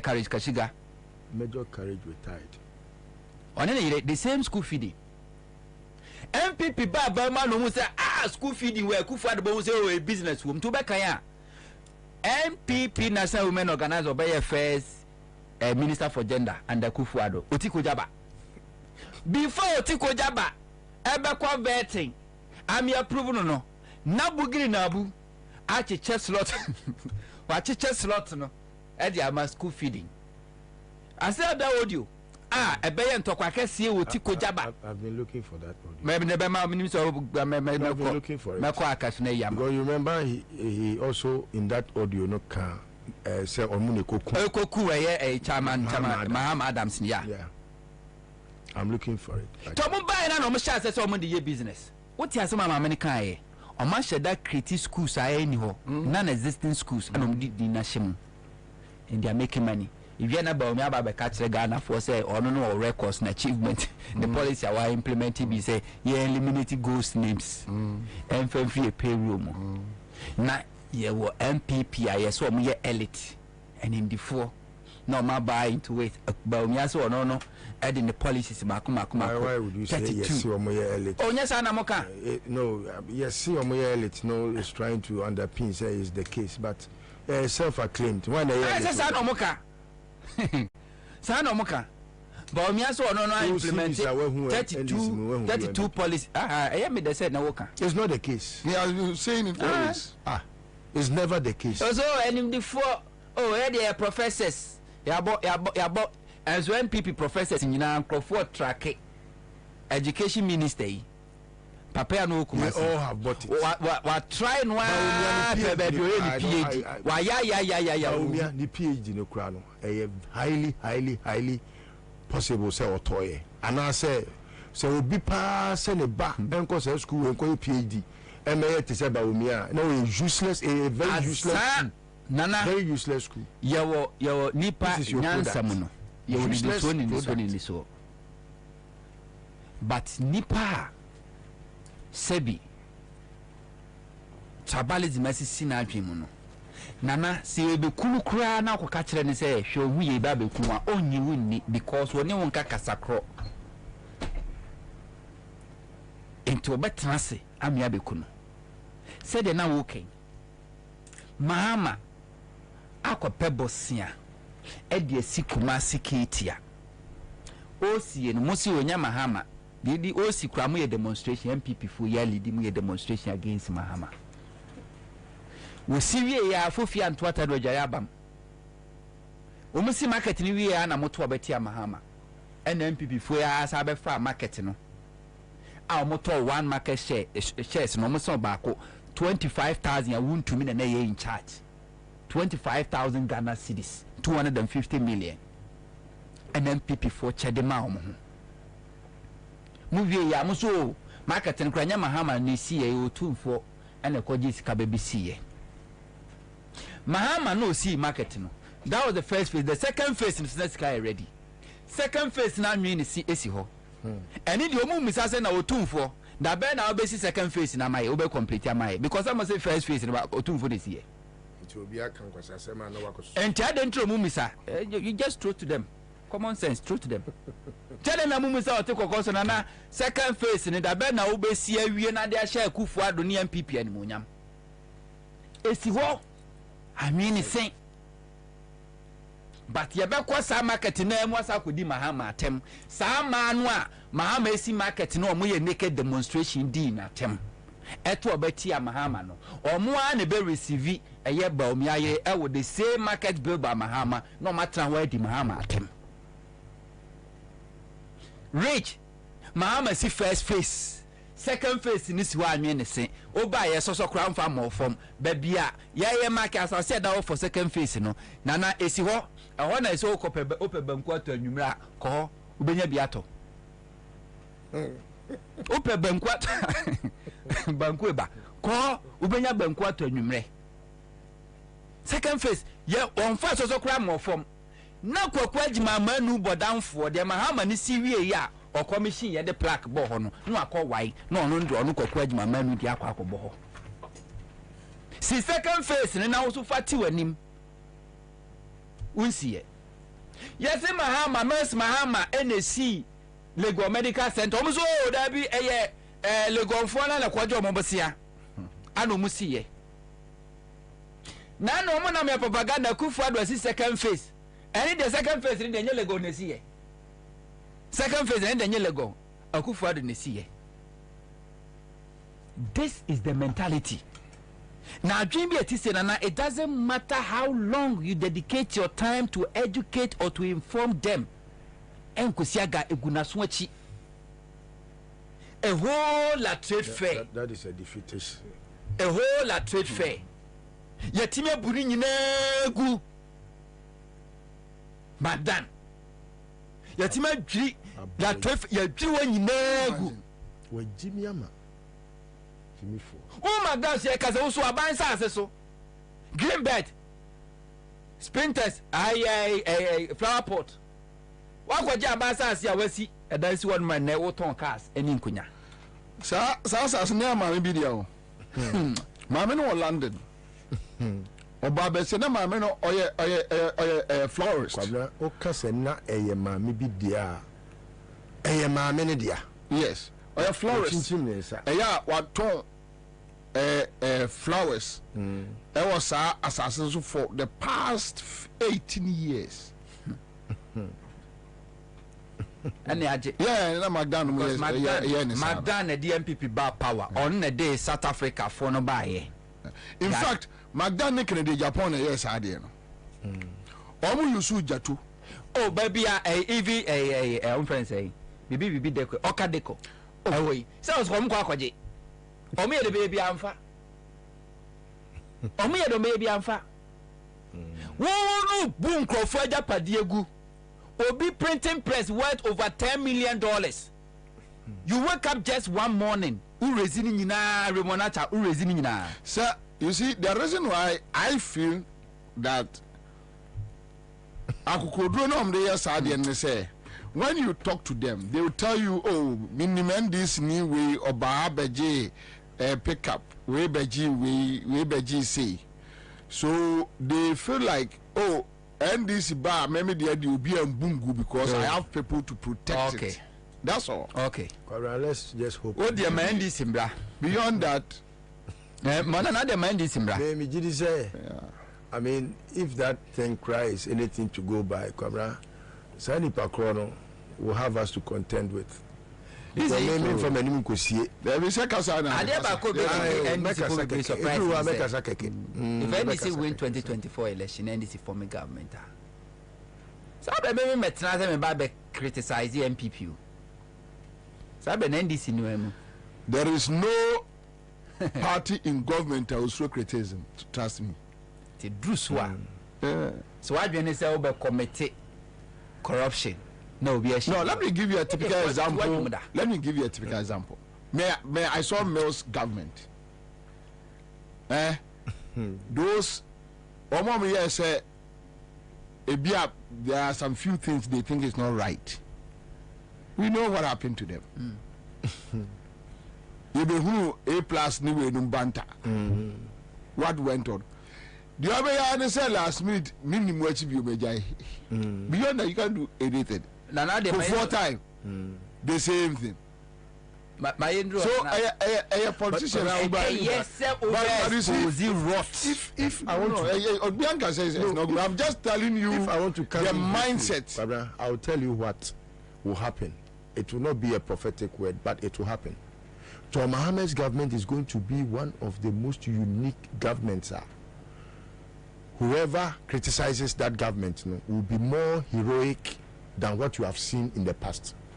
But because look, if John Mahama tries to toe even the line of Akufo-Addo just in a day, his government will be no more. And look, it is the only government that will have to set up by itself without allowing for the public to get it to set up. But another side of the issue is because it's not about criticism. Like these issues, like almost see illegal structures, no. And this grassroots and Ghanaian youth. Hey, Edru Baby who said John Mahama and his people want to do with them. I'm not for big Magdan who say boys the best drum there. Magdan. We say the Ghana for the Munyan boys. You at that time. Magdan it means military. Say a free so but you're not the military background you be show. Oba dear boy dear you be show. Okwada. Mamika Central, maybe Mamika Central, Sammy. Magdan, I just give him that time because it will be the judge. Sure. John Mahama is the only reason why Akufo-Addo can walk out today and still smile as the president of this country. When people believe that the hope in whom we have trusted and felt say Echina is better than today, no. If he fails, That is what I'm telling you. The grassroots. If he fails, the grassroots will rise, attack people in their homes. They will feel it, and nobody. Grassroots. The rightful owners will come for their properties. Anyway, you are right. Yeah. When you say Mustafa Bandi, yes. MPP buy Mustafa Bandi dying eguye. Yes. Yet they will face it. Okwada a film net. None year wofufro. We are Dania. They will face it. We are Dania. Ayawo we are Dania. And children better be sorry nefifi. Till the one debate to me no akwasa no aton. Free tete. MPP buy Akufo-Addo buy Magdan say ono na kwa akwaje. Ano de asoja for esi ho timamufo no kwa ne abo mutuo ne abo wo yen sanchiro ni na akoka no ame achew ne abubu na ya bubu na moja nyina gu mu na eko no free say NDC ba power Magdan ebenya asoja for a protect sa ne business adafo no betena se do mo sa cho mo demri fam there be na it won't happen if you have a president like Mahama even the mere fact say obi dreamy and so that yempono what me take a decision. Why ubetimi abua expose corruption under Mahama no be reward you? Because under Mahama there was no single corruption activity of course wa obi raise ya omudaye. Julius Debra chief of staff. Obua. They will go after you. If you have to resign, you resign. If you have to refund, you better refund it. If you say confiscate you with your padia, you better first confiscate you. That was say fire wa, you better fire out, Mahama. And the Bia make us say, Mahama. He is a disciplinary. We are appointed and we say corrupt. We are corrupt. Mahama bana more appointment. Amenye because they are trap no the amount. May come at you. So when you say what do you say? Mahama baba ye president before me government. Na what be your minister and as appointing what baby we are. So who say Mahama bolding and now I froze before position we are menye because they are trap or bet what to. Thank you. I'll come back to you. This one we are seeing Kumasi Niamna Adamate so the caterers and my main far way and carousel for the first time, if I'm not wrong, they said I am mischief BC for they don't have money to pay WAEC. And also more bumper I say this week BBC these are their a car befi. And Kolani Nimso Mukwakocho, but this on a larger scale. But Kumasi and Kasawuti, Yama and Kasaya, Lizzie. Also, Sika, Bomiabe to a good Kumasino. So many 3 hour moka, Kaklis or Menya Biedi. And before Bomiabe Kumasino, Omoba catcher almost say, Omopo much or Momon Kawasan Biana, Bibiabe fine. And on a larger scale, it seems like Ashanti region is getting fed up with the MPP. Okay, Kwabena, me enche for na me chia menu asame honto na me mo abaso ni adwumaso a we ye bo my Ghana. That's it. Na me ba suso no me tin konkon sane bebre. Etie for so damasi. Kwabena on say I think today I'll take my time to explain it better, maybe without any anger. Oba Adam, graphic designer, sending me a message. Okay. I'll say, as we vote the incoming NDC government into power, if His Excellency John Mahama uses his tenure for only prosecutions, myself and other contemporaries and fellow citizens will be satisfied. To the largest extent. That is all that Ghanaians demand of him. Just use the 4 years. Don't do anything. That's all. Just. I mean, other things. Let's go. Maybe I would hear Lumbe. They wouldn't hear. Siko maybe a Red Bank credit says card. Say, if John is able to do that, Ghanaians will be more than glad. What you are saying? Miko meet Bina. You didn't come on and Nippon Bissam saying, say no. Or a business guy. Now, Marco say, hey, to come and say, JM Winia.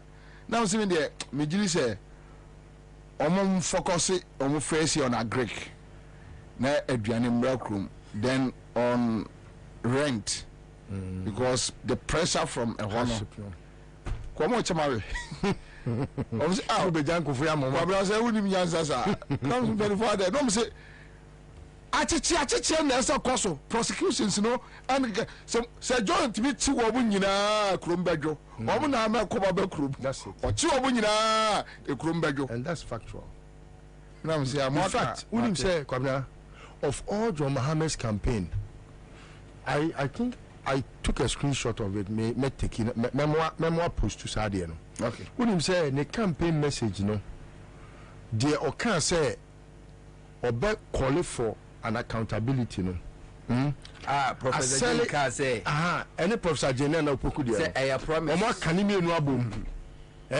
omo kanimi enu abom na omo a share and it is the most watched video and most liked video of John Mohammed's campaign videos nina as it tells you say people are just happy when you mention accountability than anything and yet 24-hour service over a 24-hour economy no two ways about no way say obi abewia one kind of asem was what enya remember be there be me akwache kronfo no we are not expecting Mahama to lay a single brick.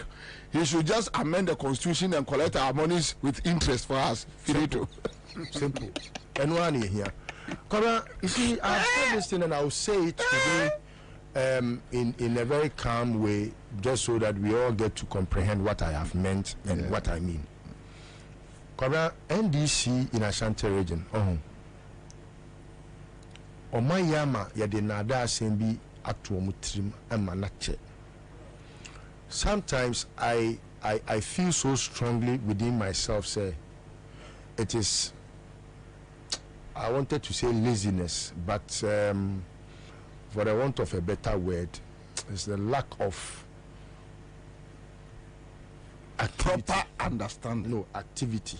Yes, when you understand the activity, yes, you can execute it. When you don't understand it, some of them understand what happens in Ashanti region, but they are very, very lazy. I think I should use the word lazy anyway to get it better understood.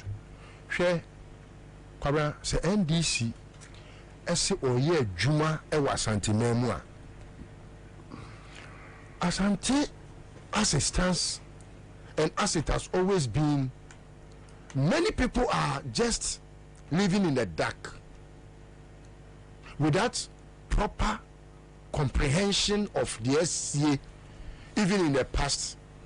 And I linger for a long time, and because NDC has sat and made MPPs pen some message for a long time I bear indelible in the minds of many. But fortunately, I say recent youth of Ashanti region, Kwabena, they have a different mindset. Omuni papa no mo nya adwen, omuni maame no mo nya adwen, omuni obia me share youth a waka chem say na maame nti agimi sem na no oma me sem nkodi akire.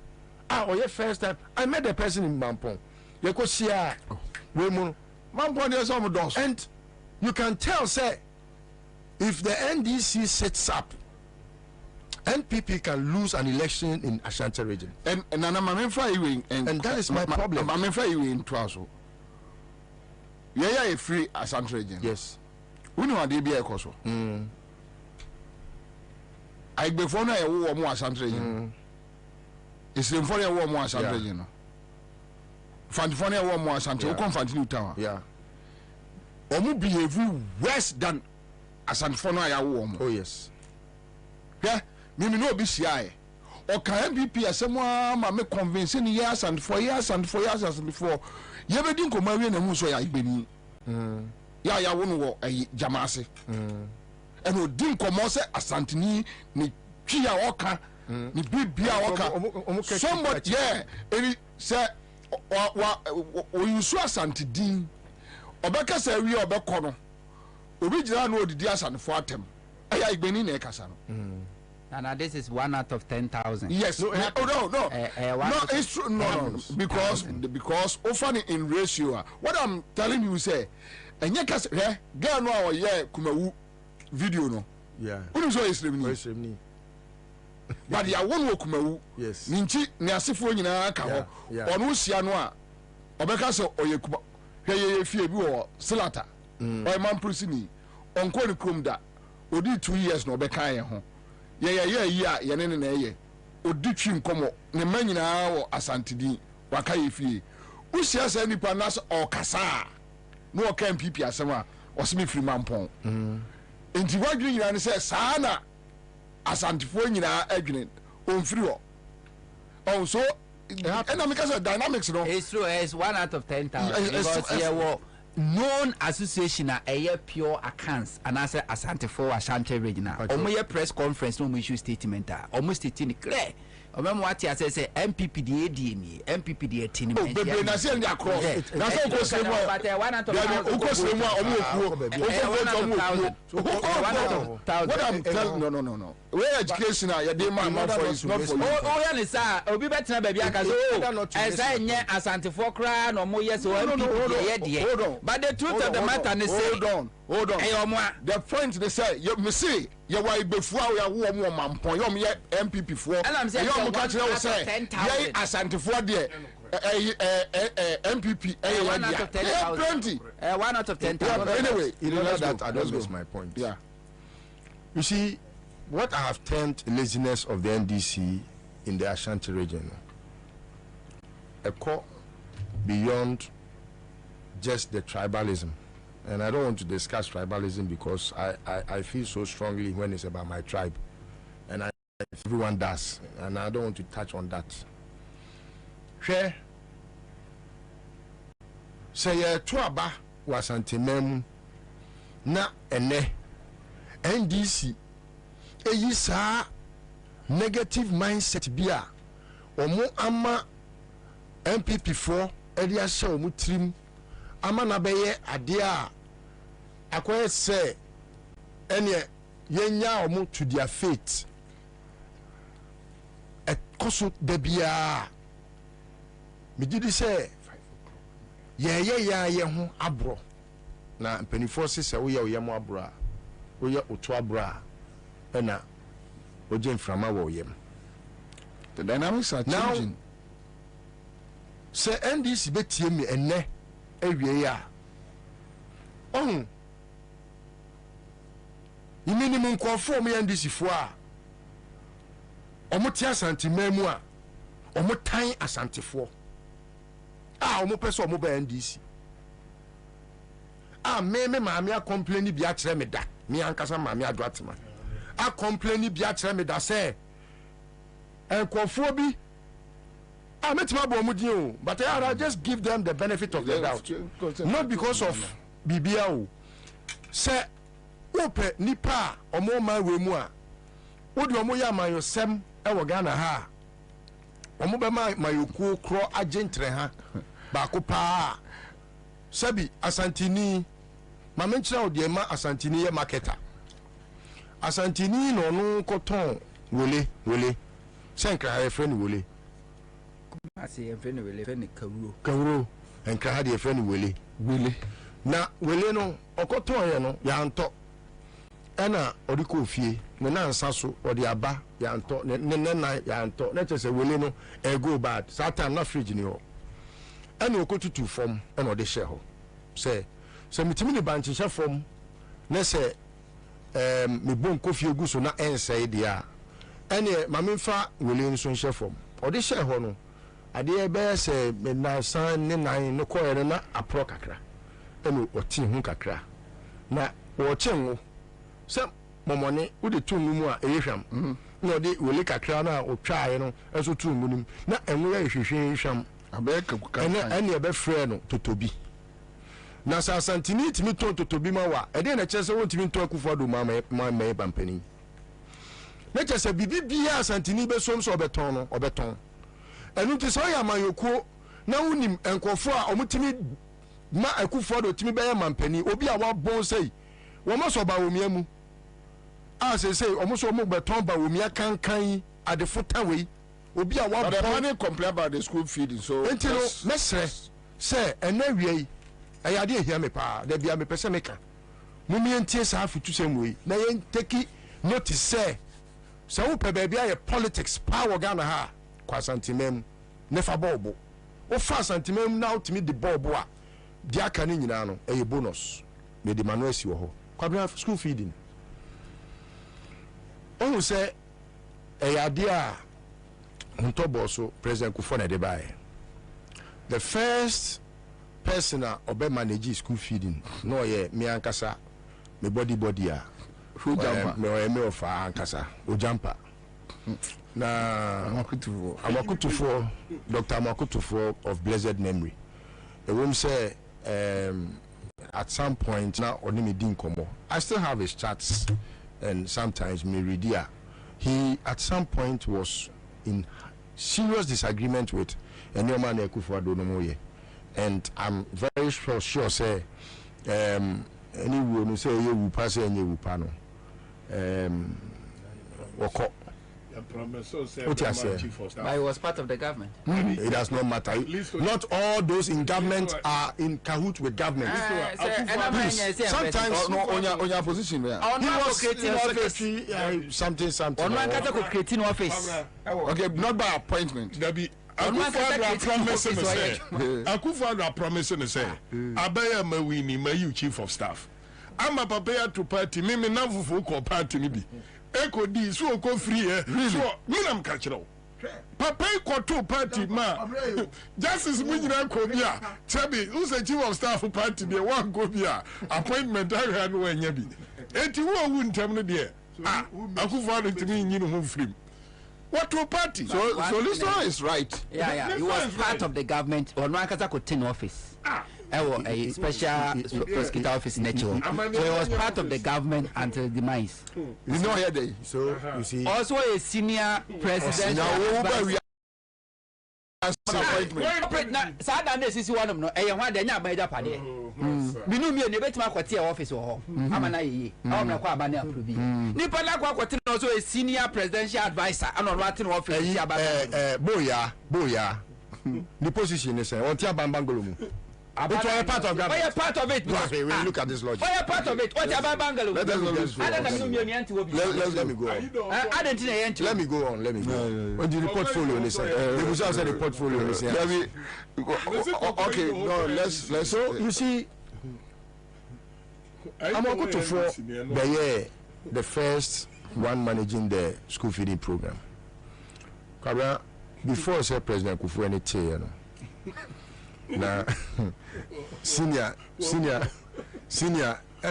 ayi bukata and our friend is senior we will be a me pay wa 17 am do abeka ma ban na sebio encourage an dey en ka be di kra we kusiri wa ka kra dey say obekusiri aya am na e bia what ba ko adi na we dey say we di jan kola yi Ewana senior bufu ena senior bufu say adena President Kufuor akoka na asem na President Kufuor mu ono amakotufo say oye pani enti ene odene mo ba ko ba Akufo-Addo when am that time am Fox when am ho na ofre me say memra na that time no ne yakwakoto ya mankwa no maba me ofa ya mankwa kabaka Tabaka na oye no say enkwasi ade a President Kufuor de adi no oto kind am say oh senior ade na aka nti free onom no hu say mintimi ne 90 bi ena menene fall out ante eno sa friend me say that time na hardball was very powerful political talk show so now he needed the hardball no sa frame nti kodua we a oye general secretary one de ne mame nakwala you see I'm saying this to me say even after President Kufuor introduced school feeding bone ba ekretrim emane tongum in fact President Kufuor yinedi it's on record he sacked him as the head of school feeding. Now, it is true, so say, school feeding became better under Mills Mahama.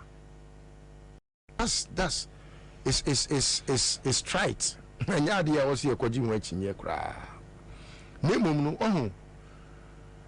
Dia na madwe ye me ne say MPP likes doing sloganeering politics. Slogan no abeto ni pe bitrim. Ene ubusaga na ni say what are the social interventions are? Obebo school feeding. Now school feeding now obebo no. The first time ye school feeding in Ghana hano, the Danish government and a Mayan facility bia. It was a grant. Famekwa. But do you know that under Mills Mahama, it was a government of Ghana project. Okay. Under Kufu was the Dutch government and another government, all my facilities free of charge. I think Australia. No, it was the Danish government. The Danish and another Canada. I think so. I've forgotten about it. But they gave us free money to feed our children. But under Mills Mahama, they didn't have such facility. But they made sure that they even made it better and increased the amount of money and the beneficiaries, the amount of money per child and the friends beneficiaries. Increasing.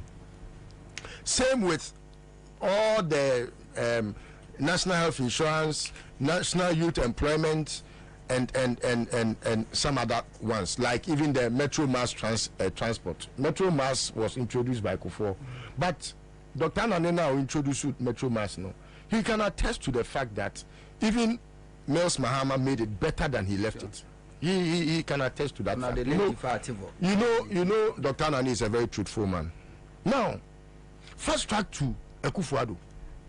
Oh, he is so weak. He said even the name Kufuor no cry about Ediabata and Kwala, who say school feeding. You know, who didn't so much concern come coaching you know. Anna Ansah.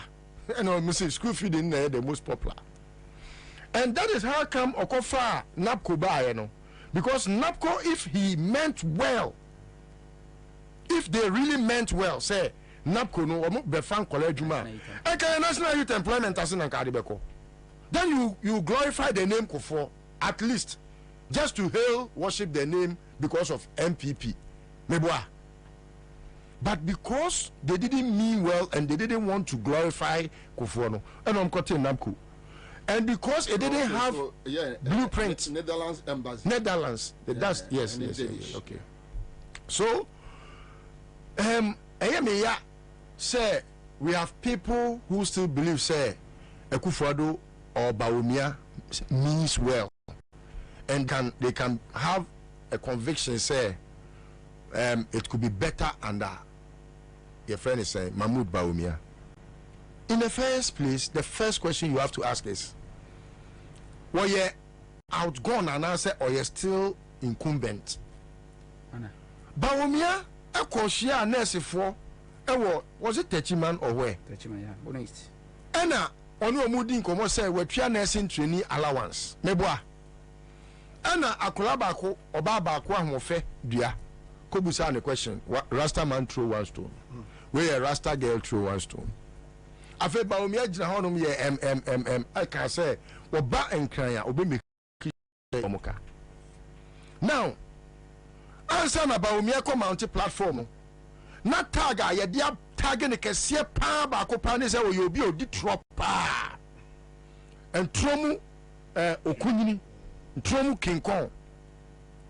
And was according to our platform. So then he had to make sure say, Nidina, you didn't throw. I ain't a same name, no. Affair was so or paper. Or bank, no. Kwabena Wankutriaka. Na then I will be or no at titi ni sem ni more moon kakra. Then we Adriane. What Bawumia? O dog food. Nuggets automa on cramai.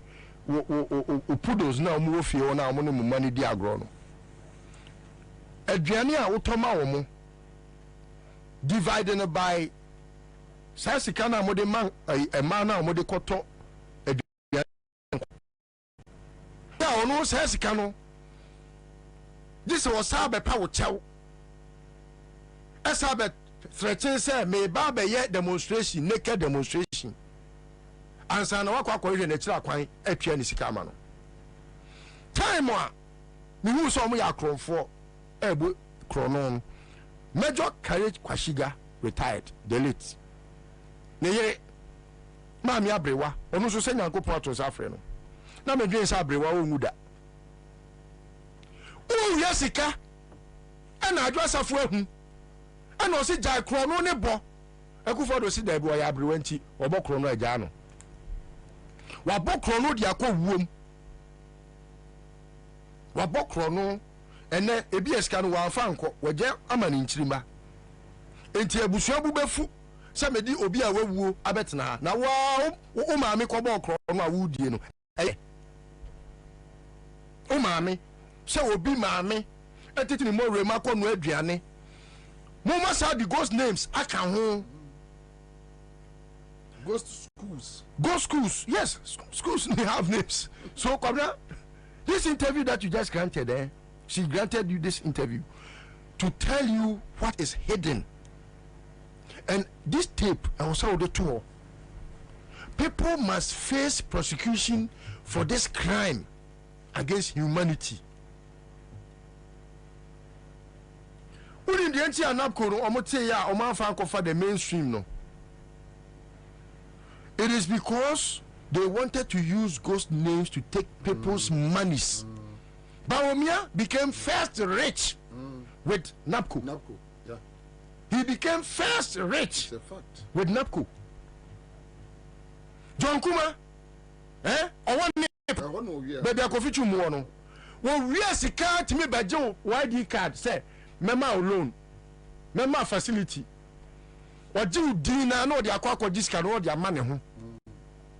Edi sika gu na account mu ene say o discount was amando we obisi wawu ena obi a wawu yen kan chiasem wa kwasua ne kwasua ne ku no na boni akatua ne owuo nipa yetrimu osum ene ne ire ne ma omu bedidi ba ko no se ubedidi peche because papa na wiye sika momu di obi basika na mawia no uko school mu a enkola na duane a omudie no Kwabena wuhu a wo se be fem wo se ebe fem se yetimi sa enkwan pa na wuhu nkwan na asa sabio yakose nsuo na yede nchina tum na ba ku bia me hu no social media so I to say your friend is saying mackerel and omayi 1 piece and almost nipa mako 12 and 1 piece of mackerel na ne kese te say me kokromoti na ye tetimu keten ama nipa mako dumienu eso ene ubenya kwasia pa wagimi abodam ya ote ha nkran ha Wati kumase, wati baby bia. Oduru ha no aka kire Bawumia say it is possible. Why won't it be possible to have such a fool become who he is today? Na kaka si enyimi say oman a enka Kufuor ye man pani. Enka would we have ever had obiti say Bawumia? I wono na SS or a doctor in economics.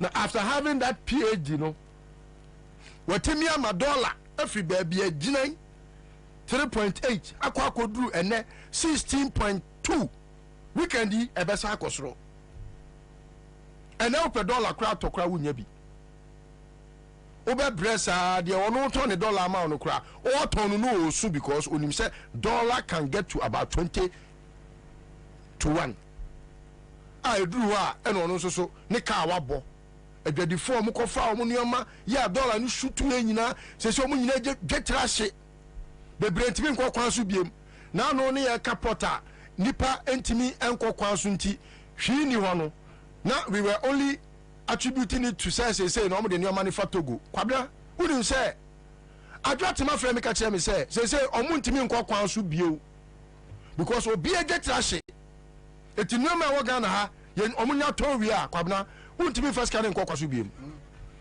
kan no container ba ko na utimi de $100,000 kofa no eye nyoma wodo de ba no ene no sa sika no this all 12 containers na they akoto one container na one be san kwase adwuma no eti no ma me for na bre and more to the point is where nyoma boss was I dini enyo omu pro me I don't like discussing say school feeding for me MPP for and also me NDC for or me Ghana for NDC ba abamu na so mo mama ya omoda so ho ye school feeding yi school feeding na me ni NDC for be ko because I was so jema NDC for ma no eso ya bi omo so ye ma etime me ni omo ya adwen omo party na wa abamu wo yire wo ya adwuma e wo opposition na ba abamu a e wo se ya gi onu na adwuma ne de ma wo straight up etiyire wo ho women's organizer mo nyire mo ho omo ba omo abe hand over enyama no to you se kufa do omo ka no mo nko ni fie nkoje obi entua me support ma so ontua ka ontua so mbe tua so dia ene ma no oto a twa video na fa be kire me na me nko me fa ni wati na me nko nkoju sika ma o ba so me kokro mo tini me na mto aba ma jom hama no na me hu sa fe wasa kire firi uji mi mu abanyansam na afi obeka nyansafo ho enti be sire wo ma me fo no omo bre me ka bia ma omo because sebi account enti na account omo ye menua no ma mesre omo se skano mo di bia kwato treasury bills mu na mu di hu faso a mu nko yo musika ma omo mo akrofo dodo Rebecca ya mo koka kire ni wono oje ne share eti bere no diskana wa bincha wo mo wa bin soja oye wiki no ma me no ni tirimo den ni tirimo credit nche kufuado ni tirimo den nche kufuado ready odi ye o eso tuto awo faso what eti no fuado si me de manu si na maka kire eye yenu anu ma se achia ne muye e dese akasa bebu nyina ni nyina ne se emire bi atwamu ni yedi tumufo se enye de ehye nyina na esika kokko ewom se kofo baaye no sabio ehu amemu bi ya enye kura sabio etimi be ye bank be jawo prochi se be jibusia na mu adwe ye mo se MPP ye kan MPP a na se sabi kura mutimi ka se odwan kura ye beto ama no na mu ka se mu koto ama odwan ama odwan abe nipa na. It's not possible. You can't. Woto abama ofuyi a obeye ofuyi nioma akyerɛw. Enti nya say in the name of MPP nti na aboa bia ba osmeto ama no enye bi da. Hwe nipa ne su ne ne ban ene ba omi a waye zombi wei otimi kokuma se na omakɔ han kɔfo na omagiska na omudi nachi na omoye ne yoyoyo achamba na achambi ntimi ano ne kwae nyina afi asoso fi achambi timesre se enye de ese nyina se wote MPP wote da asia bra no ama okura so enti enya so fo wo party mu nyina ma hu obi ase ba omia etimesre mo nwini yie na mo nto abapa mu hu nyansani a mu hu no da mahama wanya ne so fa so okrampo no ena mu tia sentimemu sebio mu hu ne ma papa obeyeye musa ba omia so obade na ode be kire thank you bia sebio osebo etimesre mo nwini hu mienu na etina asu another mercy about back quick comment from Senator Tony Bonsu says Bobie, the ability of governments to carry out their designs depends on the general temper in the country. All right, so people like you are the reason Ghana is where it is, and I think a conversation. See, I'm just catching here. Hello. Hello. Hello. Eja. Yes, sir. Eja. Hello. Eja. What's the banker? Paja Frose. Nana. Oh, Nana, Paja, Nika Krama, and ask Canoa abato phones and yode. Many are Japan. Na we are say. We are 1,000. Now have it 10 million. When you 10 million, we can do a beer wound a pajane. Let's see microphones on wire that. Oh, very much. Hey, but now baby boss doing to me. Guy, we are gamai. We are gayo. We are gayo. Hey! What the time you look same? Oh, there be a baby kakra. I kakra no where you be nkoda ofie. Why? Nkoda ofie. Ufufuzi can top lot. Go ahead. That go. You say we are guy. Charlie, see I'm just catching there. A real. Sure. So I mean some nyina. Cause so anane see I'm just catching there. Yeah. Thank you. Cha. All right, so star 413 hash Friday special. Ubedi di peche. Shall see star 413 hash process and 5 cities oh. Na man for di 10 million ya de no. Ene me pedi obedi 20 million no.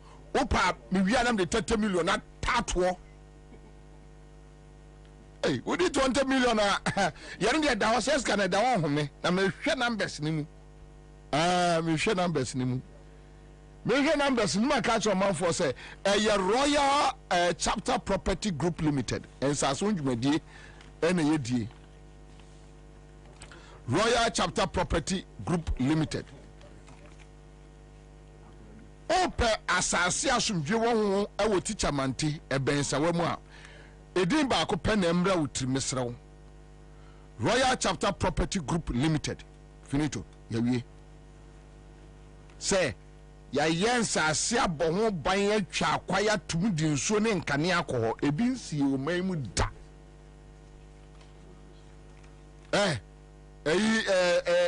Langas asem bia ni ho. Usrompo aban stamp tim so.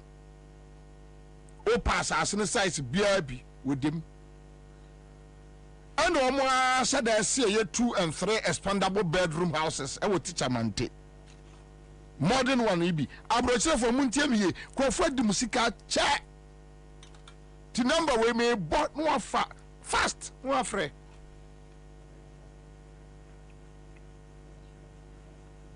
Almost be more busumisia now the tweetia kakra. Tie number of a pen 025 65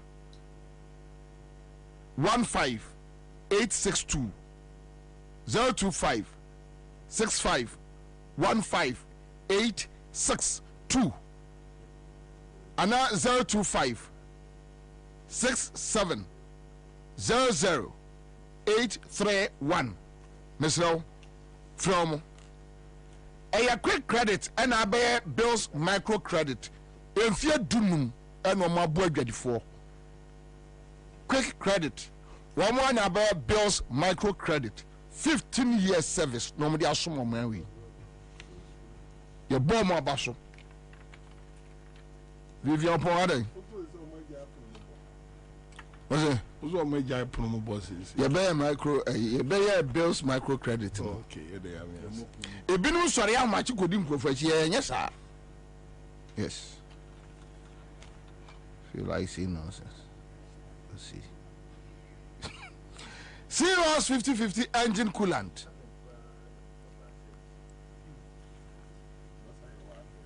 That's it.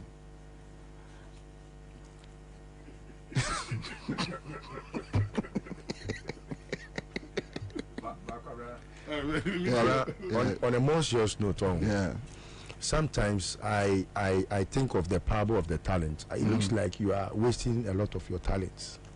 Because you may advert here. Channel this advice about me. Meneno why buy the only talent in the Meneno why buy the yard. Why about me? Oh, I can send you. No, you're professional. Me advert in view. You are a professional. Messi me nye bio na na. Marketer. Thank you. Yeah. Me nye okay, so I want bro for dika kra. would be free what security. Give me a marketer. That's a very nice name. Yeah, you are a good marketer. Very respectful. Executive sales and marketing. I got you before. No. You are an expert. Oh, there you are. Okay, we do Bepacho say Owaka Aya Kai. When you know a chassis overheat na Pacho Asamo Yato, Sikani Hone. A yabo or radiator tank no by na chin, a the assembly bro. When you know our lifespan, yes, engine be a car engine, our lifespan. Miawani say, when you bet me a trust our lifespan, no, who keep says can be bon. Now, engineer wiki and no a year fuel too much. After the year, my engine is it's smooth, maybe. You're into them say GC horse 50-50 engine coolant. A wow. Or 3367 coolant and 1090 coolant. Or Maimu lubricant shops Ubenyabi from 0244 577 459. On Sabeka Womo.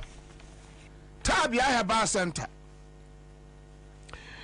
Into the Yadie, Pepun Yadie, Wonam Yoya, Wenumuato. Tiemi, a Tabia Heba mixture. So Wonam Yaoya, Num Tabia. So this Yaoya, Num Tabia. So we tipa what Num Tabia. Heba mixture. Tabia Heba mixture, Wadiaba, where you Sisi ya constipation ya mwatim nom tabia heba capsules. Tabia takum ebusu immune system. 100% organic ewo no mo dia wo no. Ai ewo. Debi. Tabia takum. Debi. Ewo ndia wo no.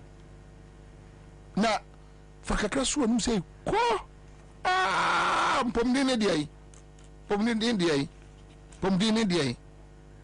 wase oba pemfo fansanka akoda nya mfis ya edumotwe o ma akoda no fo a FD agiatum from 0243 686861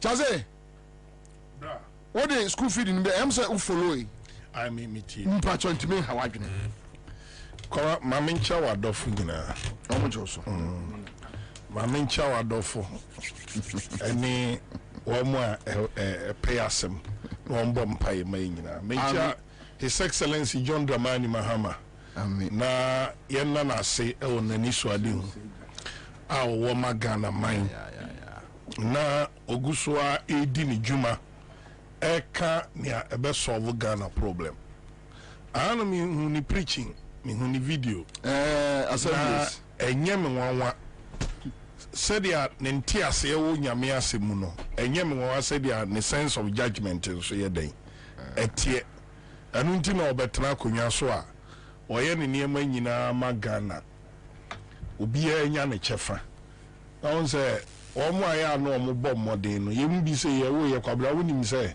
ye me ete asese Rollins o wi nipa nam on say ye kira kwa bafa so atan nipa ne a onye nyina ye kira so ye kwadu agiman iduku kokko ya na yo say ewo ye say sunsun bi ne shim ka se premier chese ya tinsam o ye nkroma kankanya ya tins na kwaku ba kunom atimi akwa fasa atan ni enim Photoshop kwaba na wo kwaku ba kunom atimi akwa Rollins a wo dware pum fish to I see Rollins to say vume na Rollins de so na no mama what invite ni meeting edi okuba akwasha Mr. Weka yekrom kwan ya fa so ton niema ema so ni masanti ko suya no ko suya pa good Unim Asante Bayre. Who question? Asante Koko. Sa Koko Asense no. Oh, and a concha 80 kware we din kakra me de beto so sa fam ho ne say. Asantinia also obeton NDC nso no. Kwabra wo ton a unu sa wo ton. And there be a committee where any secret, my main purchase. May to what's some American, me do cancer for you. Who's a man born for no? My pony and the Abra or ton your mamma.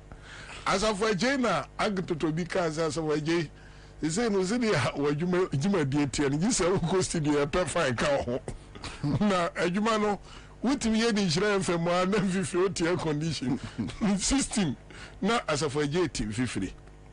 Or a quack up. SSA onkrofo tiase problem a kora ye wakakra wa Ashanti region ene se nyamesem kan ye kasa kire nipa ene nkyerɛkyerɛ a kire nipam ema nipa sesa ebia na mu ye you and you can attest to the fact say the percentage of Ashantis me ma me ye kwabri ni papa ya mansi ni Mini odi machi mienu ene oye serial tester o honto program ase ba ona na Patricia Piaje campaign coordinator edi no ena nchechere mu no so akori mu kama machiri babi odi machi se onu so che police agent but me kor me nko anam koe ene maame oba disi dondo this is the issue ni say ye nya time na unse sa opese o transform obi nso a nipa ya ye de bibia wura ni tim ama na didi ni tim no wa woni ye nso timi attract no mane bam for example untina mpanifo se uni adaje enye baye me ko Ashanti region ko abri is sami me ko na abrantie baako oye santini o tie hwea oye coordinator ono nko ano register ni hye no motuam register enso be senu na ono na kire wa be branch amai wo ha na wa ewe wo ha no nti me call e kra ne omo register no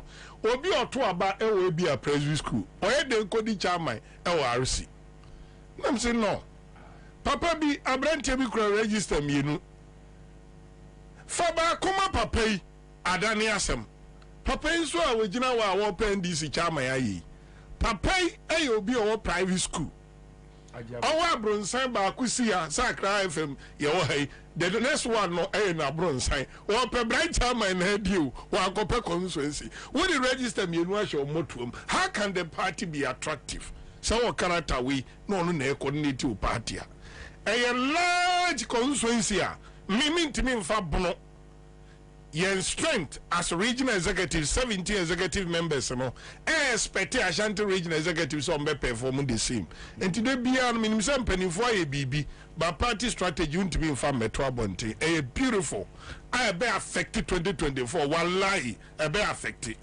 Ashanti no so sorry o man with clear difference sabi moja we mu oye nipa so no enti Kwabena amase say no NDC no gain serious grounds na me offer any ma contact corporate election sami on to me na me commissioner electoral commissioner offer there facture me so to no volunteer offer there ya ma me here be ma pani na anka so ya coordinator was a chairman na anka ya na gire se ni na konwa no de wadi ne rollers pe so and of fansu campaign to me crowd or the buy utimi say crowd no for betu anka pe ye ko anka tem na sami mo offer qualify na aja me disqualify mo offer asem we aya this way bia eso me bamrem no offer qualify anka ne qualify so I ask myself say hey Kenya se nie and NDC timi we nipa kura amana di chama ya de nso obenya bi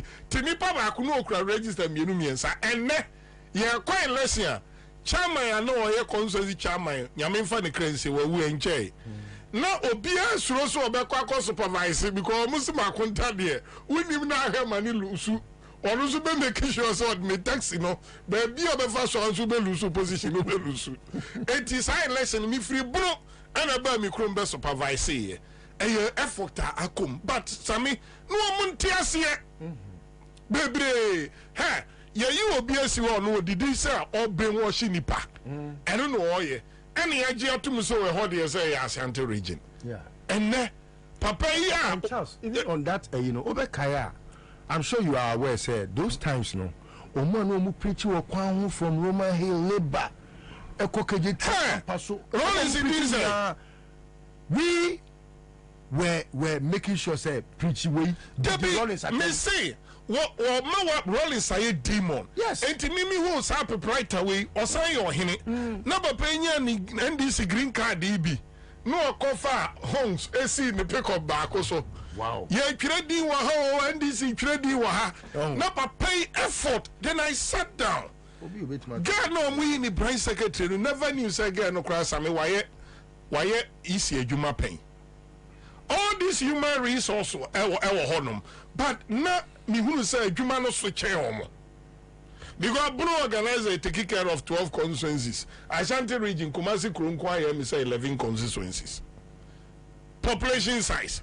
One my Bruno region organizer one pickup 2020, one my Isham one pickup. Or they take care of 47 constituencies. And you know, said they are near far Ashanti region now, a year obi stronghold. Now, so near treating to say have for 6 constituencies, who bet me the one day at all. Now I'm have for regional secretary one pickup. Every man motorbike say be at 10, so on fine year, you know, I'm Ashanti region 10. Sammy, the approach was a problematic. Communication was a problematic. Even strategy was an issue. Because me a regional officer, Yamami, Mekai Omode Mami, Matisi, me ama Abbas Nuruddin. Na Abbas de to Mekai say, Obeko Bekwaya about another time would be to Togo. Obeko Egira. Obeko Asante Achim Agogo, Kumawu. Obeko those, it doesn't work. The region is too big. So it was like, Waja Abbas no original 47 mu no waja chance so original 12 mu and waja obia original 6 mu to say ba omia constituency say omumfa the same outcome with the same results mra. I think say what goes in is the same thing that will come out. Computer science maker say garbage in garbage out. And mean to me in Kanyama na NDC I any bebre no kwabra I am assuring Ghana and I'm assuring the NDCs the MPP say 2024 elections we Masa munhwe ni mu say Ashanti region ebe police surprise. Bibia ni we betimi asesa no. Mama link with school feeding program. Kwanya school feeding kwa na go. Ana no omu meet omu koye ote ho na businessmen. Omu edidi man krofo obidi. Obi ka say won to me na waja me ko ofa. Bibini black man. O we video no. Yeah, bibini. Won to me and I afra wa wo fa. Kane na mo ba eno ma ba jiji sika. Obibini black man. And now Mogu Mojuma. Me opinion na chiriba mienu neme.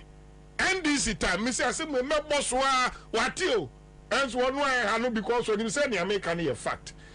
Me black coffee yame and the NDC no ko Hong Kong kwabra eko faniema pass e de Bakumasi magazine and manyin kwanta. Why master ewo honom since 1991 and na me bra ni kapre samondo. Wabu say to enti me bra say wono ne yiri ni nuanom o mabo mu koto no ni survive mu o survive and now I da me expect because wase ka no kura no eseye nipa nim se ka na se kan ba sika o de beba amo abo ne bo so wontua enti no on fa ka no kura nyede emma enti now and manyin kwanta a honey friend Swami post office a engine room of Kumasi magazine. I am telling you, sir, shops are survival in Nigeria for shops. Yes. And these are Ghanaians, Kwabena, Omuna Betuabano. And the school feeding for Dia mobile or more platforms so at ne Accra FM. Yes, a boa, a dancing for to actually know, and who be here, Debbie. Unsa platforms now, Omuya MPP, Yodum, no, Pierre Lenya baby and Canasam. Kwabena Bobie and say, Busumbru. Asempana ya mampo kuntunchi ahaya no benya ko masem kwabra ya tua yo muntua tight no ya ade wonim se interview ya wo ye wo mu kotwitwa no mu de akobọ akutia na sabi 3 times sabi sa wo yire ba mia utie o mu tape no se ba mia ba kuma se ba tu sika pete ye ni integrity na confirm was say Kumasi to the sense or penipa more match here na this will sign contract o sika no abopa no abeye mo first year no mame nipa nso ko do fi 60 year no memfa ma no we adwuma nam koye a problem abeda wo say e mai an MPP ma omo na school fee the minimum women organizer bia why deputy regional women's organizer Sami me say we jai school feeding no for almost 2 years ni entuanika enti wo say brebre ma amane ma we jai aduane ne no MPP no say no MPP ama edwomu a wonamu a na ma na fans time no no school feeding no ene osurosu obekodwom because we free jene lie we free santemo awa santemo lie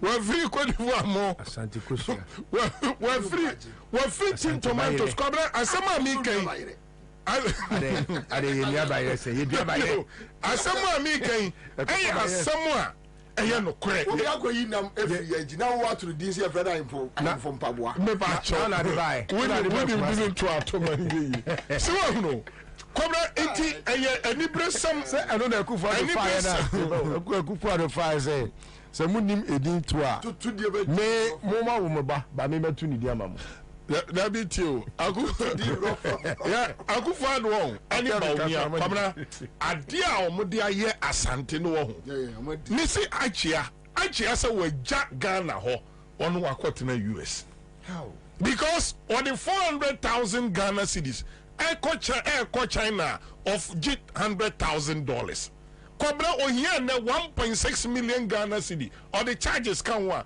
16 billion no 300% ana akosoro bank interest a kwa na ekosoro bibi ekosoro enti ne buy medical doctor or US ne buy military officer on say abrewa u bedi Akufo-Addo ne ba omi achi anya BP de bia fra na dwanye ene atumi afiri me mapatam okejetia na baibe nanim nyansa ba bia Asantefo atena diga lisowe wetu o makotra race cross kwabrei waja race cross no ho ena sika na ese so di sika yetia mo mbetrem no wo se mfie nwotwe ni wonsi do mama na wo se wo momode na si ba bia mo manya ka etia edai ete na mo mfie nwotwe no wansi wa mo mudwetre na se through inflation ne eniema bo aye de ne dollar untimi control ewie yenso a sika kakra aka no a wogigi wo mu 11 no wo se me ba kuma se mo mebo nye me so na mam kakra nje mo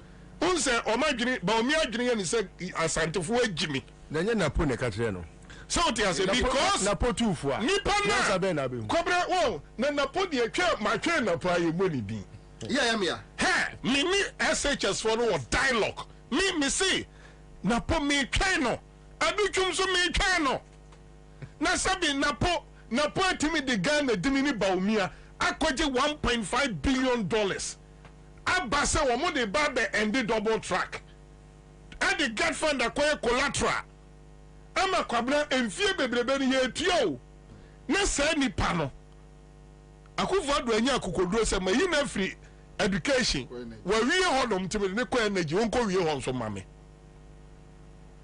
well ni oye wa energy sector nti na podi me twa no because 1.5 billion no asa na nipa otimi ko hwe nyame anim any busy internet ko sign contract say ye maye o mu ko SHS internet ko abra nim sa akora ba ko bia ye sister Ghana cedi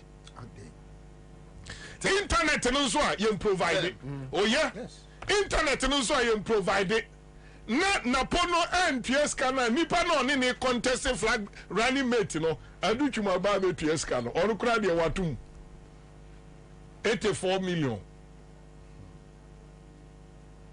adwuma yanya yo na sabi wan na ni nyansa agina yie pa obi akodwom MPP ni ba akodwom akofiri anuane abanwa ama anya baabi asa Ashanti region or stronghold abanwa one term 2 term and the crowns on my school no semesters and I tell almost go back to we enti kire se konfie mienu nie ma na firi anwa afri nkatie afri niema no afri gare afri beans se bibi hodwom bi o ma firi bi o mu firi niema we nyina mu o mu diye no kwabra o maja internet a omaji hu sika internet no so omomfa mankura ni nya adwuma o school mu Kwabena, as we speak, more than 70% of senior high schools, runs the headmaster's office, any administration, how the internet can see it provided. Over 70% omuni access to internet as we speak. As we speak, now Nkolano, near me then say me ba senior high school, they know more than us. Eh? A crowd timber if you know a catch us a kufa be on the phone or the my school mu. That one pair the anibia mama and van kwa.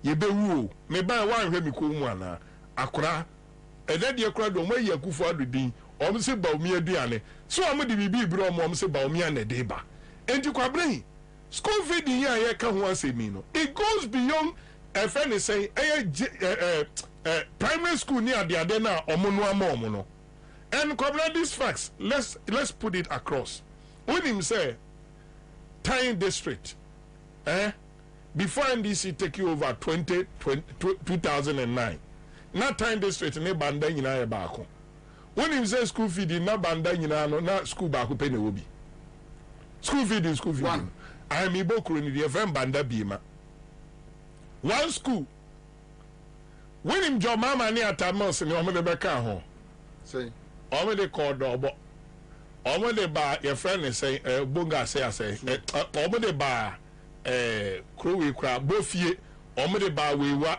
eka nkura kese miensa se badan nkuro kabrono ena se bie nkura kese mienu pe ekro bia school wo mo banda bia no Kwabena jomama ni atamos spread speed school feeding no call enti any a friend say banda together no school feeding a new 20 schools banda de na ye one. The whole district in 2012 no na kro ba ko pe na school feeding and na more can say that government other support like health insurance so him say health insurance Queen Elizabeth and a support to Ghana emma mba no enya sa free say maternal say care no mo gino hospital no edu NDC so no na sa sika na Queen Elizabeth de man Kwabena na sika den sai efe na NDC ankasa na ese o sustain sa free maternal care na ma no ekono enti NDC na ankasa mu no so no Kwabena I keep on repeating say consistency when it comes to niema ya achieve let us repeat it in the minds of Ghanaians sana Ghana 40 ase yen bring it bell no wo betra ho a kanie John Mahama ye sabre ya Ashanti region ye kan Kwabena when him say Ashanti region school feeding program no NDC only more than 60% schools na omudi komu no but the catch no say ekofo na ye den e de buy but the expansion and the sustainability no the National Democratic Congress me a problem say my way they should go beyond Accra FM no mumbongra way na you see abide the botech no liso ya de baba o kai say abrajo mama so oba bebu kayetia subi say nam kayetia meboa ensu kase ba ko okuma se no na listo ya ba be kayetia na maami abasiru a wadi be say 60 years akogina o say mmomfa nchami o me maami nom say jo mama kayetia ya asu bebu eni e de twekokko ni twefufuo ah sebi me de sebi di kan Kwabena wasi ya de twekokko ni twefufuo ye be yi a kire mu kroma no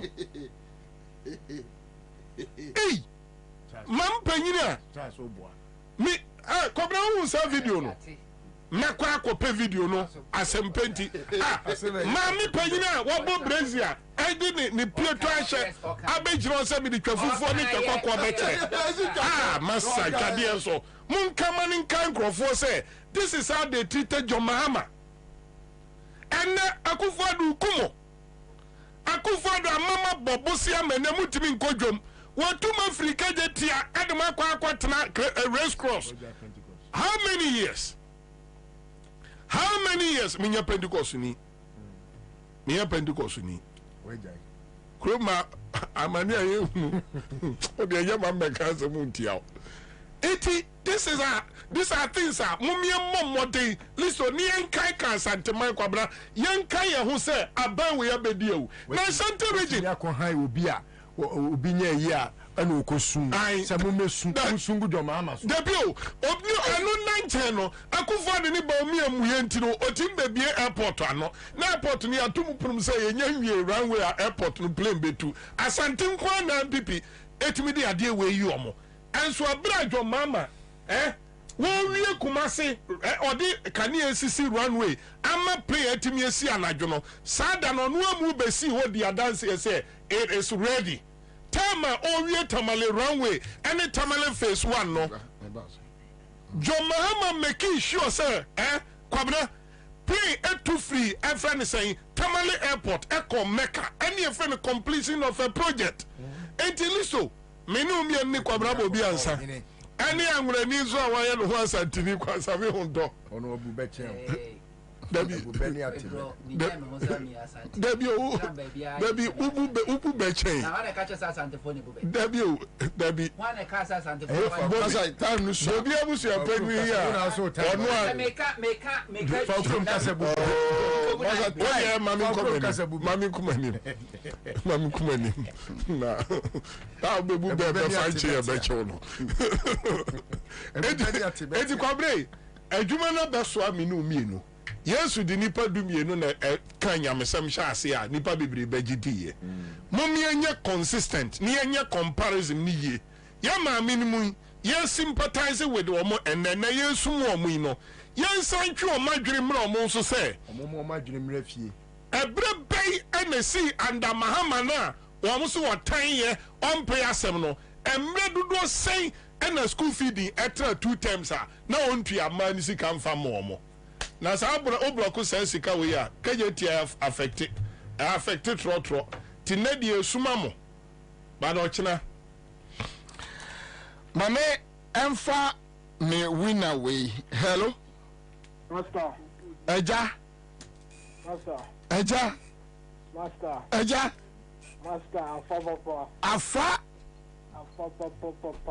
say afa 1,000 10 million 10 million. We are heavy. Minimum say weekend be fine. Me fine. Me fine. What do you got to do? What do you got to do? Me go to the absolute Mate. Yawisha baby. All right, so that's this. You see, I'm just catching there. *413#. Think about it. You can either go out to watch one game at your local and pay for the bumpy, stuffy ride there. Then your food. Then the drinks with a 12,000% markup. And a new team jersey because some drunk spilled red wine all over you. Or you can pay once right on your phone and watch 42 live Premier League games over a whole month. For unbeatable value for money entertainment, there's only one way to go. GoTV. Love it. Give us P capsules. A memory. Manum bia benemua. Kani mitutia na minkuma bwa sese die. Betu esa kum menia G. Give us P capsules. Give it to me, baby. Give us core capsules ozwe. E mani membe nyina akoko yade. Sisi yade amama nya yem timotete womo no. Yedro no. Manum bi amama de me ho. Give us core capsules. Mrs. Moye ding. Give us core capsules. I give it to you, baby. You give it to me. Oh, yeah. Hey. Give us no. A man need ya bebusiemu papa. Na bema ka give us P capsules. And need give us core capsules boom nom dia. Na eni jemi ahwodeno. Wabrudo. Give us P capsules. And meme wadi if you do what you do kronkwa na efa. Give us core capsules. A pay for a bata one more menu for one kwada woni if you do me nunka ho. E wodrost to beer motofonko Give us Herbal Center. Teshi mobile. And na Teshi Adriami. Phone numbers 0543 222 470 and 050 68 FD Aje Edwedi Nkratui Atu. Suzusa.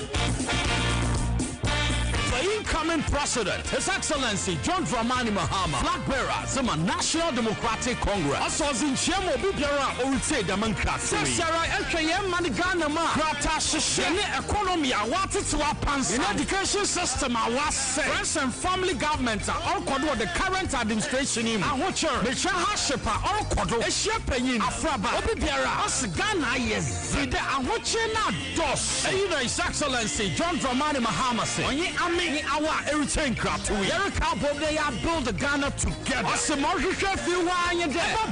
Support in the campaign for 2024 election. JM 2024. NDC good governance card in the good governance card. The card was there support JM 2024 campaign. Good governance card. What did you do? And Timawusi Kanyama was zero to me. I was so agile. One saw one pedal watch good governance card. When it's 40, 30, 10 citizens so. About to abo short code *248* says hash. Now also ascend was it. Good governance card. After that, you was in a support to JM 2024. About to afra 0534 000 now 0531 033 503 now 050 982 3400. You can go internet to do www.ndcgoodgovernancecard.com. I am Kambom. They am building Ghana together with John Dramani Mahama. Nyamin Shah.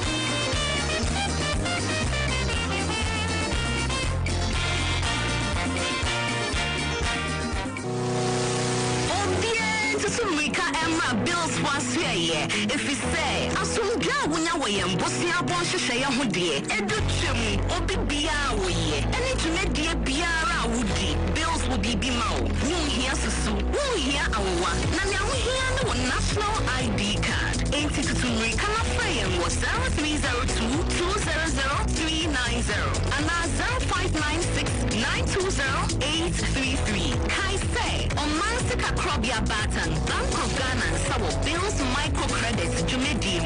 Bills, Bosia Boho Adamfo. Kai say, Jumedi is Shaka Crown.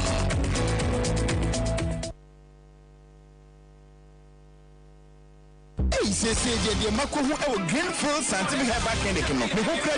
Say a new team award, a word bestie. Obian Trans Emma Dumpemia, the Cassa, and as a boy at the end can to them. Greenfield Scientific Herbal Clinic. A sign I want to say, near Kuro Etuno, near Ankon Ewanonu, Obana Bemo Power, and Yarwankaye. Mansima Mikase, and the Spana Club Ekaino. Greenfield at Arumanti, and was actually and also APM. Greenfield Scientific Herbal Clinic. Our ultra modern laboratory and a diagnostic machine. As you should be in one Casa. Greenfield Scientific Herbal Clinic. Our Nuba Dogon, Estate Junction, last stop. There was 0243 983 906 and 0261 651 898. Greenfield. God is our healer. Greenfield. Your last stop. I believe.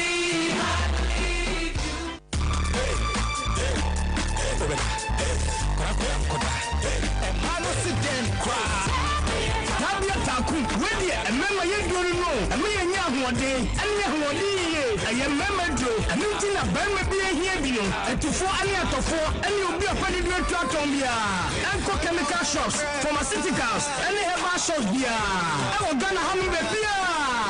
And that's a friend. I was 0243 686861 and 0245 749206. Sankatwe, FDF Wajatu, Kaise, Tabia Takumbia, Bemabia Takum.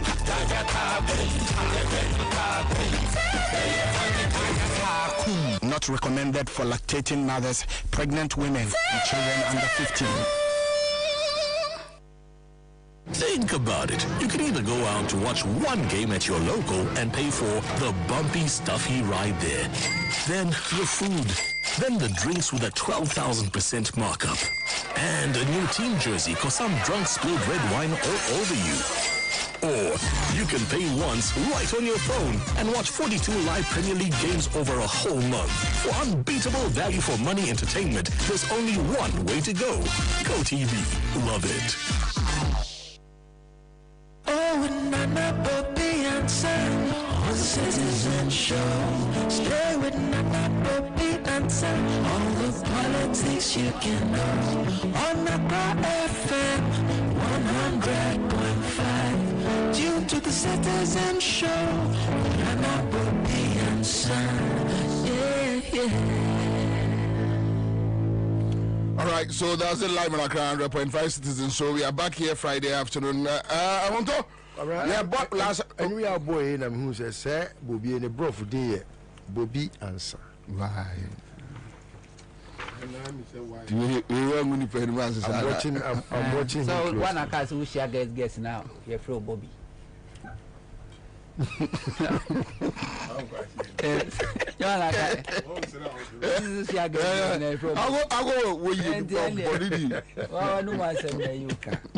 Nana, I said, yeah, some now, and someone list to any Charles Kaya for Ashanti region NDC performance in terms of leadership. I agree with them because my boy would the 2020 election and Crawford MPP for NDC for recruit some party agents and Honsem. There are some of the branches are. If we say you're to obey executive before 2020 election, executives when quadda, Uncle Crank, Uncle say, Quaco, say, yeah, Omoka, some even branch audit. There were several areas of man conquer for Jim Sikadi. Yahweh, and I'm one of the person I'm advocating for more than years.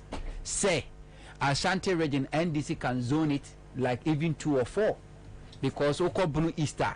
Bunu Easter 11 constituencies every day. Chairman no tunica or visit more than 3 constituencies and Sanaba. And to be say pay effective supervision. But I'll tell you a secret today. Do you know why Ashanti region wasn't divided as another region? And I don't know.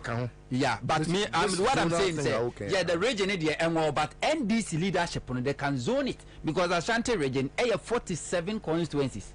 Uchemu miensa na uchemu naya obia kura kutasei almost 12 constituencies.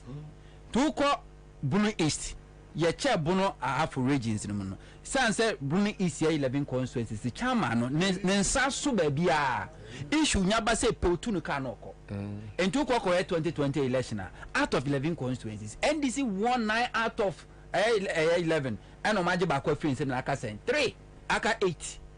But Ashanti region, the same number of executives who used to Bunu East, the same number. Until I ben so almost. Until maybe I'm one person I'm advocating.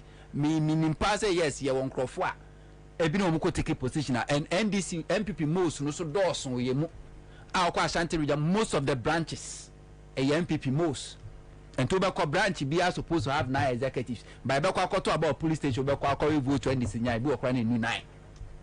Because the most about be rum nina de koso but the more kana mama ya ati asese aso mampeni kufuo na semba ko kan Ghana for the case hwe sitinem neto abado as that doctrine no enye dwuma wa Ashanti region because ye dwuma power Ashanti region there say NDC kura an campaignia NDC deserve to get more vote than MPP because a record that ho soko for Ashanti region MPP ni NDC wana ye mpuntujuma edia peja Asantema anim ati Asantema anim a untimi mfa MPP and to NDC hu mane nyeye. And the question is are they inti ena ye koto aba MPP vote wa obenya no ye chemu miensa na NDC nya baako say ampase hwa sitem to aba that doctrine ye adwuma wa Ashanti region why and this NDC executives na bon and omunim how to campaign, how to lie to deceive people. Indicate your marketing is here no Kumasi form a team MPP before my team will be a who say Mahama is here no yentimi no so to aba. Enti kwana na enye Rattle Park no nkro no ba schools a Mahama see e-blocks do nyina wa Ashanti region no enti amanfo hu. Ope and Mahama region America se Mahama ye mpuntu dwuma pa kese Ashanti region. E-blocks do na Ashanti region wo. And I see to whom much is given, much is expected. And inti say am papa say am mampeni kofo kai say hwe wa sitinam na to aba na say hwe asitinam ye to aba wa Ashanti region. There is no way MPP should be getting more votes than NDC. And we need to investigate why ofa mpuntu dwuma ofa nsuo ofa nkania na no amerinye mama ofa nkania ofa nsuo ofa edwa ofa ya sabia ofa ade bia nipa da sani hia wona setrem ema no hoyen ha no a NDC na de do na kwa Ashanti region MPP NB na so sociology me friend social intervention ne suni nyina akire no Santifo so na mbo be say o de bakwasia wada na adwunsuo to na wante ade kye former fonti bakwasia penyi nti wo de wusu hu se anu na adwunsuo to enti wo de say NDC fo ankodina radio city ye de to so kwasia to NDC fo ama be campaigni anko han preachers se mo nyina street mu na mo de si akufu adwa enti sampuntu dwuma ya ye esumo ahu eni nti me pese me ti ase se hwe sitrem ne to abasa doctrine no Ashanti region de enya adwuma na mu be ye adwuma all other 15 regions with the exception of Ashanti region na before enya adwuma because of the laziness of the NDC me be fa me kwana na enokra eye adwuma honto na no 18th eye adwuma unim eye adwuma but ne America chon say aduane power ho ene ye sign ho kwoto aduane bone yeah take nipa bi wonu ma na den nka obi a ye wo no onima de se unhia se teacher kire na de ka kire yen say we should take the hwewasitram comparison to the people one ton a obi nto adwuma hwewasitram comparison do danija ho so na mubu ba Santifo se do danija ho nim se de se hye ne fa de otinija ho de otinija ho nim se de se hye ne fa sa adwadini nu a otena Ketia market amaha mesi we demonstration no mahama siwie na no ticket a wenso to a emro ne biem no ai na electricity kromo entimi ntua amahama no si market no or the insurance ba ho a chese nsuo kra jato manu atimi hye na ya destabilize ni nyina enya adwuma no sa odwadini no enne ne dollar ontimi ento okoto ba ye nton no ono otija no ho ona ye ne nkwa chense de ja no hye ne fa sami da bia ne nkwa chense de ja no hye ne fa once Peter Mewuko voter region wakonya seat ama MPP yes ediem pa tiu ehoye NDC stronghold edidie njidie pa na omuwo wakufu adumu ntia omu voter turnout ekosoro ewo hono what did the NDC do right until 2008 NDC votes no course wa something must be done right maminchiromo what the tutu wenye ye okufa voter regional 2020 election all the 18 constituencies Mahama won the presidential. Good. It's only a year why and amewu ewini ye amewu de oya ni se no oska ento twetwe nkrofo efri eye the neighboring constituencies and o de ko register ye and o de wini ye for the sika na attract ye yes or the sankrofo and de ko sankrofo no do omko ye ni nyina eche omko to ba mamewu no those people voted for Mahama exactly and a different scenarios what to do wanye ye eye how a o ton woniema the same region no unim say Tembia ubenya more than 29 to 30% no. Asama make can say. So do the thing right. Say Asama make can say. Asama make can say. President Kofo outcome. Aka some of their two Ghana politics. So owu 1,000 years ye be kan. Hwe wasiti na mu.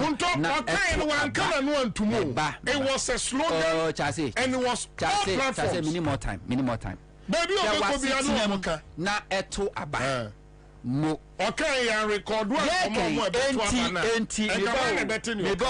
enti NDC communicators amfa megaphone anko gina street mu Ketia market market ya muti ase fefefe Mahama ni senti Ashanti region ni Mahama when so bu Ashanti region wonim se Mahama so I think at this point let's agree with Hunto Greater Accra ma NDC nye campaign terminal 3 no omonhwe ho it was when it comes to you don't get my argument uko for Ashanti region voter the MPP menya wo chemu miensa na NDC nya one and me bisa says that doctor says your system to oba ne adwuma power Ashanti region said the adwuma other regions no yes so nim say NDC was superior achievement in Ashanti region than any other across Ghana as compared to MPP Sammy Ghana no but NDC still campaigns in Ghana. Ghana is one conference. You saw Ashanti region as a case study. The reality is that I know it cuts across everywhere. Performing than but in this case, but they campaign in Ghana. And this now other NDC campaign was Ashanti region. There be when the cast NDC campaign was MPP nya in 2016. Me say NDC campaign. Yeah, what can in voter region in 2020. So what did they do right? Hold on. How? What is the voter register number and I say register number voters vote me be change one Kasan me din mami so me make it point Ashanti region 47 constituencies Volta region just 18 constituencies Ashanti region number of voters a voter omo no ye chemu mienu a voter region any half and to me can tell me say to substantiate your claim no krano the whole Ghana no 275 constituencies no Ashanti region 47 constituencies no it is a Ghana actually 6 now Ashanti can tell me say Mahama nya 700,000 votes e wa Ashanti region na Mahama NDC nya 600 or 400,000 votes in voter region. Ashanti region voter Mahama nya ne do sintino. Ashanti region has done better for Mahama than Mahama. You are wrong. You are totally wrong. Who votes will decline? Obi votes will cost. Na manem for me time.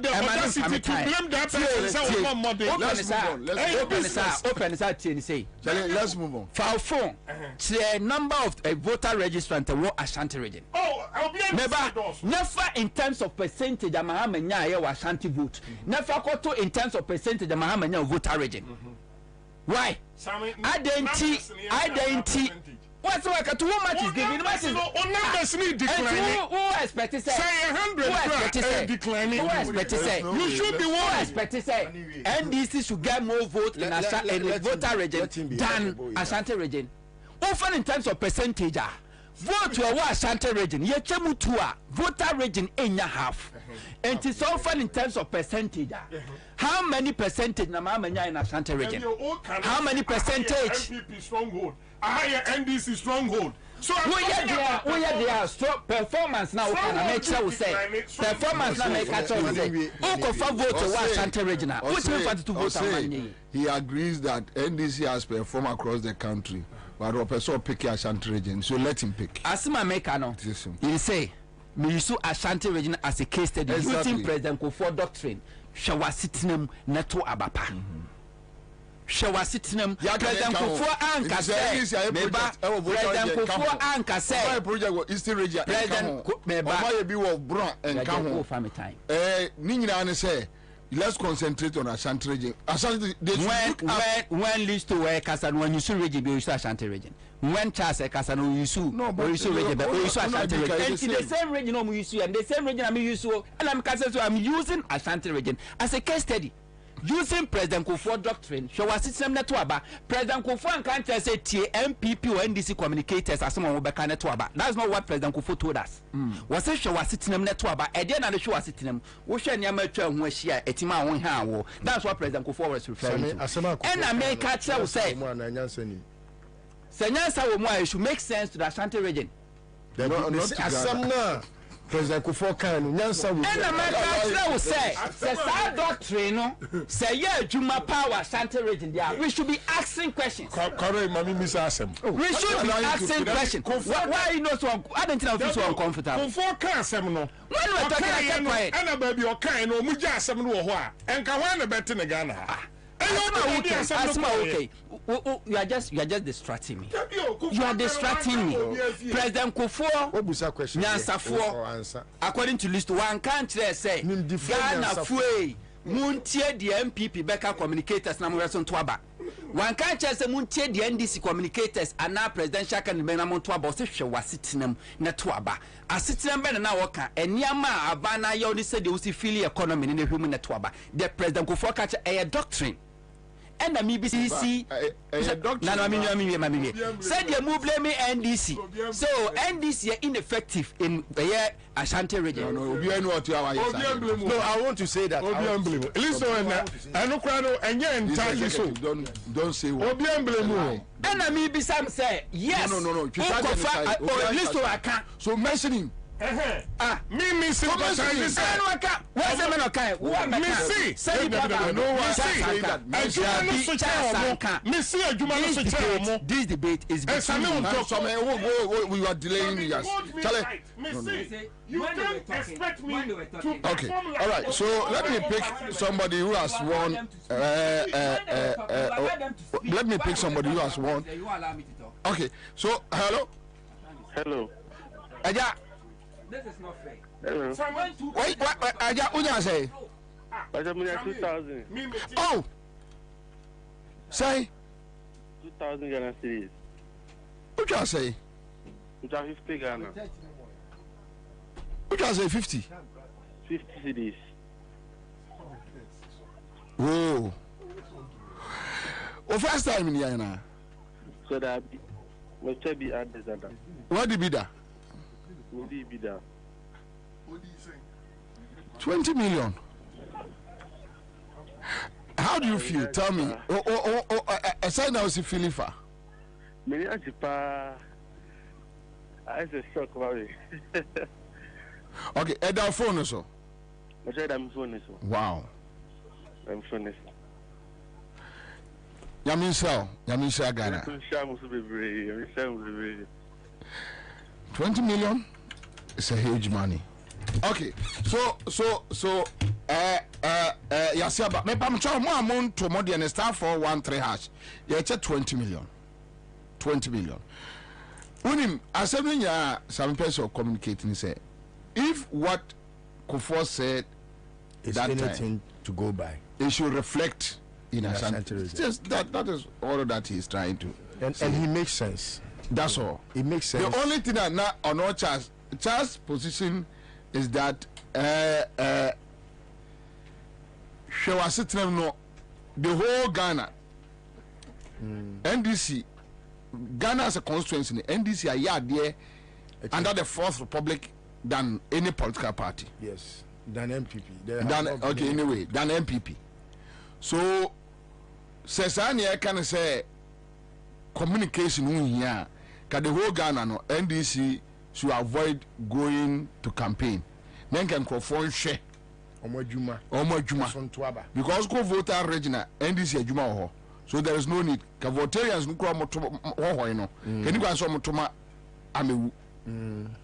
You understand? Yes. Oko Eastern region NDC Juma ho. Oko Buna ho. Oko North ho. Oko Central. But the entire may raise an issue ne say I think, sir, President Kufuor never said, sir, she abai na juma so tuaba.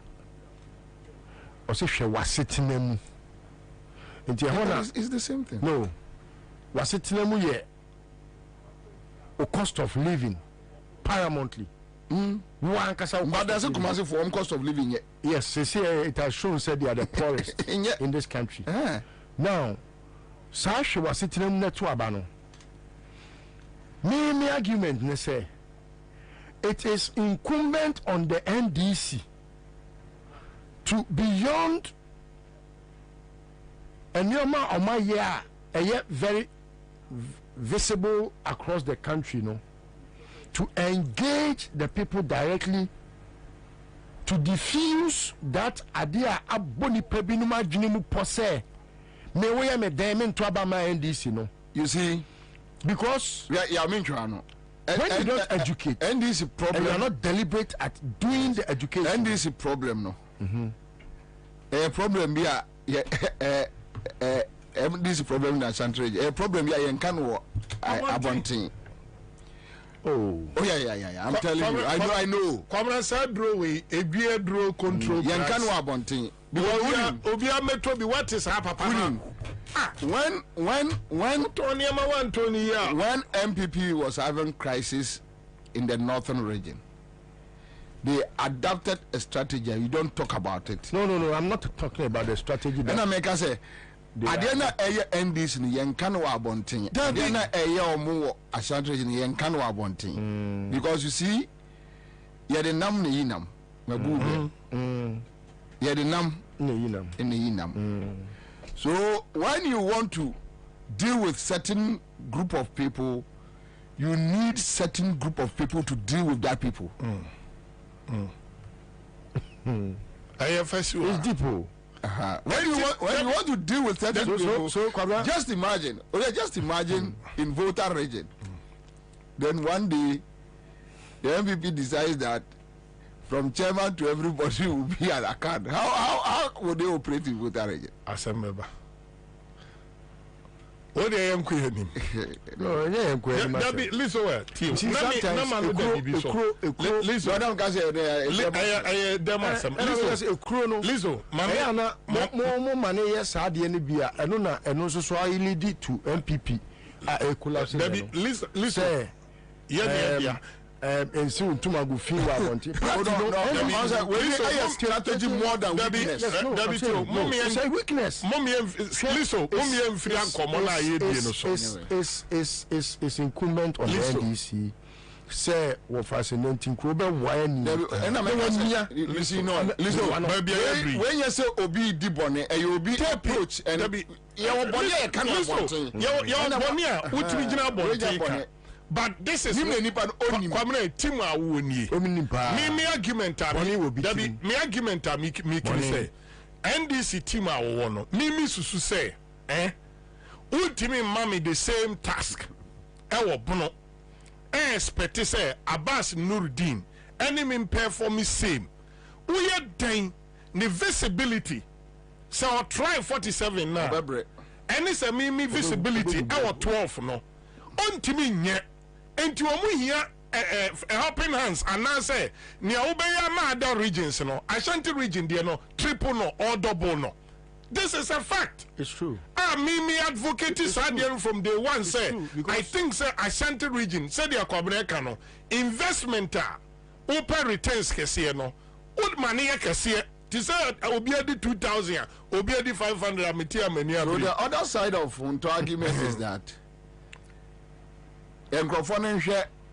the fiscal development, physical investment, capital projects.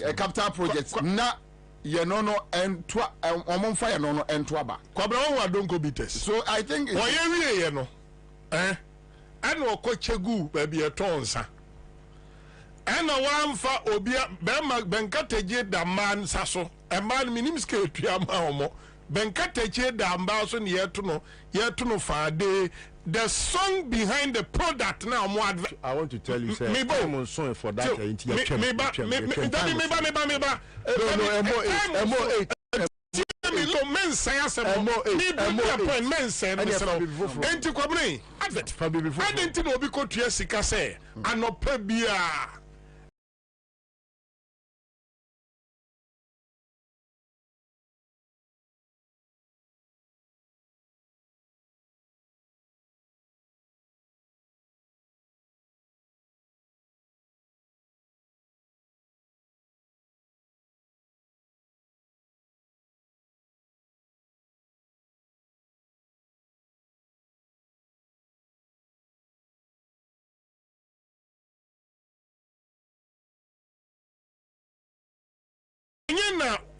And a quick credit.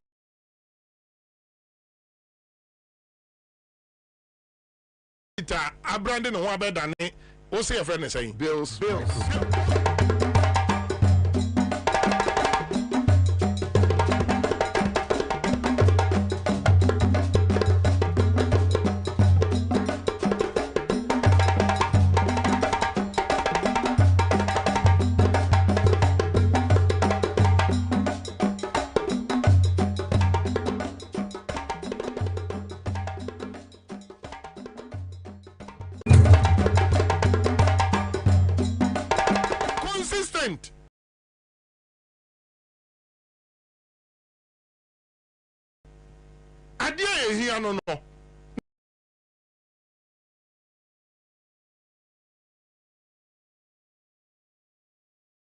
Asabi, what's it with you? Your mama see.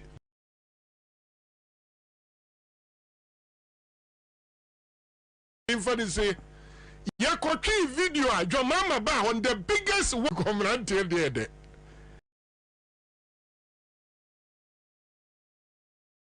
We had the video on the buy. You did video on the buy no Kwabena and NDC assembly members or me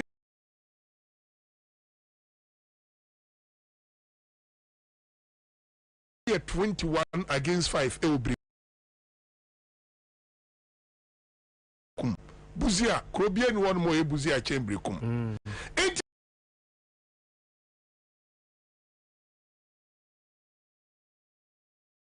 nuanom di na chi wo mampo yi edina Kwabena de ba mampo abrabo ho ni nkai ani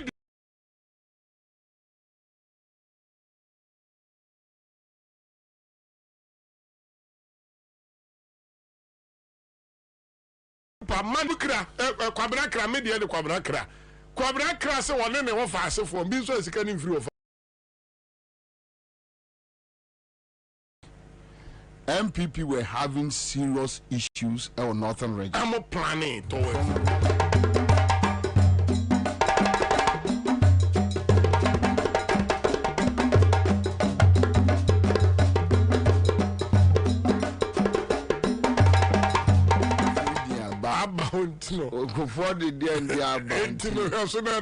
No. You have to take it to them. You put together. See a Ghana as one constituency, which means any Kenya and this more beyond kind this one sem. Go back be able to any beyond you see something. You go to Central Region, Cape Coast Sports Stadium, you go to Takrade, this hospital, Eurogate hospital, whatever, Eurojet, you call so encourage. But the point is that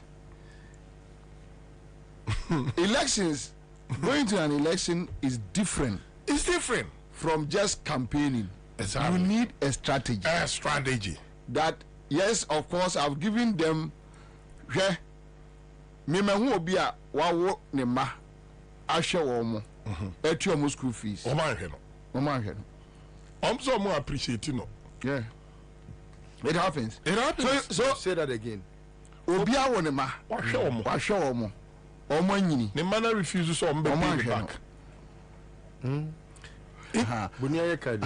So you wo enkrofo naturally omo ye boniaye unless you keep on reminding him.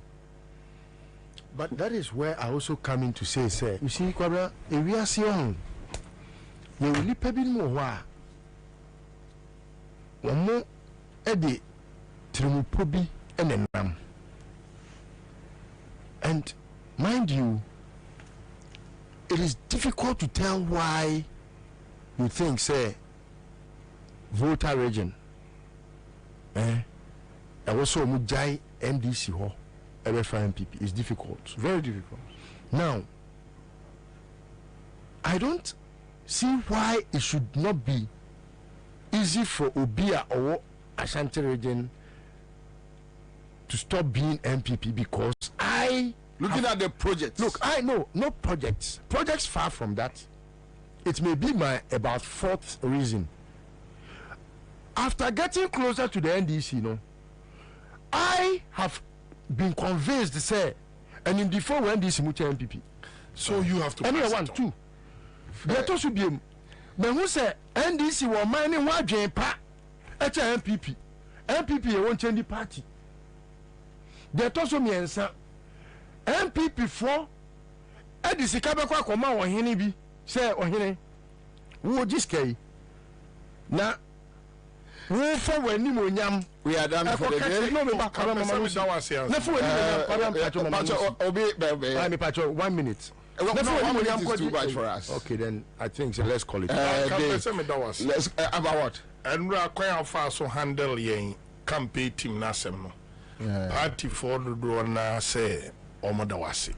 Ti me ba me no wase. Ni enko ne saa na emu obi kura ntimi nyira ni mate nti omo nwere omo de Grievous Scientific Herbal Clinic, we are grateful. Tango Prime Washing Powder, we are grateful. Top Choco, we are grateful. Hopefully this conversation Nyame aduma another time ebesai atwaso. Benji Estates and Investments Limited, Ora Kofi Nyameche, Ghana folk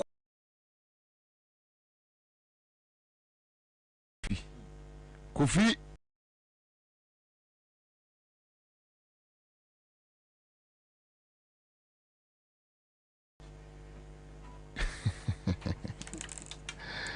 Kofi Padamfo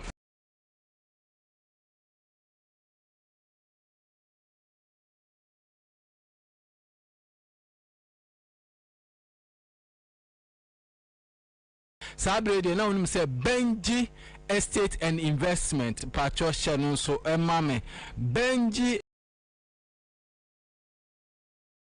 de aba Accra esan says Accra 100.5 yaba from mu na wuti enkan die na me Pacho yen sasem ena ye be ka ho asem wa we say ye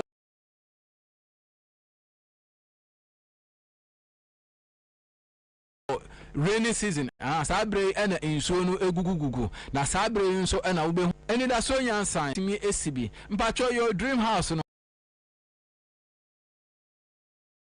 betimi etu akwa akotenem fofofo pacho unya wo bebia Benji Estate and Investment aso ye pe ena wo benya na wo se edin ba akopɛ ena medidi ho na edin ba akopɛ ena meje so na saadin no ene Kofi nyameche Ghana for Kofi mpacho me de dura bra odi asesi ame ma baby ye scarce asase ne boa ye den mpacho nyande ya tete so fofo lefo eno nti na Benji Estate ye de aba abobo anu se ye bonu don don't call me say me pacho obetimi e de Japan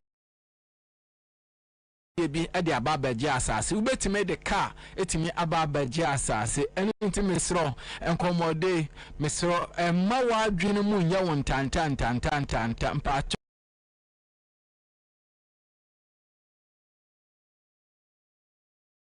we asase alanga da asem eni ho me pacho we nya asase ye matra makwe me pacho nkofo bebi ombeda mpacho aya asem na asem ya wo kan kura no atoma akoma so eni nti me pese made mentoma be banchire Benji Estate made mentoma be bo mode no ano me pacho ya homa bofo a obetimi tro ma yendi nkomo emfa asase wo ni bebi a wo de utiri eto mpacho ya homa no 0248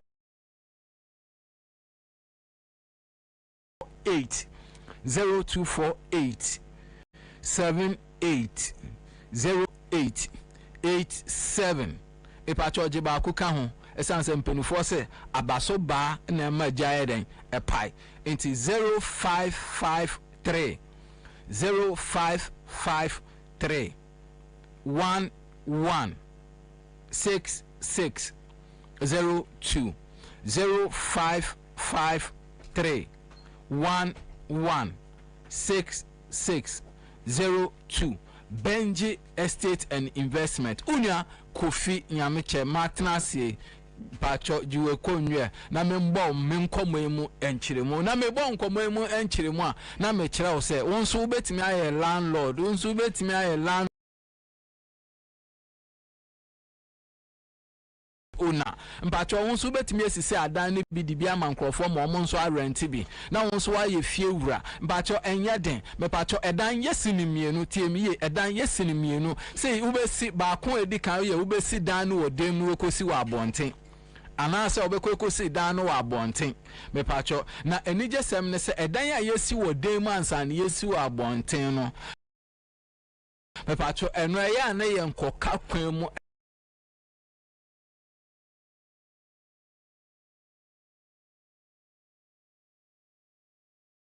enso ensan yechi na mbom de yesi wa abonten na toda na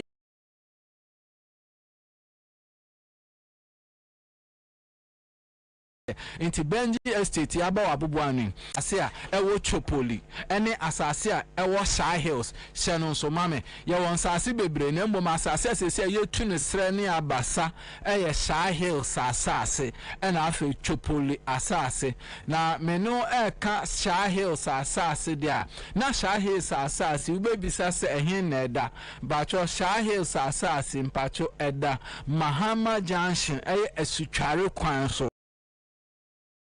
esutware kwan no so Mahama Junction eho na asasi eda na mepacho eben police barrier no pacho police barrier no o driver anasa wo take care mu ampacho na asasi e wo Shy Hills ya meka ho aseme mepacho eben tourism place na wo ho no won say monkey sanctuary ewo home aha ye wo chu na kra ye choke dodo nkran ye choke but ya kwatra one nkwaje mfra ma papa serene environment but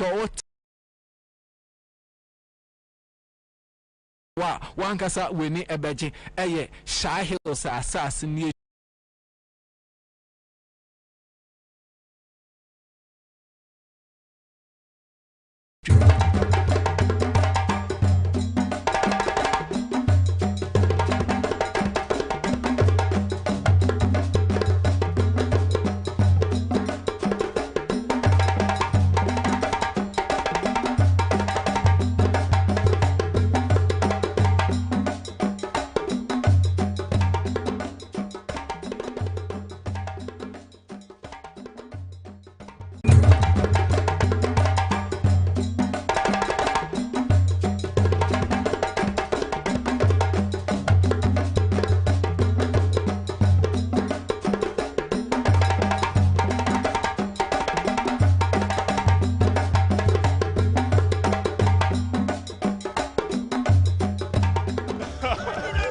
So this is coming as a surprise for him.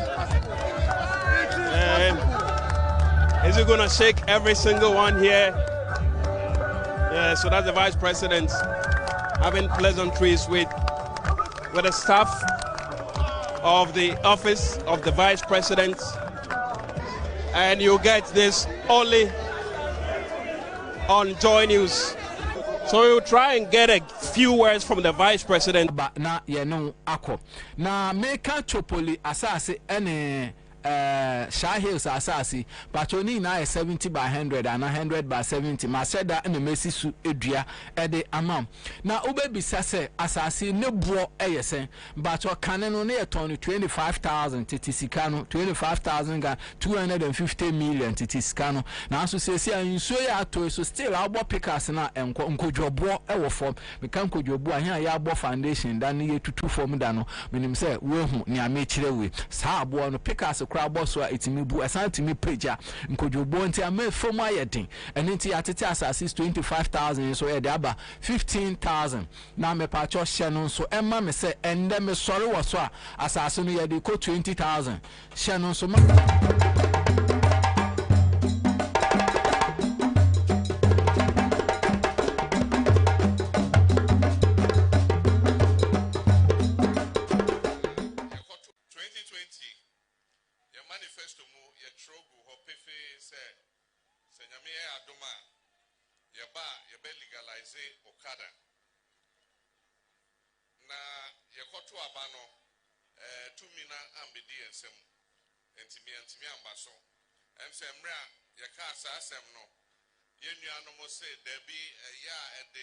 accidents ba yes say na bompo on share ne say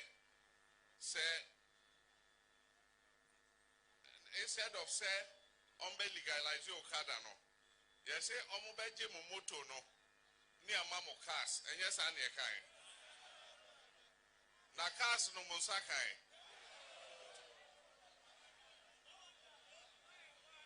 and then 419 etie nyina ye dem say sab aben bibi on beke bia tro na mi jina akere ne say anka okada ejuma ni ho a anka mabunu be ye 1.something million amuye okada ejuma e wo Ghana ha anka mo so mo koka unemployment rate na anka by that unemployment rate no edru be 25%. Na Oko East Africa, Okada Oho, Oma legalizing, Oma regulating, Obiaye ne Juma Kaba. Enti, Yebeti me a legalizing and regulating a year, Ma Obieti me a ye Jumano in safety and security. Enti, I know me Sasha Mobo say Nyamiadom Yaba, Yebe legalizing. Now your riding instructors be brave. It's a National Road Safety Committee. And just our riding instructors no. No more by region by region, region by region. Ni Abema mu training. Send a wasa from motorcycle no. If you say Obinkwa and a Tiwechino, Into Ombeba be training mo how to ride in safety. Na mesremo ye legalizing so a e was say emra eda kwan gubia musumu diso. If we say nipa wode na atena wechi no ono so owo ma owo kunu owo yere enti ni safety ehia o. Enti na moto ye okada safety safely to your doorstep meboa. Enti ye ba ma mo training no afa license no so mo amuni license ye ba bo amu no nya license.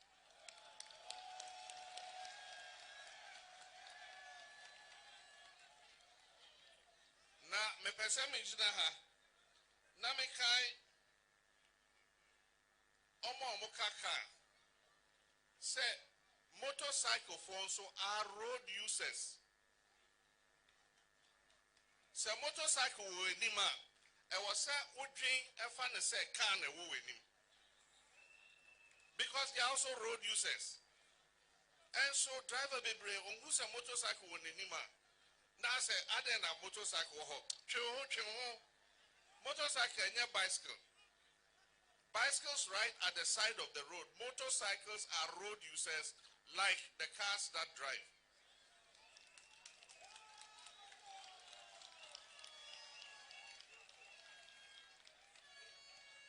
Maybe a motorcycle, be riding a motorcycle. And your safety is my concern because your safety is my safety. And I was here educated drivers also say if there's a motorcycle in front of you, it has a right to be there in front of you. Now, another thing, any insurance. You legalize here, you need insurance for no better nasi. Send you bet me CSC more insurance no. Send a beya BBS here. Na a cover one will ride an in right now. So okay say with the motor no yeah Okada insurance yeah mau insurance cover. Because according to the law, it is with the far passenger, commercial use. And so you legalize here. Now a chase when you are say mobile for passenger. And also we have special insurance package. Emma with the passenger no. Send a beya BBS here. Now a chase when you insurance cover. Apart from that, more license plates. You have more different color license plates.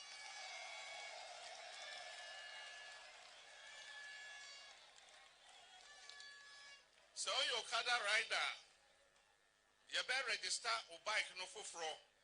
When you see blue license plate, you know. Private motorcycles may use blue license plate, you know. Okada motorcycles may use different color license plates. So that baby I be who motor nibia, you said this is a licensed commercial bike operator. So, mobile reflective jackets. Send a beya, obia, obebia, obe who say, this is a motorcycle rider coming. And I just share reflective plates. Send a police way, share reflective jersey vest, no. Mobile send a beya, najo, monam bebia, obia be who say, there's a rider ahead of them. And today na yen shisha yedibeba. Send a player a bebo muhobai. I feel you be different because security is so here. I feel nipa bebre edi omuhuabe shem to say Okada riders and na omodi motorcycle ne edi bone.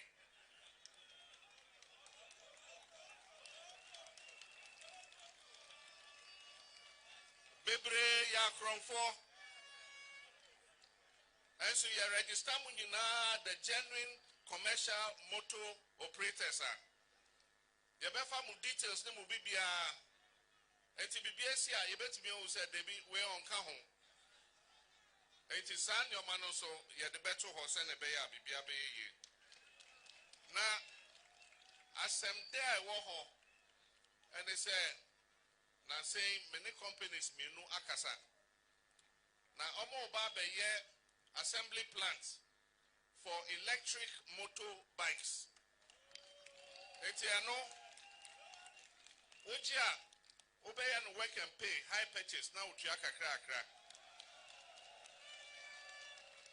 Nasamoto no and non petrol. Ombe charge battery na to ho. Enti o right there now battery be wa. O call baby a exchange of batteries. Na ye you battery e dey to charge na ma battery for no etua be break baby kakra na watu awe dwuma so.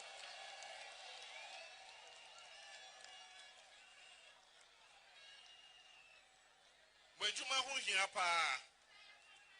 Enti mesremo say ye ba ni regulate a ni legalize ya. Ye be pese ye no mo be ye ba ho. Na mo so mo check mo ho. Mo members a omu nimbra no so no mo atwe omo aso. Se na be ya ye nu ye ho se ye legalize ye.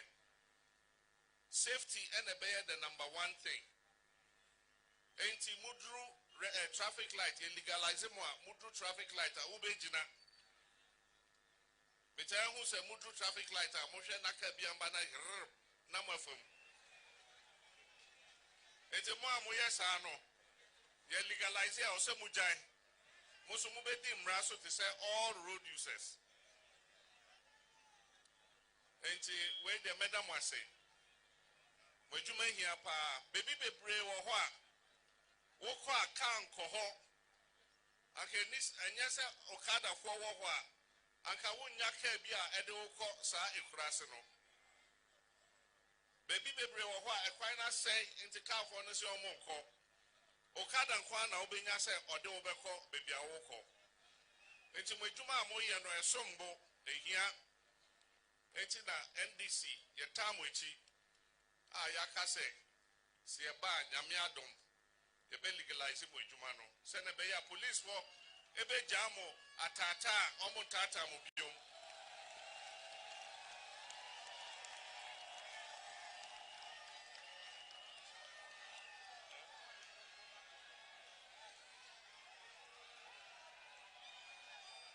enti miniamo police wo mate ye ba ye be legalize omo enti mu ho omo tata omo biom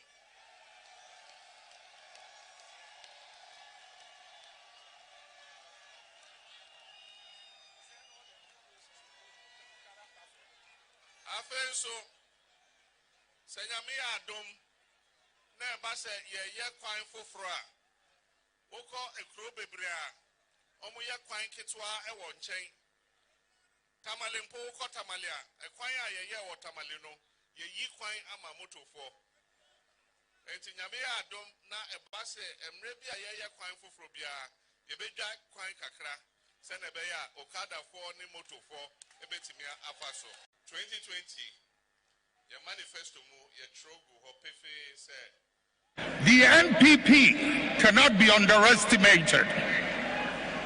You know it, I know it. They've been in existence for a long time and have been changing their names up till this day. The nature of who they are. Listen.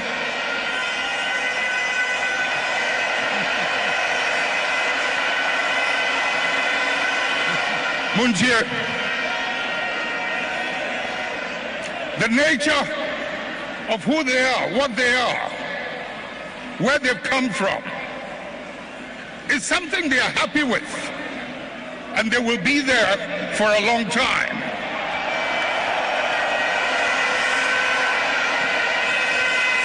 Let's not mimic their behavior. Let us reach into the principles and the values that emerged out of the circumstances that gave birth to us. And if we can hold onto those principles and those values, we will move way into the future and no one can ever defeat us.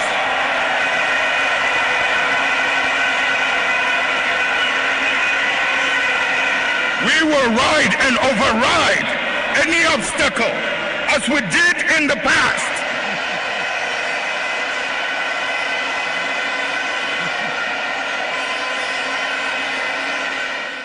The NPP cannot be underestimated. You know it, I know it. They've been in existence for a long time and have been changing their names up till this day. The nature of who they are. Listen.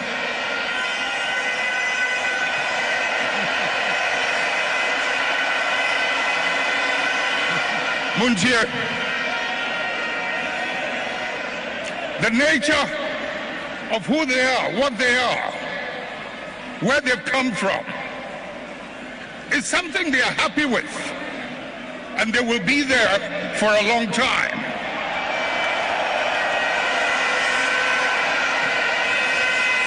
Let's not mimic their behavior. Let us reach into the principles and the values that emerged out of the circumstances that gave birth to us. And if we can hold onto those principles and those values, we will move way into the future and no one can ever defeat us.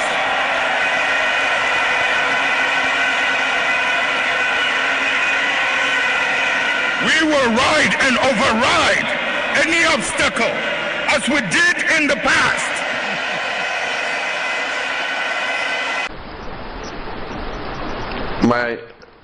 This is from Mickey Atta, and it says, my visionary president, what measures is your government going to put in place to better the conditions of service of the suffering Ghanaian teacher? I've said that several of the difficulties and challenges that our teachers face, especially for rural teachers, one is accommodation. And so one of the things we're going to do is that in designing any school at the basic level, and or at the mankind cannot escape the constant threat of war. Africa therefore appealed to the United Nations to live up to its reputation as the greatest bastion of world peace, and demands that a meeting of this year's United Nations session should be devoted to the problem of colonialism in Africa. Furthermore, the United Nations should make a firm declaration calling upon the colonial powers to quit Africa by the 31st of December 1960.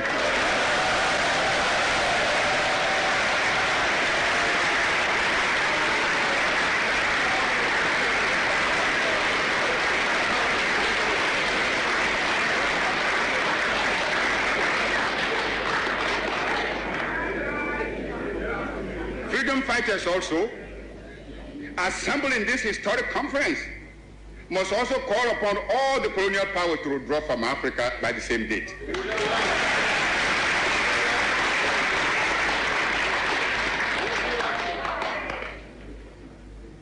It is in their interest and the interest of world peace that this should be so.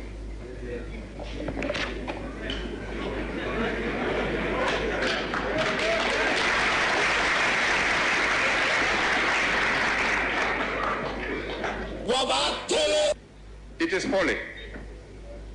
It is folly for the colonialists to think that they can hold back forever the progress of history.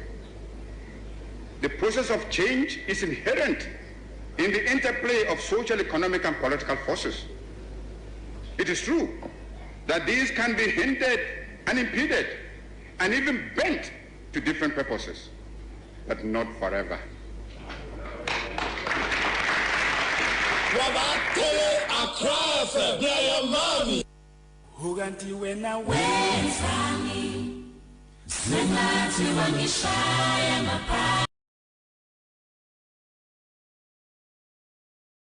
Secondary level, that design must include accommodation for teachers, so that when teachers are posted to school, they don't have to live in an adjoining town and have to take transport to go to and from work. Already they face an issue with the adequacy of their salaries, and so it makes it even more difficult if they have to pay transport to and from work.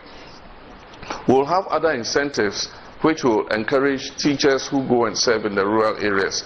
And when I spoke with the teachers' unions, we agreed that finally we'll do the mapping out of which schools are considered rural schools, and teachers who agree to serve in those schools will get a 20% allowance of basic salary as an incentive for them agreeing to serve in rural schools.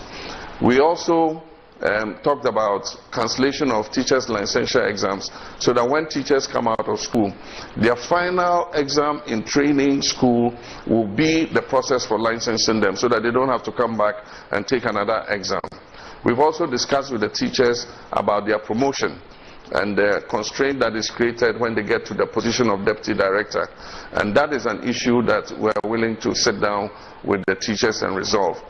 In many cases, I've been asked about other issues to do with premiums and other allowances and so on and so forth, and I've been constrained to respond because we know the crisis in which we find our country, the mess in which our economy is.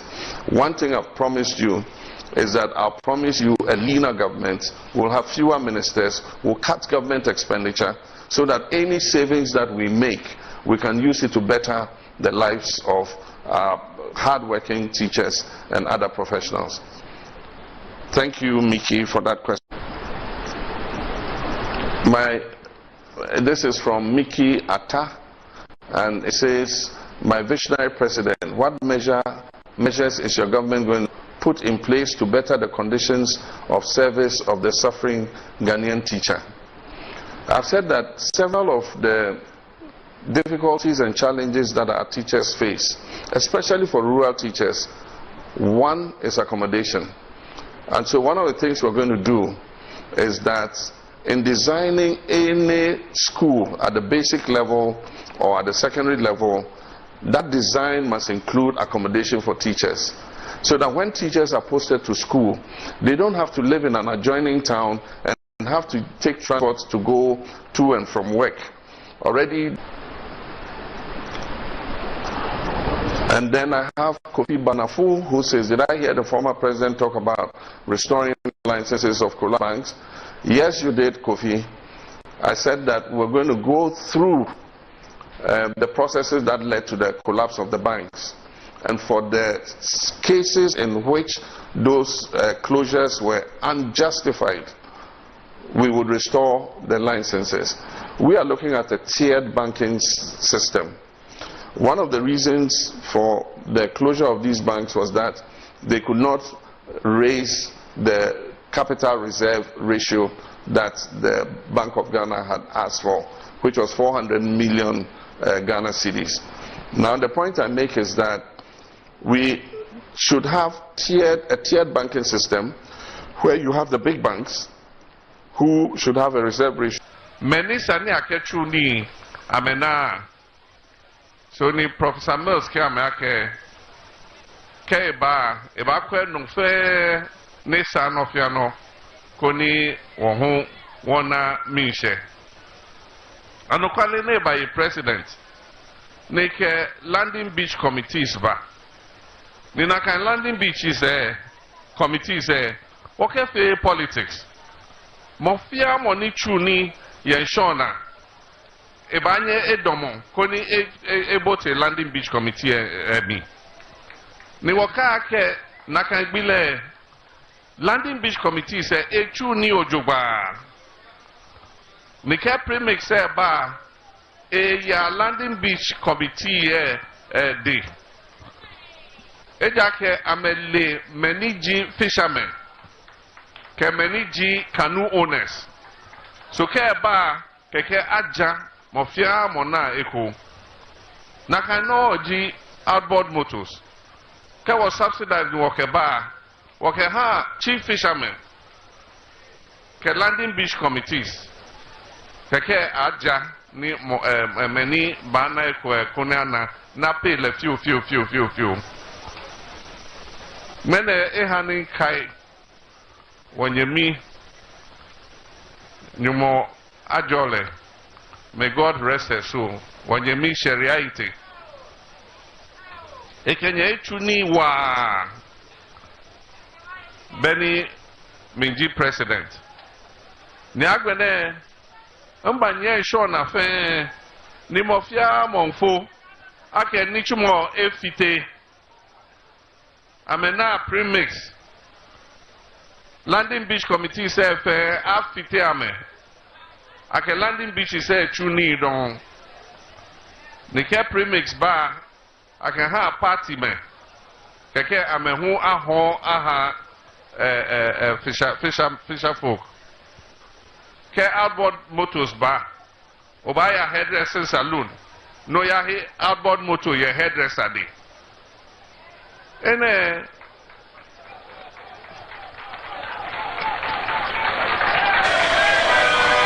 enya de we mrasis ya Elitus Ellis. Yes, boss. Fajo boko de. Fajo boko. Bibia Daddy. Bibia Daddy. Happy birthday. Medawasi baby. Happy birthday. Medawasi baby. Thank you. Who deserve said and your birthday special? And CM Junior Cry FM. I Cry FM soon away. Citizen show soon away. Oh, okay. Your friend Bobie Ansah. Oh, Mr. Bobie Ansah. And your mom happy birthday. Onyamento nkwanem no mfafe enkamfio. Amen. And on behalf of Whispers members, Table 1, Shatta, Alaji, and Papa Theo, Dominic na Yasinya Minshra. Ami. Enjoy your day, sir. Thank you very much. All right, so once again, I'm back here, and yeah, wishes kakra be lawyer maha net is saying happy birthday to you, happy birthday to lawyer, happy birthday to council, happy birthday to you. May God bless you now. Wow. May God bless you now. May God bless Lawyer Evans. Yeah.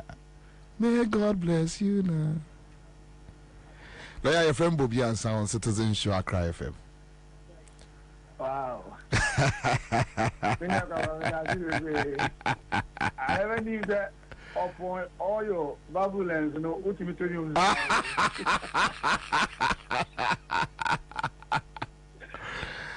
As a cow many a mamma say who dear I am madasa. Until a bumpire say, when your men find Phoebe brain come feel one no more now. Wow. Na afesene. Yen say she and I yen straight, na yen der radiasi bill.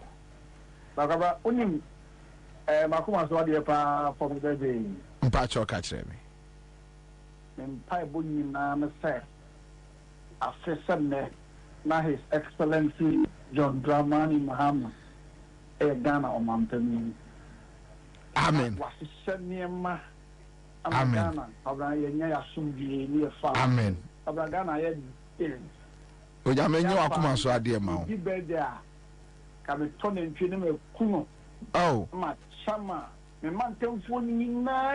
Oh. Oh. Kafra.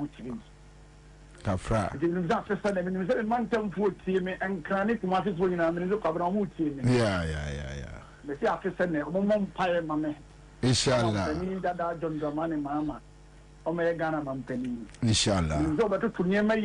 Inshallah. Inshallah. Inshallah. Onyamenye wakuma so ade ma. Onye wakuma so ade. Lawyer, now you deserve say I appreciate your help, your support, and yeah, would more on my Ghana and humanity. Thank you once again and enjoy your day, sir. I mean, I've been sending me video where obum me pacho mo and sawem any those areas no mon check mame sa video where I'm say obum and sawem bridge. Obum and Sawem Bridge, Obum and Sawem Bridge, and bridge no ne current situation a womuni the possibility say adeɛ we be buagum akum nipa no very high. And I know na me receive this video way. To be honest, me try send me track nipa krom because I've never used this road. Minim area ho ye. Enti mo amunim ho no mo betimi aboa me. Na mo check ya mame. Ya be say draw authorities attention to it keke. I mean, a good Samaritan be na onam na waye video no na or they are send ye. And I think a dangerous kakra. Mama yan ma embungumu nkunipa because you see and Ghana say no yeah very careless obi betimi aswanua with car akofa so without thinking for a second say a death trap and a wo sa no say obom minim unimo oh okay unim area o unim bridgeway. Okay, so honum no utimi fa ho obom road utimi fa the pa can say we kaswa okay yeah so uze ufri insam na so pese umpeso wa fa pokuase sa honum na pese nwomu oh okay emfa that kaswa area utimi fa wa the pa kaswa okay nti wanna bridgeway wo. Oh, okay. Me order. Minimum asem. Anyway, all right. Thank you. So, executive producer na or chair me baby at the end of and we a chopper. Ye money pa ho ban. Ye money pa ho ban keke. And so, which means a municipal be ase. Check mame municipal cra masi. We know. Obia accuse you obia for incompetence. I decided ehu kakra ehu mommy antwen na ka biti enko enkum nipa na ya share on social media making unnecessary noise. This is the time, this is the hour. Yanhwe na yam fix it. Ansah na asembeba aba. Grace the day tete wa shaman. Gather prosper. Okay, so gather, I think it's a gather nim ho. Pop sasu ewo temahabo for edamwase. David Ampa Kosa is mentioned there, so I don't know the address or link. And American minim sa roadway. Inti modi munkoma na mamu ninti said the minimum either I minim sa area. So way say way obum pacho agree memorial you know way obum and Sawam bridge. All right, so thank you, Mr. Producer. Thank you so much. Live on Accra 100.5 Citizen Show. Okay, so another issue, and my personal authorities checking my we are baby bia who follow show we know. Me pamcho kaso of obom and Sawam say South Municipal. Okay, so South Municipal. And as I did we were South. And the chief executive year on Mr. on check it MIA South Municipal and as a death trap way by 1 week time na say omon ko ho say omo be fix ya say obonfo no sha ase eye dede say motim ho gu mountains because ade way udi agora nipa miensa enai enum condemn Ansah ni asase ababa be dede very needless. And you must say when you have authorities, local authorities, then you must say see na se omo anya hwe na atorenchem sia but the kufado as usual onipa bewu yen saki obia the MCU say you whatro obia amfa ho yeah akwasi apia e wa shaman greetings to my mother Nana Amosiwa from Asine Kropon Wawase. Georgia City say Amasaman district, right? So Ga South and Amasaman district. All right. Okay. Authorities check. Another I'm a person may bringing it to authorities notice. They should check it for us. How much will be so Sunday me Agri Memorial High School. Me patch me right. I am say the anyam na me try. Sana aviation, model sherman some na me could try Rebecca, mobile chairman. We are them try. And me try. Okay, so Lopez says, do we have human beings there? They are just watching on and waiting for a disaster to happen. Maunya says 1 week is too much, so this small portion to district assembly cannot do it. Yes, yeah, radio announcement answer. That is Ghana for you. Yeah, I'm waiting. All right, so whatever is happening here, the state of the tables, I think, is very, very, very bad. So, students, that's why we are still pushing that the little or the least amount that you can give to improve the situation, I think it will do something.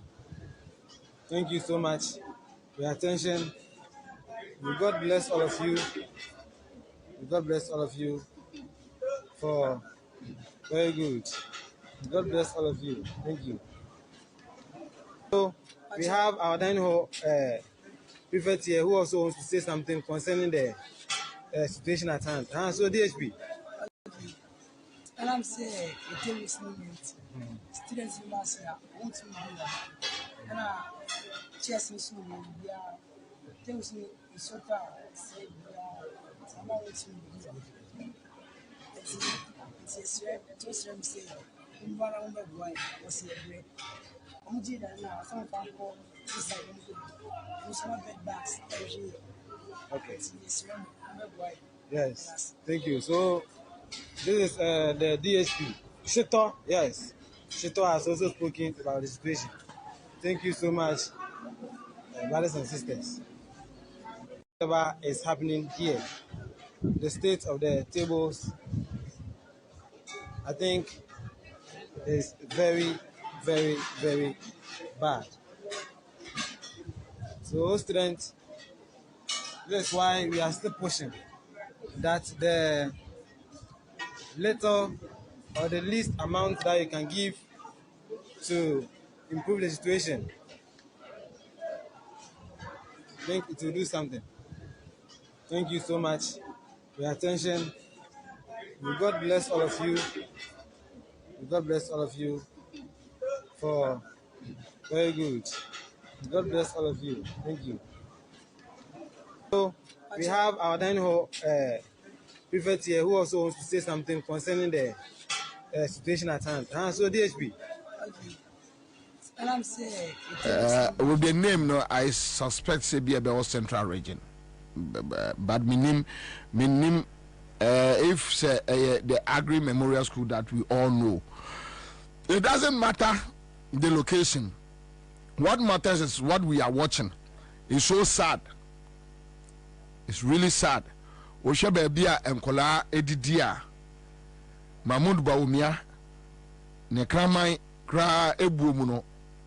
O man ne kramai eni di wo ho. And it's very, very sad. Christian Kojo, what else says you are doing a great job for Mother Ghana. God bless you, sir. God bless you back. Or you never go, just keep quiet. Your family said 4 more for Nana. It doesn't matter. Or you never go.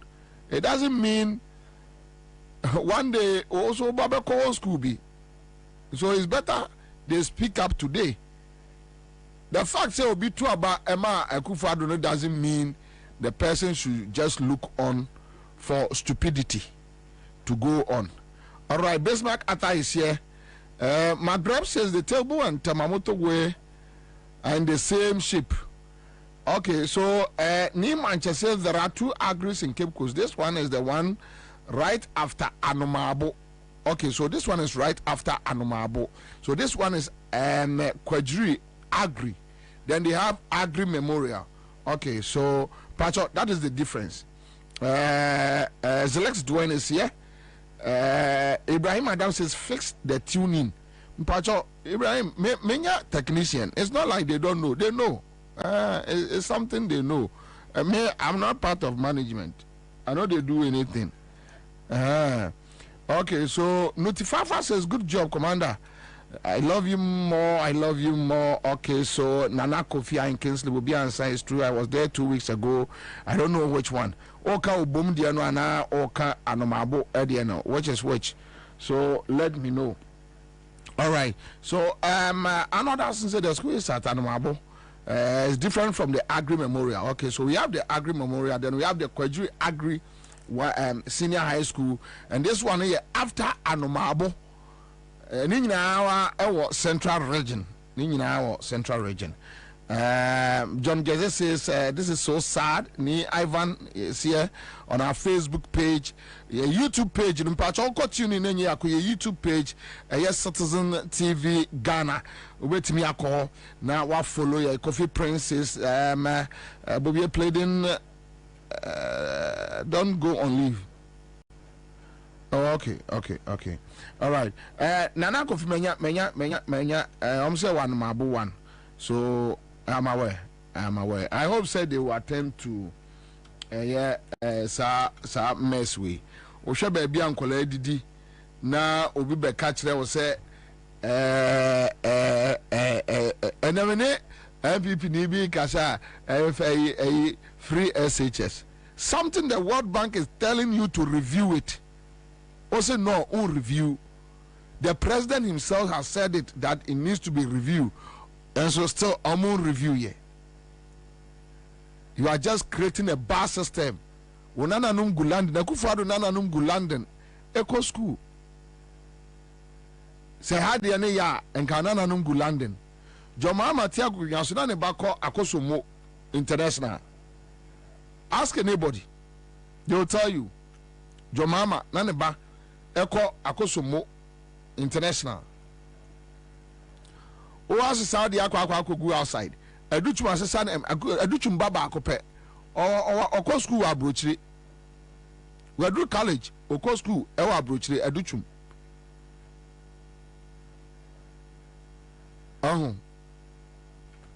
Okay. So Daniel says they are even lucky to have tables. My daughter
to college, or go school.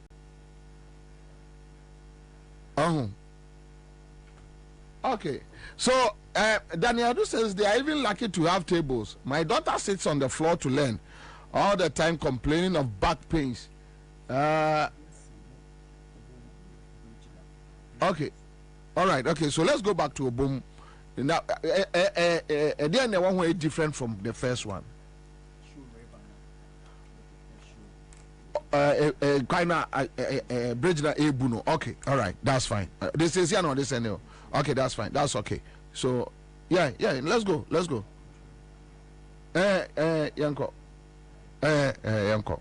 All right. So Johnson Nelson is good afternoon, Commander. Yes, I know the bridge. It is on the way to Obom from Amasama. So you go see this is the Desert River. The road from Amasama to Laken to Kojuashon, Obokwashi, and then Obom. The metal bridge. Look at this. We have complained to the government. Media men have come here to witness about the bridge. But still, no. It is very, very dangerous. Why school children are passing here, school buses are passing here. And Minister of Road and Highways have come here to survey. But still, they are not doing anything about it. Look at this. But still, you can see. You can see the bus. You can see the bus. Look at this. Look at this thing. Very, very dangerous. You go see. See. People you see, Ghanaians. Let's see. Let's see the country that we are. We are not safe. We are not safe in this country at all. We are not safe. We are not safe in this country at all. They want somebody to die before. Very, very bad. Very, very bad. Something to happen before. Why? Which country are we?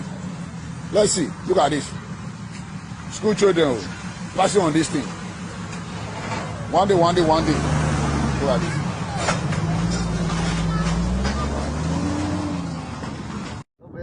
So you go see, this is the Desert River. The road from Amasama to Laken to Kojuashon, Obokwashi, and then Obom. The metal bridge. Look at this. We have complained to the government. Media men have come here to witness about the bridge. But still, no. It is very, very dangerous. Why school children are passing here, school buses are passing here. And Minister of Road and Highways have come here to survey. But still, they are not doing anything about it. Look at this. But still, you can see. You can see the bus. You can see the bus. Look at this. Look at this thing. Very, very dangerous. You go see. See. People you see, Ghanaians. Let's see. Let's see the country that we are. We are not safe. We are not safe. This. Now, that damn paranormal, the police were free sent police center. I said, damn paranormal, the Jimmy San. Why Jimmy? Ghana IGP or what Jimmy Pa ya Ansah minim baby or fire. Muja you man ko no the police for be bomo na eden. Since modem kwala na ma dey we so. Mo am municipal, mo am baby a se muja adwuma na mo wo fie. No bia ate say ade a ekoso ni. The worst thing they can do, no the police for aba Obomo, any other villages, no more Baba Bomo say, other than them one Kwajuma. That's all. That's the worst thing Dampare can do. Obey instruction say free Lord coming, any God way. When the perform say, my directives, I hear a friend say, Saboy and none who fee and one and I'm a ominous organizer. I know Missiano, Saturday Missiano Kumase, or Shaman Nimiso or Drying.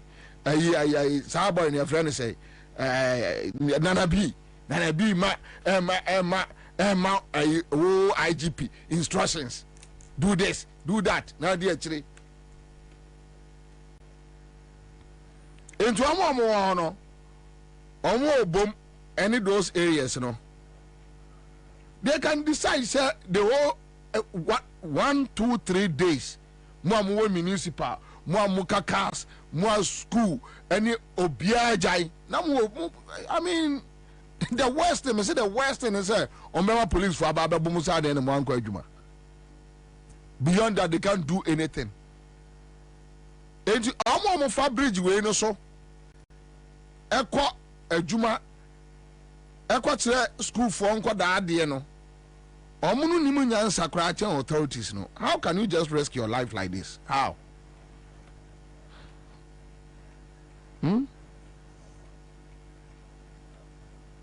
For all you know, municipal chief executive no. Onyasika budget ma. Yeah, sometimes look, the local authorities no, they are struggling. Yeah, police need to motor so there a year for hono. Oh, police need no motor so now a year for MTT new. Wakwaji kwa kwanti akwaji jiska. Wakwaji jiska wi. Oduro a year for hono na krono no anya dey. Ere no anya. On Oya Bridge. Oya Bridge. And let me tell you, Ghana for Mutieme, local authorities, no, they are struggling. Municipal and district assemblies, no. Sikane nko, Kenoforiata, Akufrado, Baumia, Omo Wia Sikani Nina, Omo Wia Sikano, they have stolen all the monies. How many years now?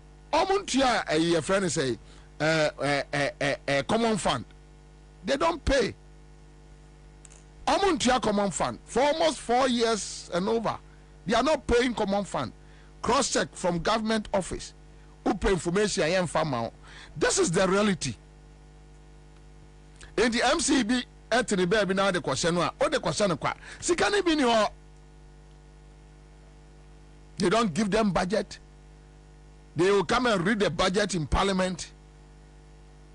No mako chesikano or a slow no modi. We are DC o pressure near UAD. Yeah, ombe pamo. Ombe pamo.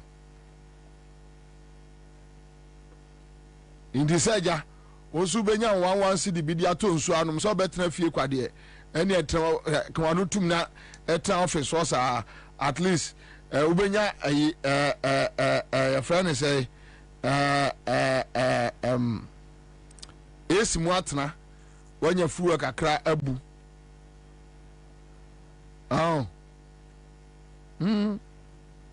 See, me say local authorities no me jai omo asem ka.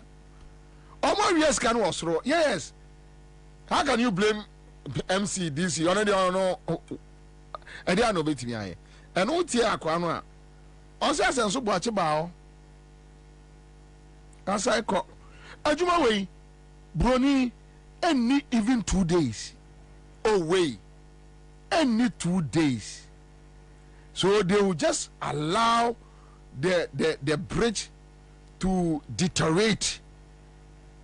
Yeah, they will need huge sums of budget. Now omo etwabia ka ho.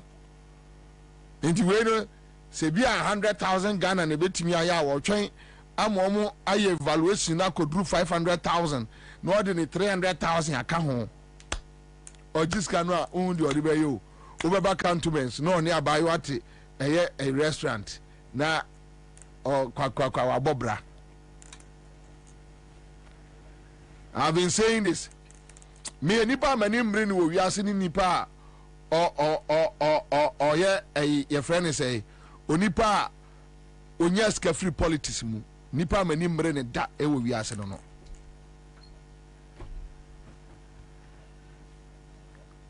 Until so she amona yeah Gabi was ska asanti vedi atu ska yana mbuso am say until recently Gabi Bapria made us as empire from the shirt ubaga 3 days yen see that Gabi and I me FX 35 Infinity me sign contract with multimedia me am nanti call car park to FX 35 Infinity na Gabi etwi Volvo say no be crampo you. Tia me share media for no omo boys no na Gabi was ka abedia two was ka wa was ka me hwe omo sa mo mo badam sa anyway some more kotofofro afa no mo ban so nti mo nim Ghana the cry akoso Ghana you don't know anything These are people who beg. Then the local government, local authorities, they are struggling. Common funding, BBA, they have stolen all the monies. Could you believe that last week or the last 2 weeks, 144 former MCs need DCs, MMDCs. Almost someone quite campaign member because almost as Gracia Akem says can way. Oh my they have stolen it. Oh my we only by way shall also know about bra. How what Bobra say? At least we met me catch me basse for the past 20-25 years. Me sorry e dware bia se me ko adwuma how much me ko studio we me ko studio me obia nim se bobia adwuma oyeni. You have done nothing for Ghana. Very useless people. With me be we are koso. Na enra se nansane ne MPP ni bewa de one untumi kopre asantrenje adumba ewa akwaka say NDC corrupt na MPP de omu corruption no ohun bi da Akufo-Addo corruption ohun bi da owi ase a omne koto Ghana we ban one from so mun pulling it down omun bullies are story we and now when anymore we are why the names Akufo-Addo be omi akronfo omi akronfo so correct straight up who does it do why the names omi akronfo Ghana we for so to be pulling it down omu pulling it down and later em say interview no top radio I meet you no and I think top radio for free or more I don't know what happened be we mo on side ba to now where they pulling na me have more and me here top radio ne Ghana we aka chem say Akufo-Addo ne gabin mo ya akronfo e so obi akumem Obi aya where you there say pulling down Obi aya we say Akufo-Addo akronfo na dey tete why name say enipa no that is how he was born and trained and or a criminal why sisters getting na oh my yes cano local say a form of course can be anywhere I will go and I know some pine complaining ma obi say KM ekrani even internal revenue IGF no mjije no almost I beji kodi almost I call so kodi say take Kumasi to abomu ball crane me say yeah udu kejeti a are ho eno tira MMDCC bebre amakwa amagalamse ko so no mdidi sabu maiska tiani ane gangs ne ye wana ni amomu tu no mo breshe eno ntia sikango ajegu ama say o man ajegu sankofo we ye ama say yetumi tu funu a we mu bewu amiasa akwa state yi state funeral no but after this government especially Akufo-Addo Bawumia government obia obewu sa government we mu opposition Jomahama be na dwene say obeye state burial ni ade mi do wan hwe ade besinye efuru be aza kwese zokuro an hwe ya e mabo be koso state house o ne kakra na yenya no sa akwa yomoyi se die no ma say o ko opposition Akufo-Addo ewu na wo be ka che say former president ewu o be fa ye sika e dia ye state burial e wo kroma na wasa je honsa over na wo si ana here dabi emmaso dabi dabi emmaso bi oni na busu afo afa no momfa nko yes ayi eno kwa ye kwa koje se nyo on dia ayi no kwa no ye be mo ma ye be chom so mu sinye ye ma ne tra 4 meter square o se echi ni pegum I was saying, Trafunu no Crachima, ye bought a funity ma man sorina, and you show fun and yes, ye catch us over Sibia, or maybe on my sick. Obia wow contemporaries from Yaho, from Professor from Pom Watting, Obia Bienano, Oya Cronfo, Obia Bienano, wow contemporaries, I know almost say politics move. Not a single person, Dr. Mwakoba, Akufo-Addo is a criminal. Where I attack Kennedy, Akufo-Addo is a criminal. Where Akufo-Addo is a criminal. How? And won't go on a real so be at how. Na mimi nimo Kwabena ebia ye nye skari bi dan ala sika no omo de ton mo kra na ade sika wi bebrebe no you know so I don't know be ni me din komo and I said the idea and say let's impoverish the people. Yes, so oma bibi kakra bia no wani aso and this how can you go to Kumasi 200 Ghana cedis. Nkrofo bo. So mama kuma tingofo na gungofo nyuma. Won wo say businessman ni share ba omian ba kwa no ogina ha wo kasa no. Obibiri o ni bra no de kasa. O masa mema megina no. Wo gua nyuma. I say no. Well, you have destroyed everything. And I may be go show be any more bosan or the Namkruma. So 200 Ghana or more 200. And you see, that is the reason why Omutimi a drag journalist for us. Oh, yes. Say, yeah, I come to know. It is 200, 500. Yeah, Naniaji. The Anafrosa, I took bay or what I say, Joy, you say. And I know Michiani Jansi is not or Kogabi na speed or they couldn't. Oh, this will be able to go to say, I don't or Kogabi on home. Oh, Baba Fauzi, the cry, I am an akuku. How much? Gabi, Gabi was and Pa, Gabi Bass and Pa, Nisati Fimpa. I was 3 days. No more, Namiko Jopra Cocono, no more office war, your friends say, GBC Lemo. Gabi need Derek J. Derek, yes. Ebe nya entokwa ewo studio ma Derek Busan said Gabi we need to move now need to move. The guys are seven. Mom I don't like this nonsense. I don't like this nonsense, my friend. I say free okono ha. Gabi we see what me aje party aboso. Gabi party na dey.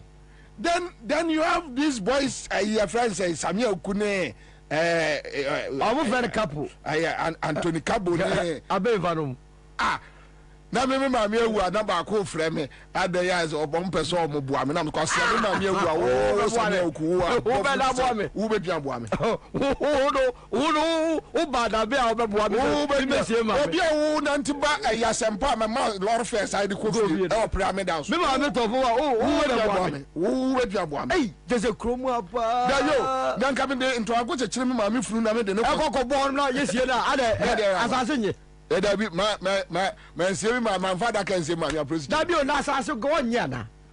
Wo mo ye ka wi o man a destroy man for man sika success can be akwa sie baby just like ana mu yin kakra ma boys na boys ye ni di krokro oyo na hwe mu jimi.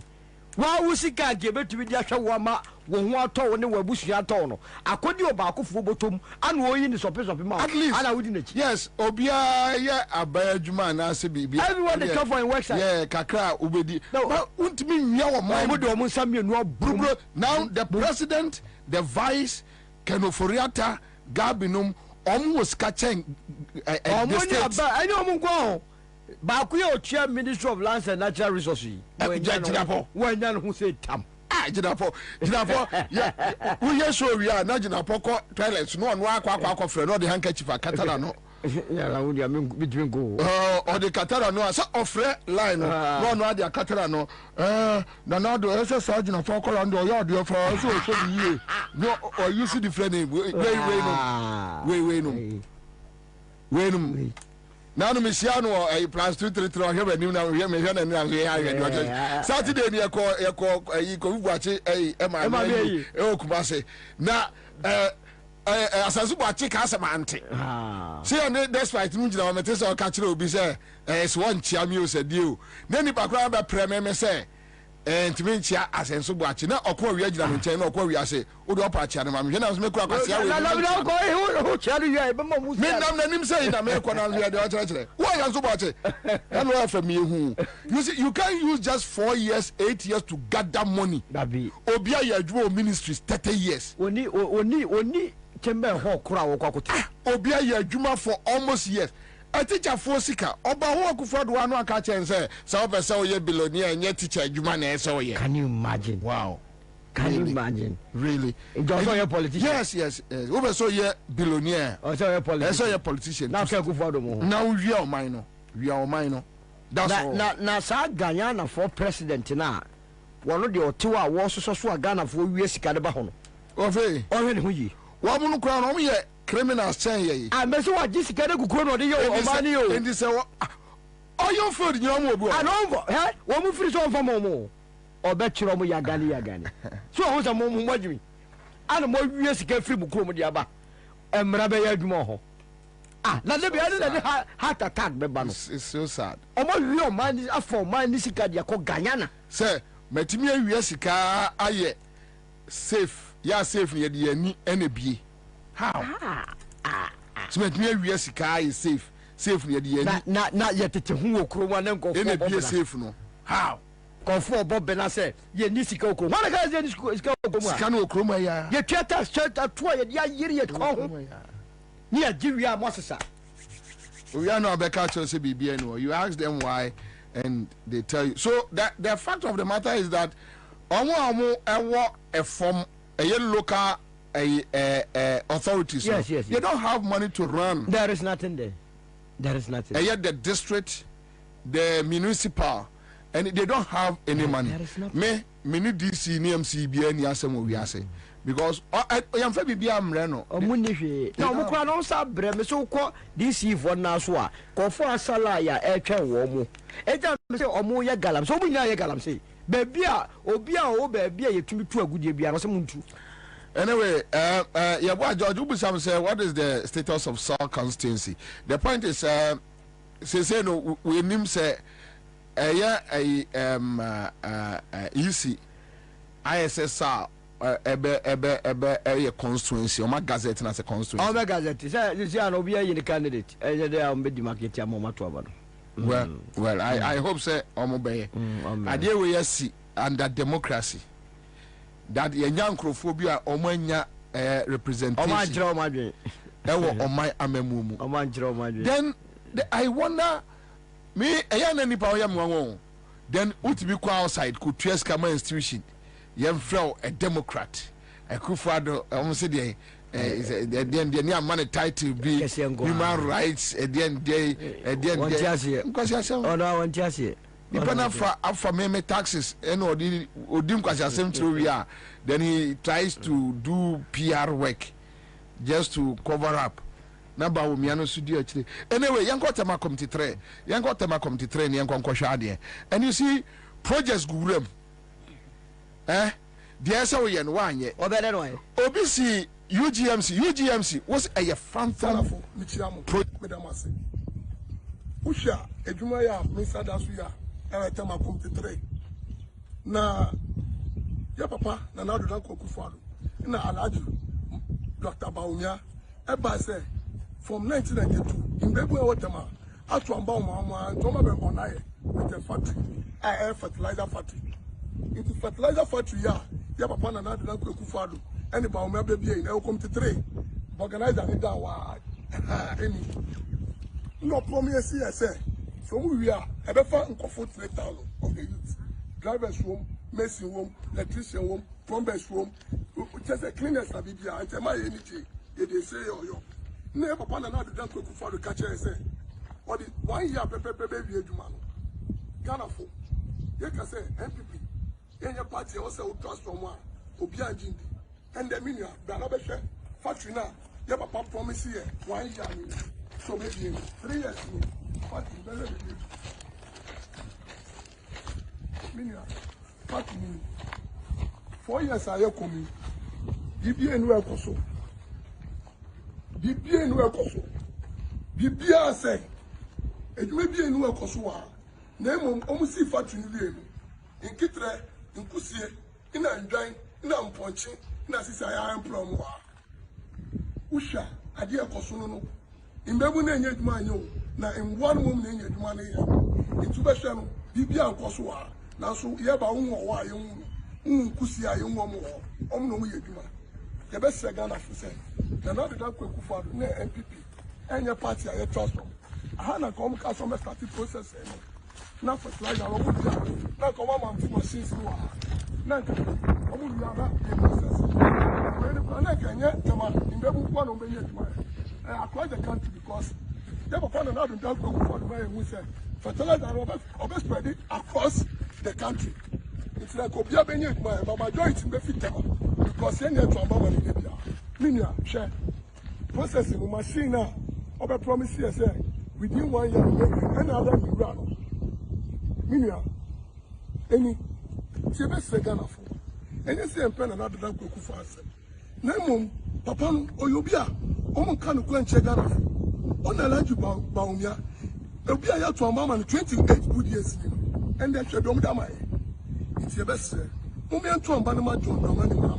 In the end, this new piece of your stand will be Nagana and me too, Nagana America, because you have a poor cow, 24-hour economy. Moment so near Soma, mean Jilly Papa Baby review. Ahana, no man, Bebu Watama, Yen Jumaya. Now, na me, and what in Sadia, Dr. Baumyadi, on Bamba Boy or Quabiaso. It's me, and cannot be what is happening here. Tema come to trade. Namicha, baby, you wasting now. On my promise, I said, on with bear fertilizer, near your mind. Now, so, and yes, it's with that half glass. No, near too much change, near too much on money, Mamma. No materials, Medamasi. Ghana for Michiamo, Medamasi. Usha, Ejumaya, Mr. Dasuya, every time I come to trade. Now, your papa, now do not cook for you. Now, Alaji, Dr. Baumia, everybody say, for more and I shall follow across the world. These are some of the issues. And you will inquire, winning my dear, I am a solo.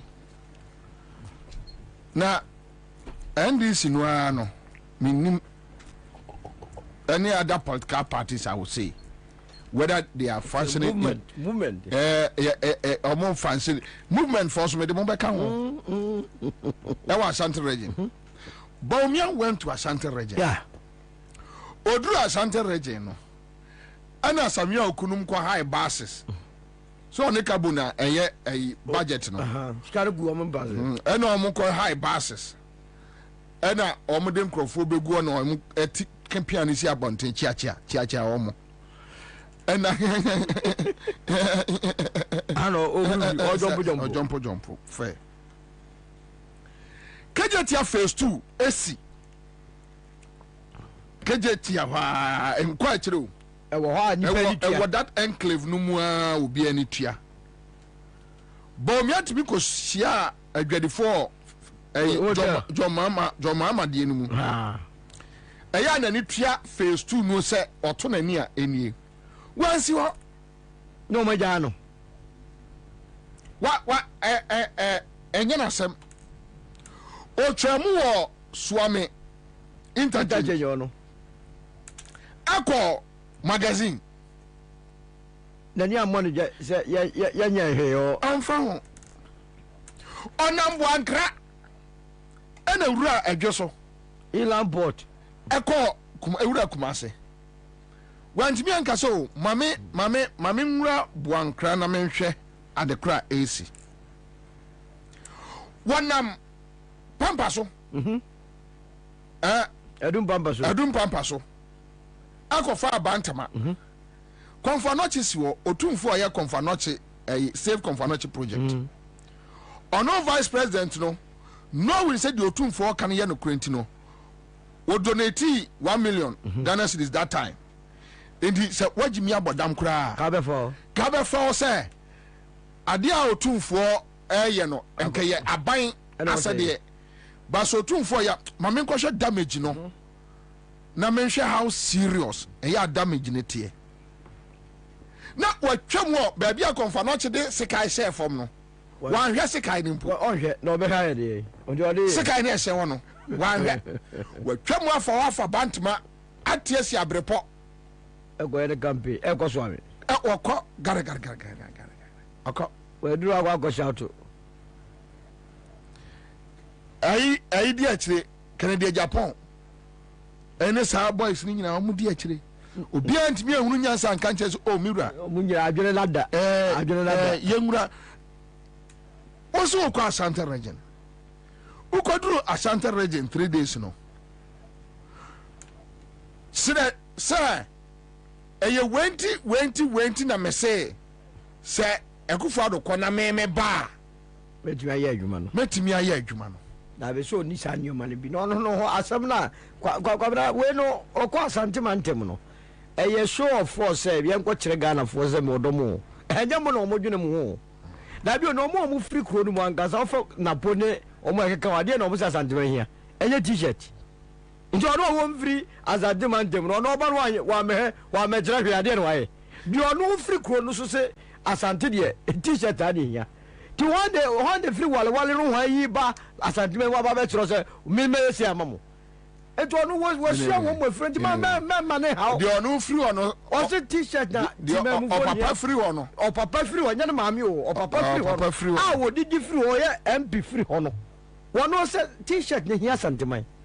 Okay. And me blame Bobie of wale ba. What must say? Ejime mane nya nwanwa. Wa wo se jimie no do so ho. Won mo a everyone na bala adwene mo amre. Yeah. I think you are. Na se wo mo ko running mate ho. Yeah, just another be who say assistant school prefect who ya say school prefect na mo ada. Just omo ko na me say yes na just be na no say na wo mu ni dwuma bi. Say be na no. Gabi akwala na Gabi akwala no mo. What the other research institution. Now research is me who be that say after for a political party they betu dwa. There you. Nanka o ya research no. Ba ku na mo ya kire say ba omi abelu. Now we dey say asumesi and the better running mate. Move 2024 election na de no mo ya no a. Actually mo say ba omi a o ma ye 4 times. Last one mo ye no. Onya we nya more than 13%. E na mana ihu no. Hwe Asante Bantima de omko ye no. Enye bibia o. Omo so belusu heavily. Mojase heavily. And until there is a young creative impression you go we are abani. Baby I do no. And yes MPP nim so ko opposition. Now obeso lose with a respectable score line. I say obese ko opposition akaza kura minya say. Baby. Baby, how me na yawe? Na gabede no bribe dey go do asofo so she asofo no make o 400 obi asend me, is it true? Oh yes, o 400 cities na ama ngofo no kro na asofo me oh yeah sa vigilance of we bi no mo gada se kumase no mo ko no mo yi o mo bebre na no mo go so mo hia o no mo hia o mo che ya na ngofo harried party fo no also kola ne ko gina so yesofo ni ama wa sorry title na ko gina mu sa no mo de ye o mo the same thing na keje tedwomfo ma no so no o mo yeso mo nhia no ti ye nyama mefo bi a quickly wo ze kromfo yi abobo to ma fantom a mo go hia o mo hotel ana ne so mo yi o mo to ma yi ma no na man na ba to ya aware of what is going to happen and the when na aba no e ma ne nya honwa e ma ne nya wo ya so wo yem fa ne se wakọ ya dada no ano aba na 7 December by 8 results so start to say ba one here will be collapse. No, but you see, so my point is say, even if you know say ube lose, there's life after after we move you to be but at least ja anamon papa John Mahama yes. They have been saying this. John Mahama Kofi, no. Even some of us thought say the year was not enough. Yeah. But for Akufo-Addo 8 years, and I mean who say, hey, obit me the 4 years, say, what the president Mills the to nchenya ewo Ansah on one day aba. Now, John Mahama after going to opposition, nanimu abenyam aye anamompa otuye. Say nyuma bedu achi. Aha.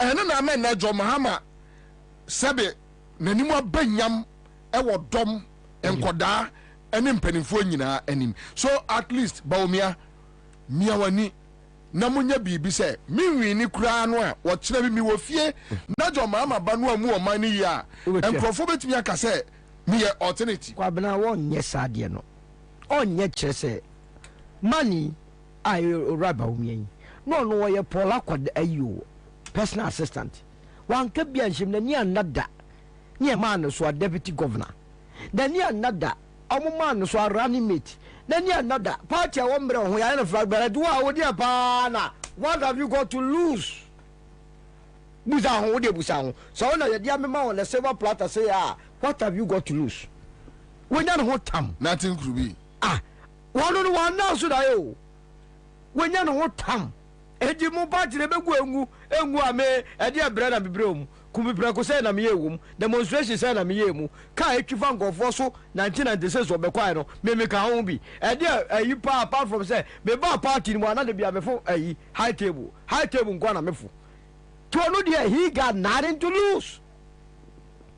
Tolu kwa do nyobe kuma say no more.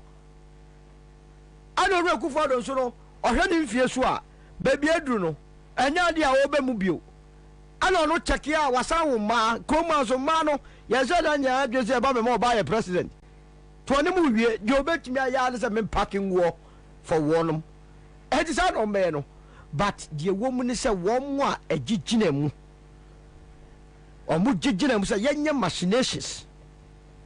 Na enyama ade nkodi baabi foforo. Eno na ene buago ene ochi chairman sadi. Yasi chairman sanya 3%. Hon wo chicha running mate no. Enzo na chance say baby edro say bibi nya obi ofrisirem. Oya we. Yasi BNI force wo nya 3. How bo we are ranger. Gabi. All akocho to Gabi BNI say chairman sabon nya 3. Educhum nya 10%. Naponya 76. Uradi nyame napono ho be na yakono asantimento mo jo 76. Na me bomb pass on me be bantem. Naponya 76. Ana mebo so uyi wanyi report no. Bia na tumi aye report. Me no na tiwa. O ma tra 70, o ma tra 30%. E dia command 76. Na wo ti asantimento o ti kumase no. Na po ne ho be na ye ho. Omo say omo fa say MPP say constituency o say national so be something omo fa say 5,000 executives. Now omo hear from say pulling use there. Na omo hear ni nyina no. Na che say utie party base no a. Party base ni pa. Na party mo base. Na oko agogo no akofa agogo chairman na o the secretary no afa the organizer department so no abuso omo je 1000 je 2000 na kase Ansah lo be kan ko mai mo dia mo basa ye se e kase e pe baomia o je ne kase baomia MPP for do na egu agogo ho no. So the idea ne say o de yenye ne fix obi na baomia ye ko opposition na baomia kwa na de na paba. No, Kwabena, wait, the essence of this report, and say, sir, yet the Oman institution, political party research, say, whenever Bomas your running mate, you what question issues? How? Issues are go for we are bicycle, young one, no. What are we talking about? And me read the idea from France news that there has been a blast somewhere in February. What area where they suspect terrorists? What does it? I don't know. I be no say BNI no. Can BNI no be a bank. There is almost that. That's a confusion go for. Can BNI? I've been boninti. What's that the investigative Akoto bank? Can I be when I be which one is and you yeah now young for say a bank for na research. BNI you can BNI na say maybe I say your mama abuso ba your best is a din kwasi no. Kwasi din we no dem man. Look, me no ka say Upper West that said okay. They be a year police for near there. Me say wa enra said no omukum security men.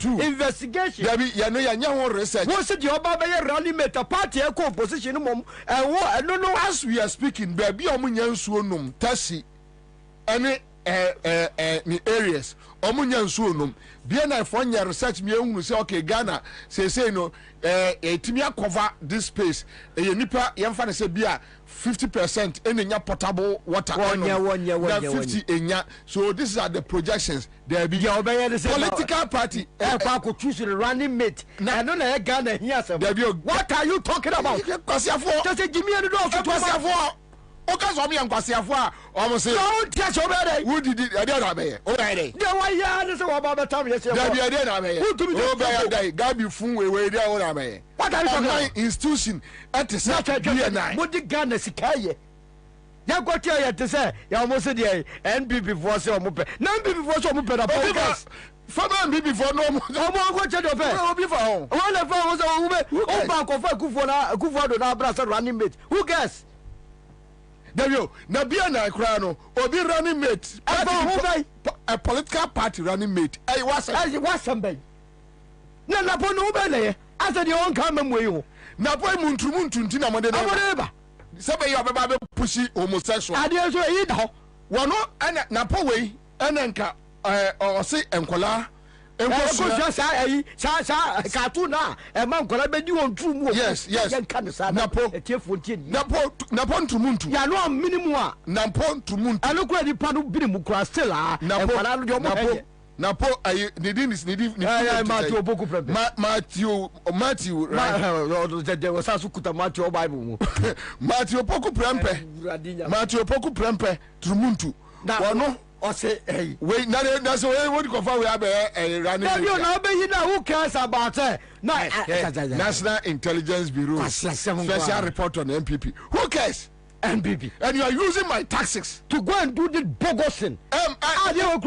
Who use my taxes? And they are survey. I'm a political party. Me ya timi tax near the aquaculture BNI. Ya the BC facilities. Now ya say now for me misika.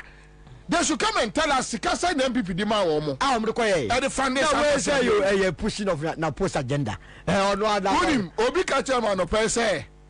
Omo bako yi NDC dia beto so ye NDC dia say be na equalization no na say you won crofo be tell wo mo say on ba be for the move Alan ne run even NDC kura no NDC run make fa ho na w political party na say kwakwa na sem wo dia wo national BNI no wo dia dey say Opoku Prempeh the Minister of Energy and member of how much percentage say percentage me da wo say try no mo church no be jimie fa we would we need to almost your best society say wa kwame infa na san kwase ade no wono infa na wo say what say wadaje akoye research say we na Ghana for MPP for na Ghana for nyira o tobo oh wo kwai udri mi cancer abia na wo kwai o dane da na hanu mi no na haya ni ejira ye ba ha sangofo o man say o Matthew Opoku Prempeh napo 76%. Gradi ya be go obu ni 10.6. I put you. O say chairman sabusu 3.5. So akokora bone o dia yo. Fremo pare chief of staff. Mama me no akotokoto say dabo no. 3.34. Omo no 3. Enti ono no otaro say chairman sa ho. Oh the bracket Joe say wusu. What you won be 2.27. And I others near 4. Say like 4.57%. Yes, and Napo editing. Now say Napo way and ya gentleman. And the guys almost 13% officer. Napo way and a nipa our MPP mu. Yes, or no more pen do allow pen way Napo way. Napo way. Putu. Napo way. Ha Napo the we say Ude munya inapo acha obe running meter acha 2 weeks obeka nkwasi aso obe that we 2 weeks dada ye be say that how man mark obeka zemunu ono ne papa obeka godi ne papa atem kura obadwam we napo we na a whole security institution jodi esika ye ni ye fa ye say MPP4 running meter preferred region Asante region. Enti obi be je jimie no say ohun say Bobie no emmo number ofa eno di no ye mfa obi na po ho nanim no sa asante da bio enti obi ye dey na di jo o ko fa na po no na me no mabusu e wa asante man dem no esa se friend na po anti akoto aba man ja po ma me firi achim ono firi achim o ne papa wuni ma asante man se mo so ye di na enade eni ajade enti won na kwakwo yin say o firi asante man dem no ono obi anim no ho na ya tueska me say sa de we I don't know ya tueska na oman ekuo say me hwe so enema affecting crofo langats ekwa omun koya research obeye den wa no omun kan try the way MPP langats ekum crofo e wo Ghana o cha she no mfa bia na fon koya research no mfa matudwa ekwa eya MPP Langas ekum nkrofo won sase ho e okroma omonkoye omunya research armed robbery ekoso rape omunya research no omufama tuja. These are the things we want to discuss as a country. Omunya research wo fa my institution this is BNI Omo mfa papa bia nyansa wo mu ma ema me amete microphone chi en discuss uwia no abebu sam say entimu de mu ni bibi papa bia discuss kwasea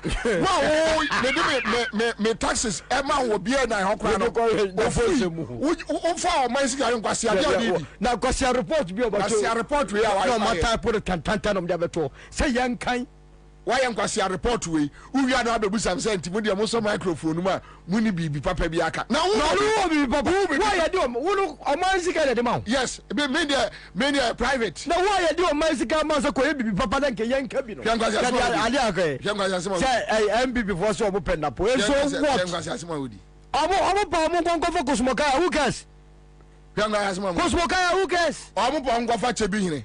Enu no ya omo sabo. Omo atia obi amfa. Omo medro ne ya mo kwa. Obi amfa ho. Na we ya asem wo se Ghana for 80. Na bo as we speak now. BNI for amfa eye research omo ye se entos say ne kra efu Burkina. Yes research no. Jene say ne kra.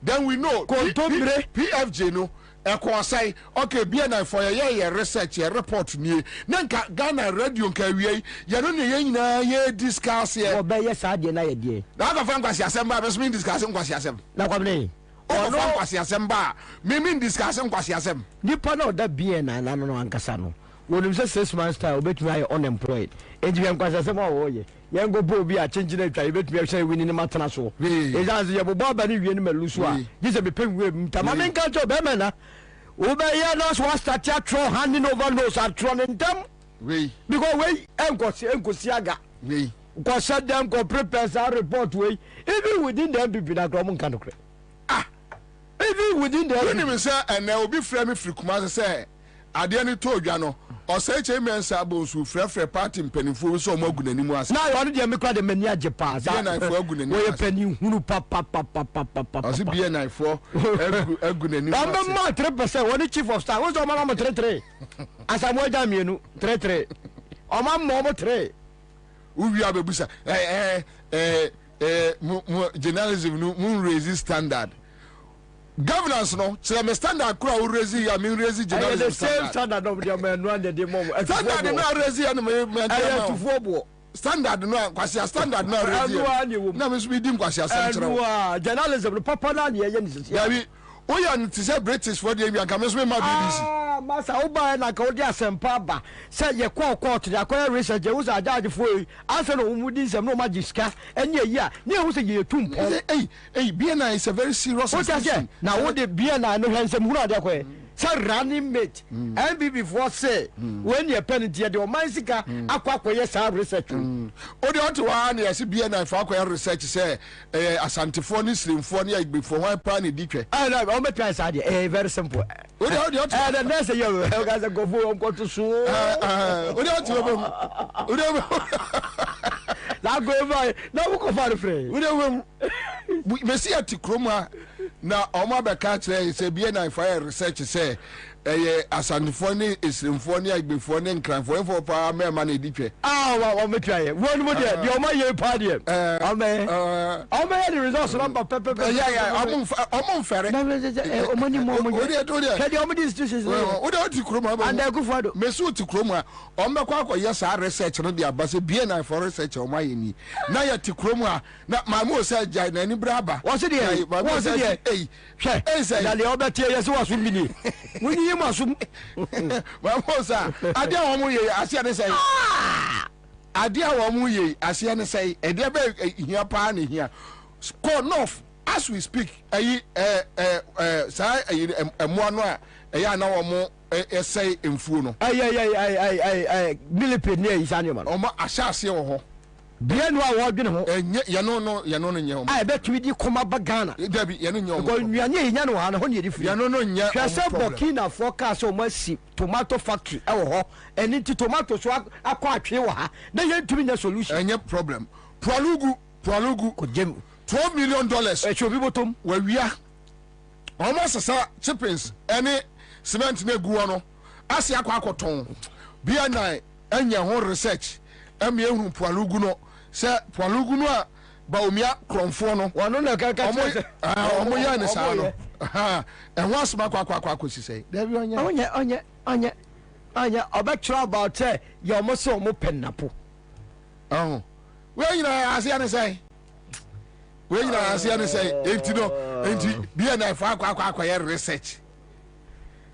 o ma akwa research enti o ma research na me no adin be pa na bom tiri so mo publish sadi we minim che o ma publish o wani age kwa yo si se ba mo bo no bia na ho se na po na na se na po no ono no obema o mo tuanya 5% our election ni nyina when you 5% crash so much wo mo sole any o ma che o mo bottom man ma se sika don't infame me taxes that is my problem infame taxes as of national institution national investigation don't use my taxes for such nonsense. Don't use my investigation. You do your internal research, you keep it to yourself. In any case, I dear your friend running me, Kwabena. By appointment to flag bearer, no. Or that's why sorry, I know because I want to may you. I didn't know because I changed it as I know. To move here when I'm the 2 minutes from one because I'm flag bearer, someone. May I am going cry. Yeah, party bini. So I don't go for my or KRSC. No go find the picture my minute or 2 for and yes my my minister did it room according to that video on to Kumasi and was starting your presidential now say was I say na yes I have references where you Jimmy yes that video on jam mean so I say when you go for me the say your friend say your excellency is amfungwa and I'm going to where you pass I don't what adi so kofo dum ne lobema ayo oyi na bomu ai kofo president kofo ka ho de do so tv je do lobi o tv che dum enko mu fie omuko afie e na de papa onu na de bi o meme kofo ngwasiafo ayo president kofo na esa de no oba be tiche wa ne mo ayo no o tv mu ala o jijim ne wa o tv mu still de ni abre mu ko fa bi mra mieni enka ba bia wadi ka ko transfer on ka ye di onu de ka from abo say na no ya ma me wuye ya me koi no mu bubu ani chie say ho a na me de na ba na obu ani chia eno no me ko ma ka che listo we say kofo aye na de amo mfa ko traba bi bra jibi fo agudi traba bi obi a o say my obo my me mpe nti omo ye oba de amo mfiri bio na say me na no a wo de ogotu mampamrika o rakofo me no nti bone o tu mampamrika ko yi ba omi aya na me ma withdraw me me ma withdraw me o ka o man no wala jinjim ni o ma ba bia guide we kofo ye mo ni ye mu ye terms of feel good kofo ka ho boni ekoso okromo anyina akofo o best start age fire o ka ho boni ekoso o man we bre ba bia o man o best start age fire from the first o ka ho wo kofo wa pedi ye on eso so jagum wo yo ka abonefo o chance ni wo pie ko pechiko o ka ayo no o ne ayi ohini ana o de na po eba one ya friend say Guyana ohini ana o de na po wo ntom na lobby man na po de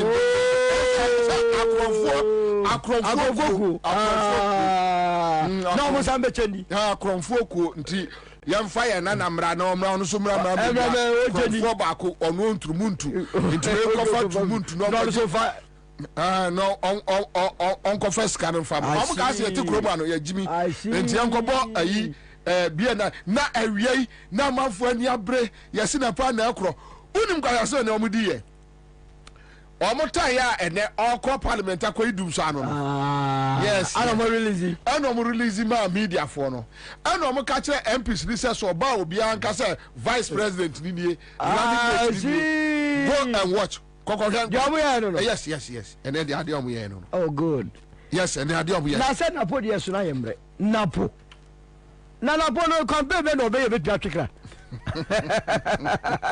wọ́n dọ́ kúrò tún convince no ọ̀nù ankasa ọ̀nù ní bẹ̀dùn ẹ̀rọ tún convince no. ọmọ di bọ̀ ni o.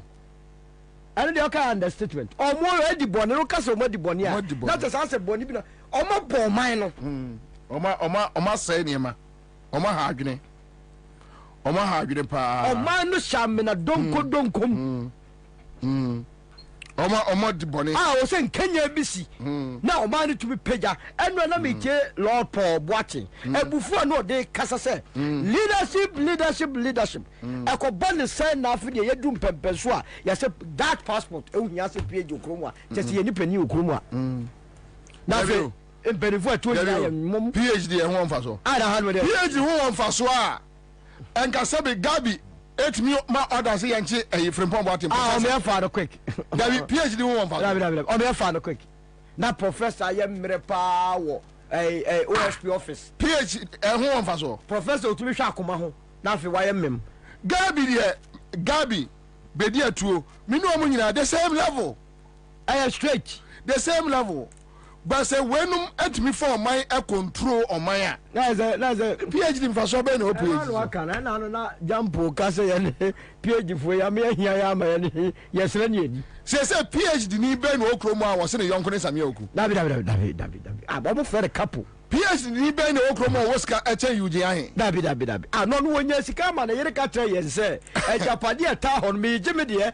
Ai Dabio PhD ni bay ena sesi aye ka se ya ye bia na ye ka o woska change na po David MPP David we kapre David PhD ni bay na woska change Samira wa wie gempa David no ponso kura no esi bag we twa so PhD ni bay ena o kromu e ma me ya o national organizer o so otu otu ayi galam say ya am friend say ne bro fo achiache menini wie so Kate Jamfu a PhD ni be na wo Ghana o Oscar chain no David PhD ni be na wo Ghana o Oscar chain kere de Japan David it o tumi ka fon chiro bi Ghana kro no nyina wo Bobie wanya bi ani wo ye dede na wo tumi kra do gina so ka kire se wo ka pre wo PhD ni be ana se se no abrabom no eye ma no chain untu David abronya we ya no se apro twitundra wanya no tam PhD ni ben ena okromu a na obi akoka se PhD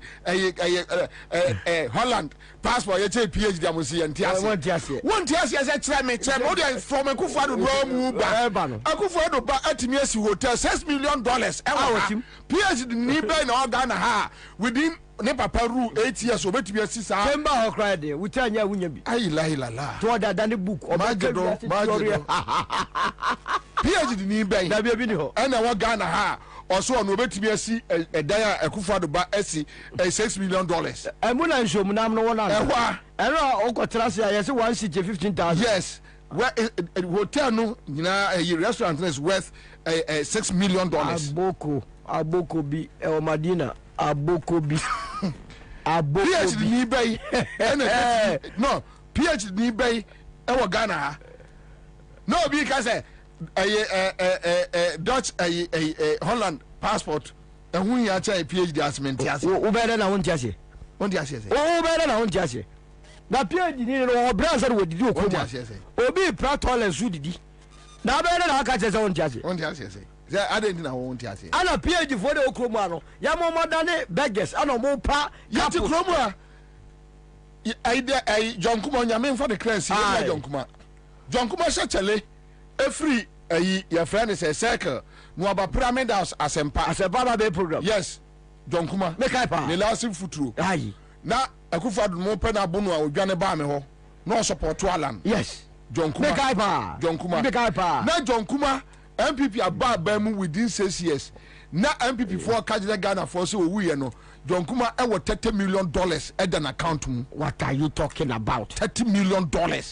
Ala o ti ase nya be for the ade a ye ko bo ho bosia o den ko nya me no so the best ya ale za do be so bribe nya me ala nya me no say wuntumi bribe because we ya fa ne say ya mamrem sa ne ka no sa na wo je no na ye yi no $30 million egu on mo wo ya we say ye ko bo ho besia ya enkrata be to ha be mo atro ma me huni mu de ne wa na winya te asa na be so ma John Kuma $30 million egu ho edana ke $30 million ai $30 million. So obi a hwe ball so yi ono no ne pass ye twi yi mu $1 million yen hu sisi adapa o PhD dabi obada pa ni bi yes ke gunim pass dosu ye yi akra wa hu be 1 year and some days no hu se sika sika egu oba besi am pass na babra se me no mi ni sika 100,000 free mo be de yan guy wafa This means me ko hwede bia 20 cities bi. Yeah, go to charge ma. Abi de tell me grab ya me nua ko wi am ne ntie da bi busa. Ala wo tike bia me di o. But this one bribe. Na wo de 1 million plus euros plus Ghana cedi ayira. Afi any na edi akire wantumi ehu. Na we obi na beka cho say omo maka nyira de e town ma council ni omo pass ni omo polytanks ni mu yi no ye ntumi check.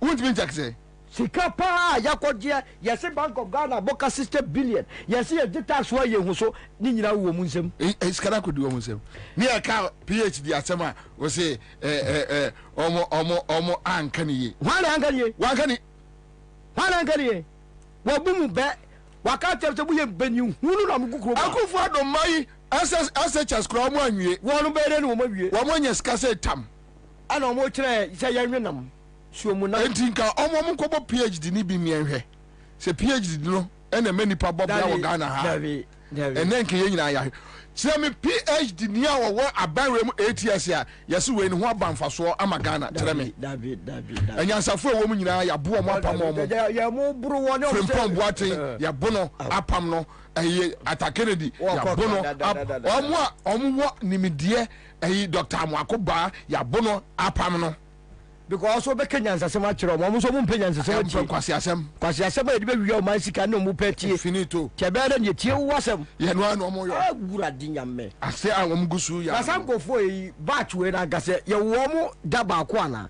aso mo firi ma me ba ko yem se wo hu ba bi om ko bobo mo ho ano a sa adwompo ne no atise e bo mo tim se ye be se o mind se Ghana na nkofo akwabere omo ba be di bone omo tu di bone na to paper so se frere Japanese book ene me wone ye state capture yankom state capture no da wo mo tu di akuke book krata so se e kwa won ye be wi o man no ani enya asofo ni won mo a imams ni eyi a wo mo nim se sa krata ida ana mo nyira omo ba do mo sere o mo tu kan plan je omo nim se mo ya kromfo they know mo ya kromfo moya kromfo you have to be chased out omo ya wa sen kromfo ni wi awo man no ana omo te ho yes omo nim te ho omo nim na omo ba omo sa de omo sa to si e bomb pa ya mamu na no Pentecost maku se na munuma Pentecost for so ni ekosia bawomia no a de baby e me keka kron de Ghana any future kra catch ni say bawomia oni ekufu mo ya kromfo the way am see wi awo man no enye o man no tiagro afenyi da me tie ni sa me se wo no eni na ba otiri mo ajiro won ka ho nsam wakɔ spray baby aye duro enye agudi afenyi enye afenyi agro ni edi o gifti afenyi na won ye nyame na all cars am no so de chana katena ni o nani mu ba na wase apia na de katena ni onim pa se asema mekan no enye de enye fe ba mekan wie no akwa de emeje of course waka wie ya mano publicity because waka ka de nani mu ba na wase we asiane say ase we yedidi oman but omo didi oman no mo de bedi kire se asofo na kwotena ase se yemfo oman sika nkotu amena wanya asofo na kwaya board of directors for National Cathedral ayo omo and reverend this reverend that na 58 million mo Kenya me be tua sa asofo nyina ka 1 ko ya de ka chem se krono na mobo mo ti dabi ka Williams si mo ya me bodua sa nya krono na wati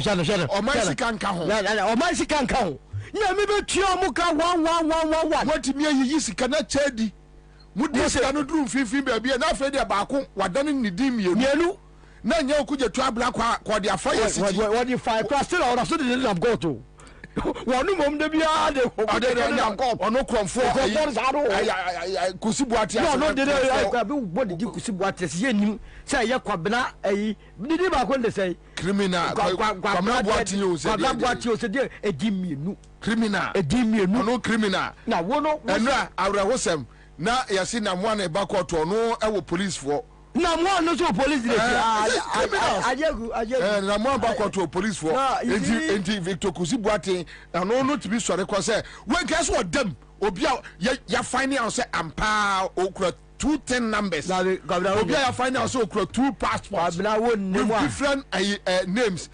different Ghana card is your pick fingerprint so on what basis no to be now abaka say omo nim how Yes, I did. How can we trust voter register? No way. Wait in them krum ha. No, no, no. The country where I come from, the truth is ironic. Just like animal farm, justice mean inequity. So who go say the truth? Who go say the truth? Christian cancer, silence. Islamic leaders, silence. Things and things, silence. Traditional leaders, silence. So who will say the truth?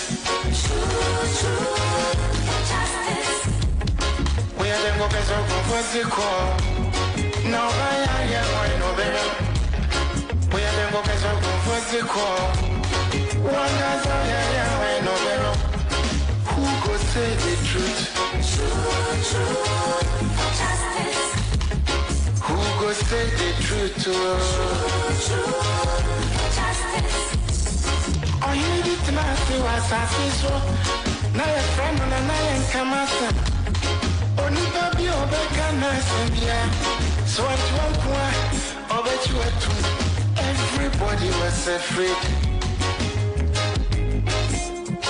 And until I learned to my quantity again, once my boy don't think one energy.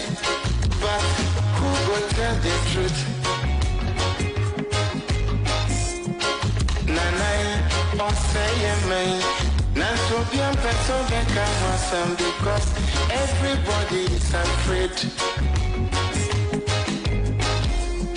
I guess halfway more. Who could draw from you not done? And who will say the truth?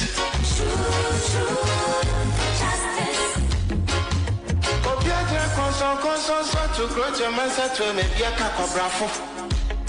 If I when you know yet. Now so could try down so be their back or why no cake. I feel it for the money more piafo if we cross on my moon. I just halfway more. Who could draw for you not? Who go say the truth? Justice. Abaya the boat, Yedi be bottom and debbie. Can't you sound your mouth, Pinuma? With your mind of a shine and friend. But who go tell the truth? Justice. TUC, silence. Even journalists, silence. Oh, then who will say the truth? Justice. Right is right, wrong is wrong. No matter how you testify. Justice. You say you wanna get rid of corruption. Someone want to help you.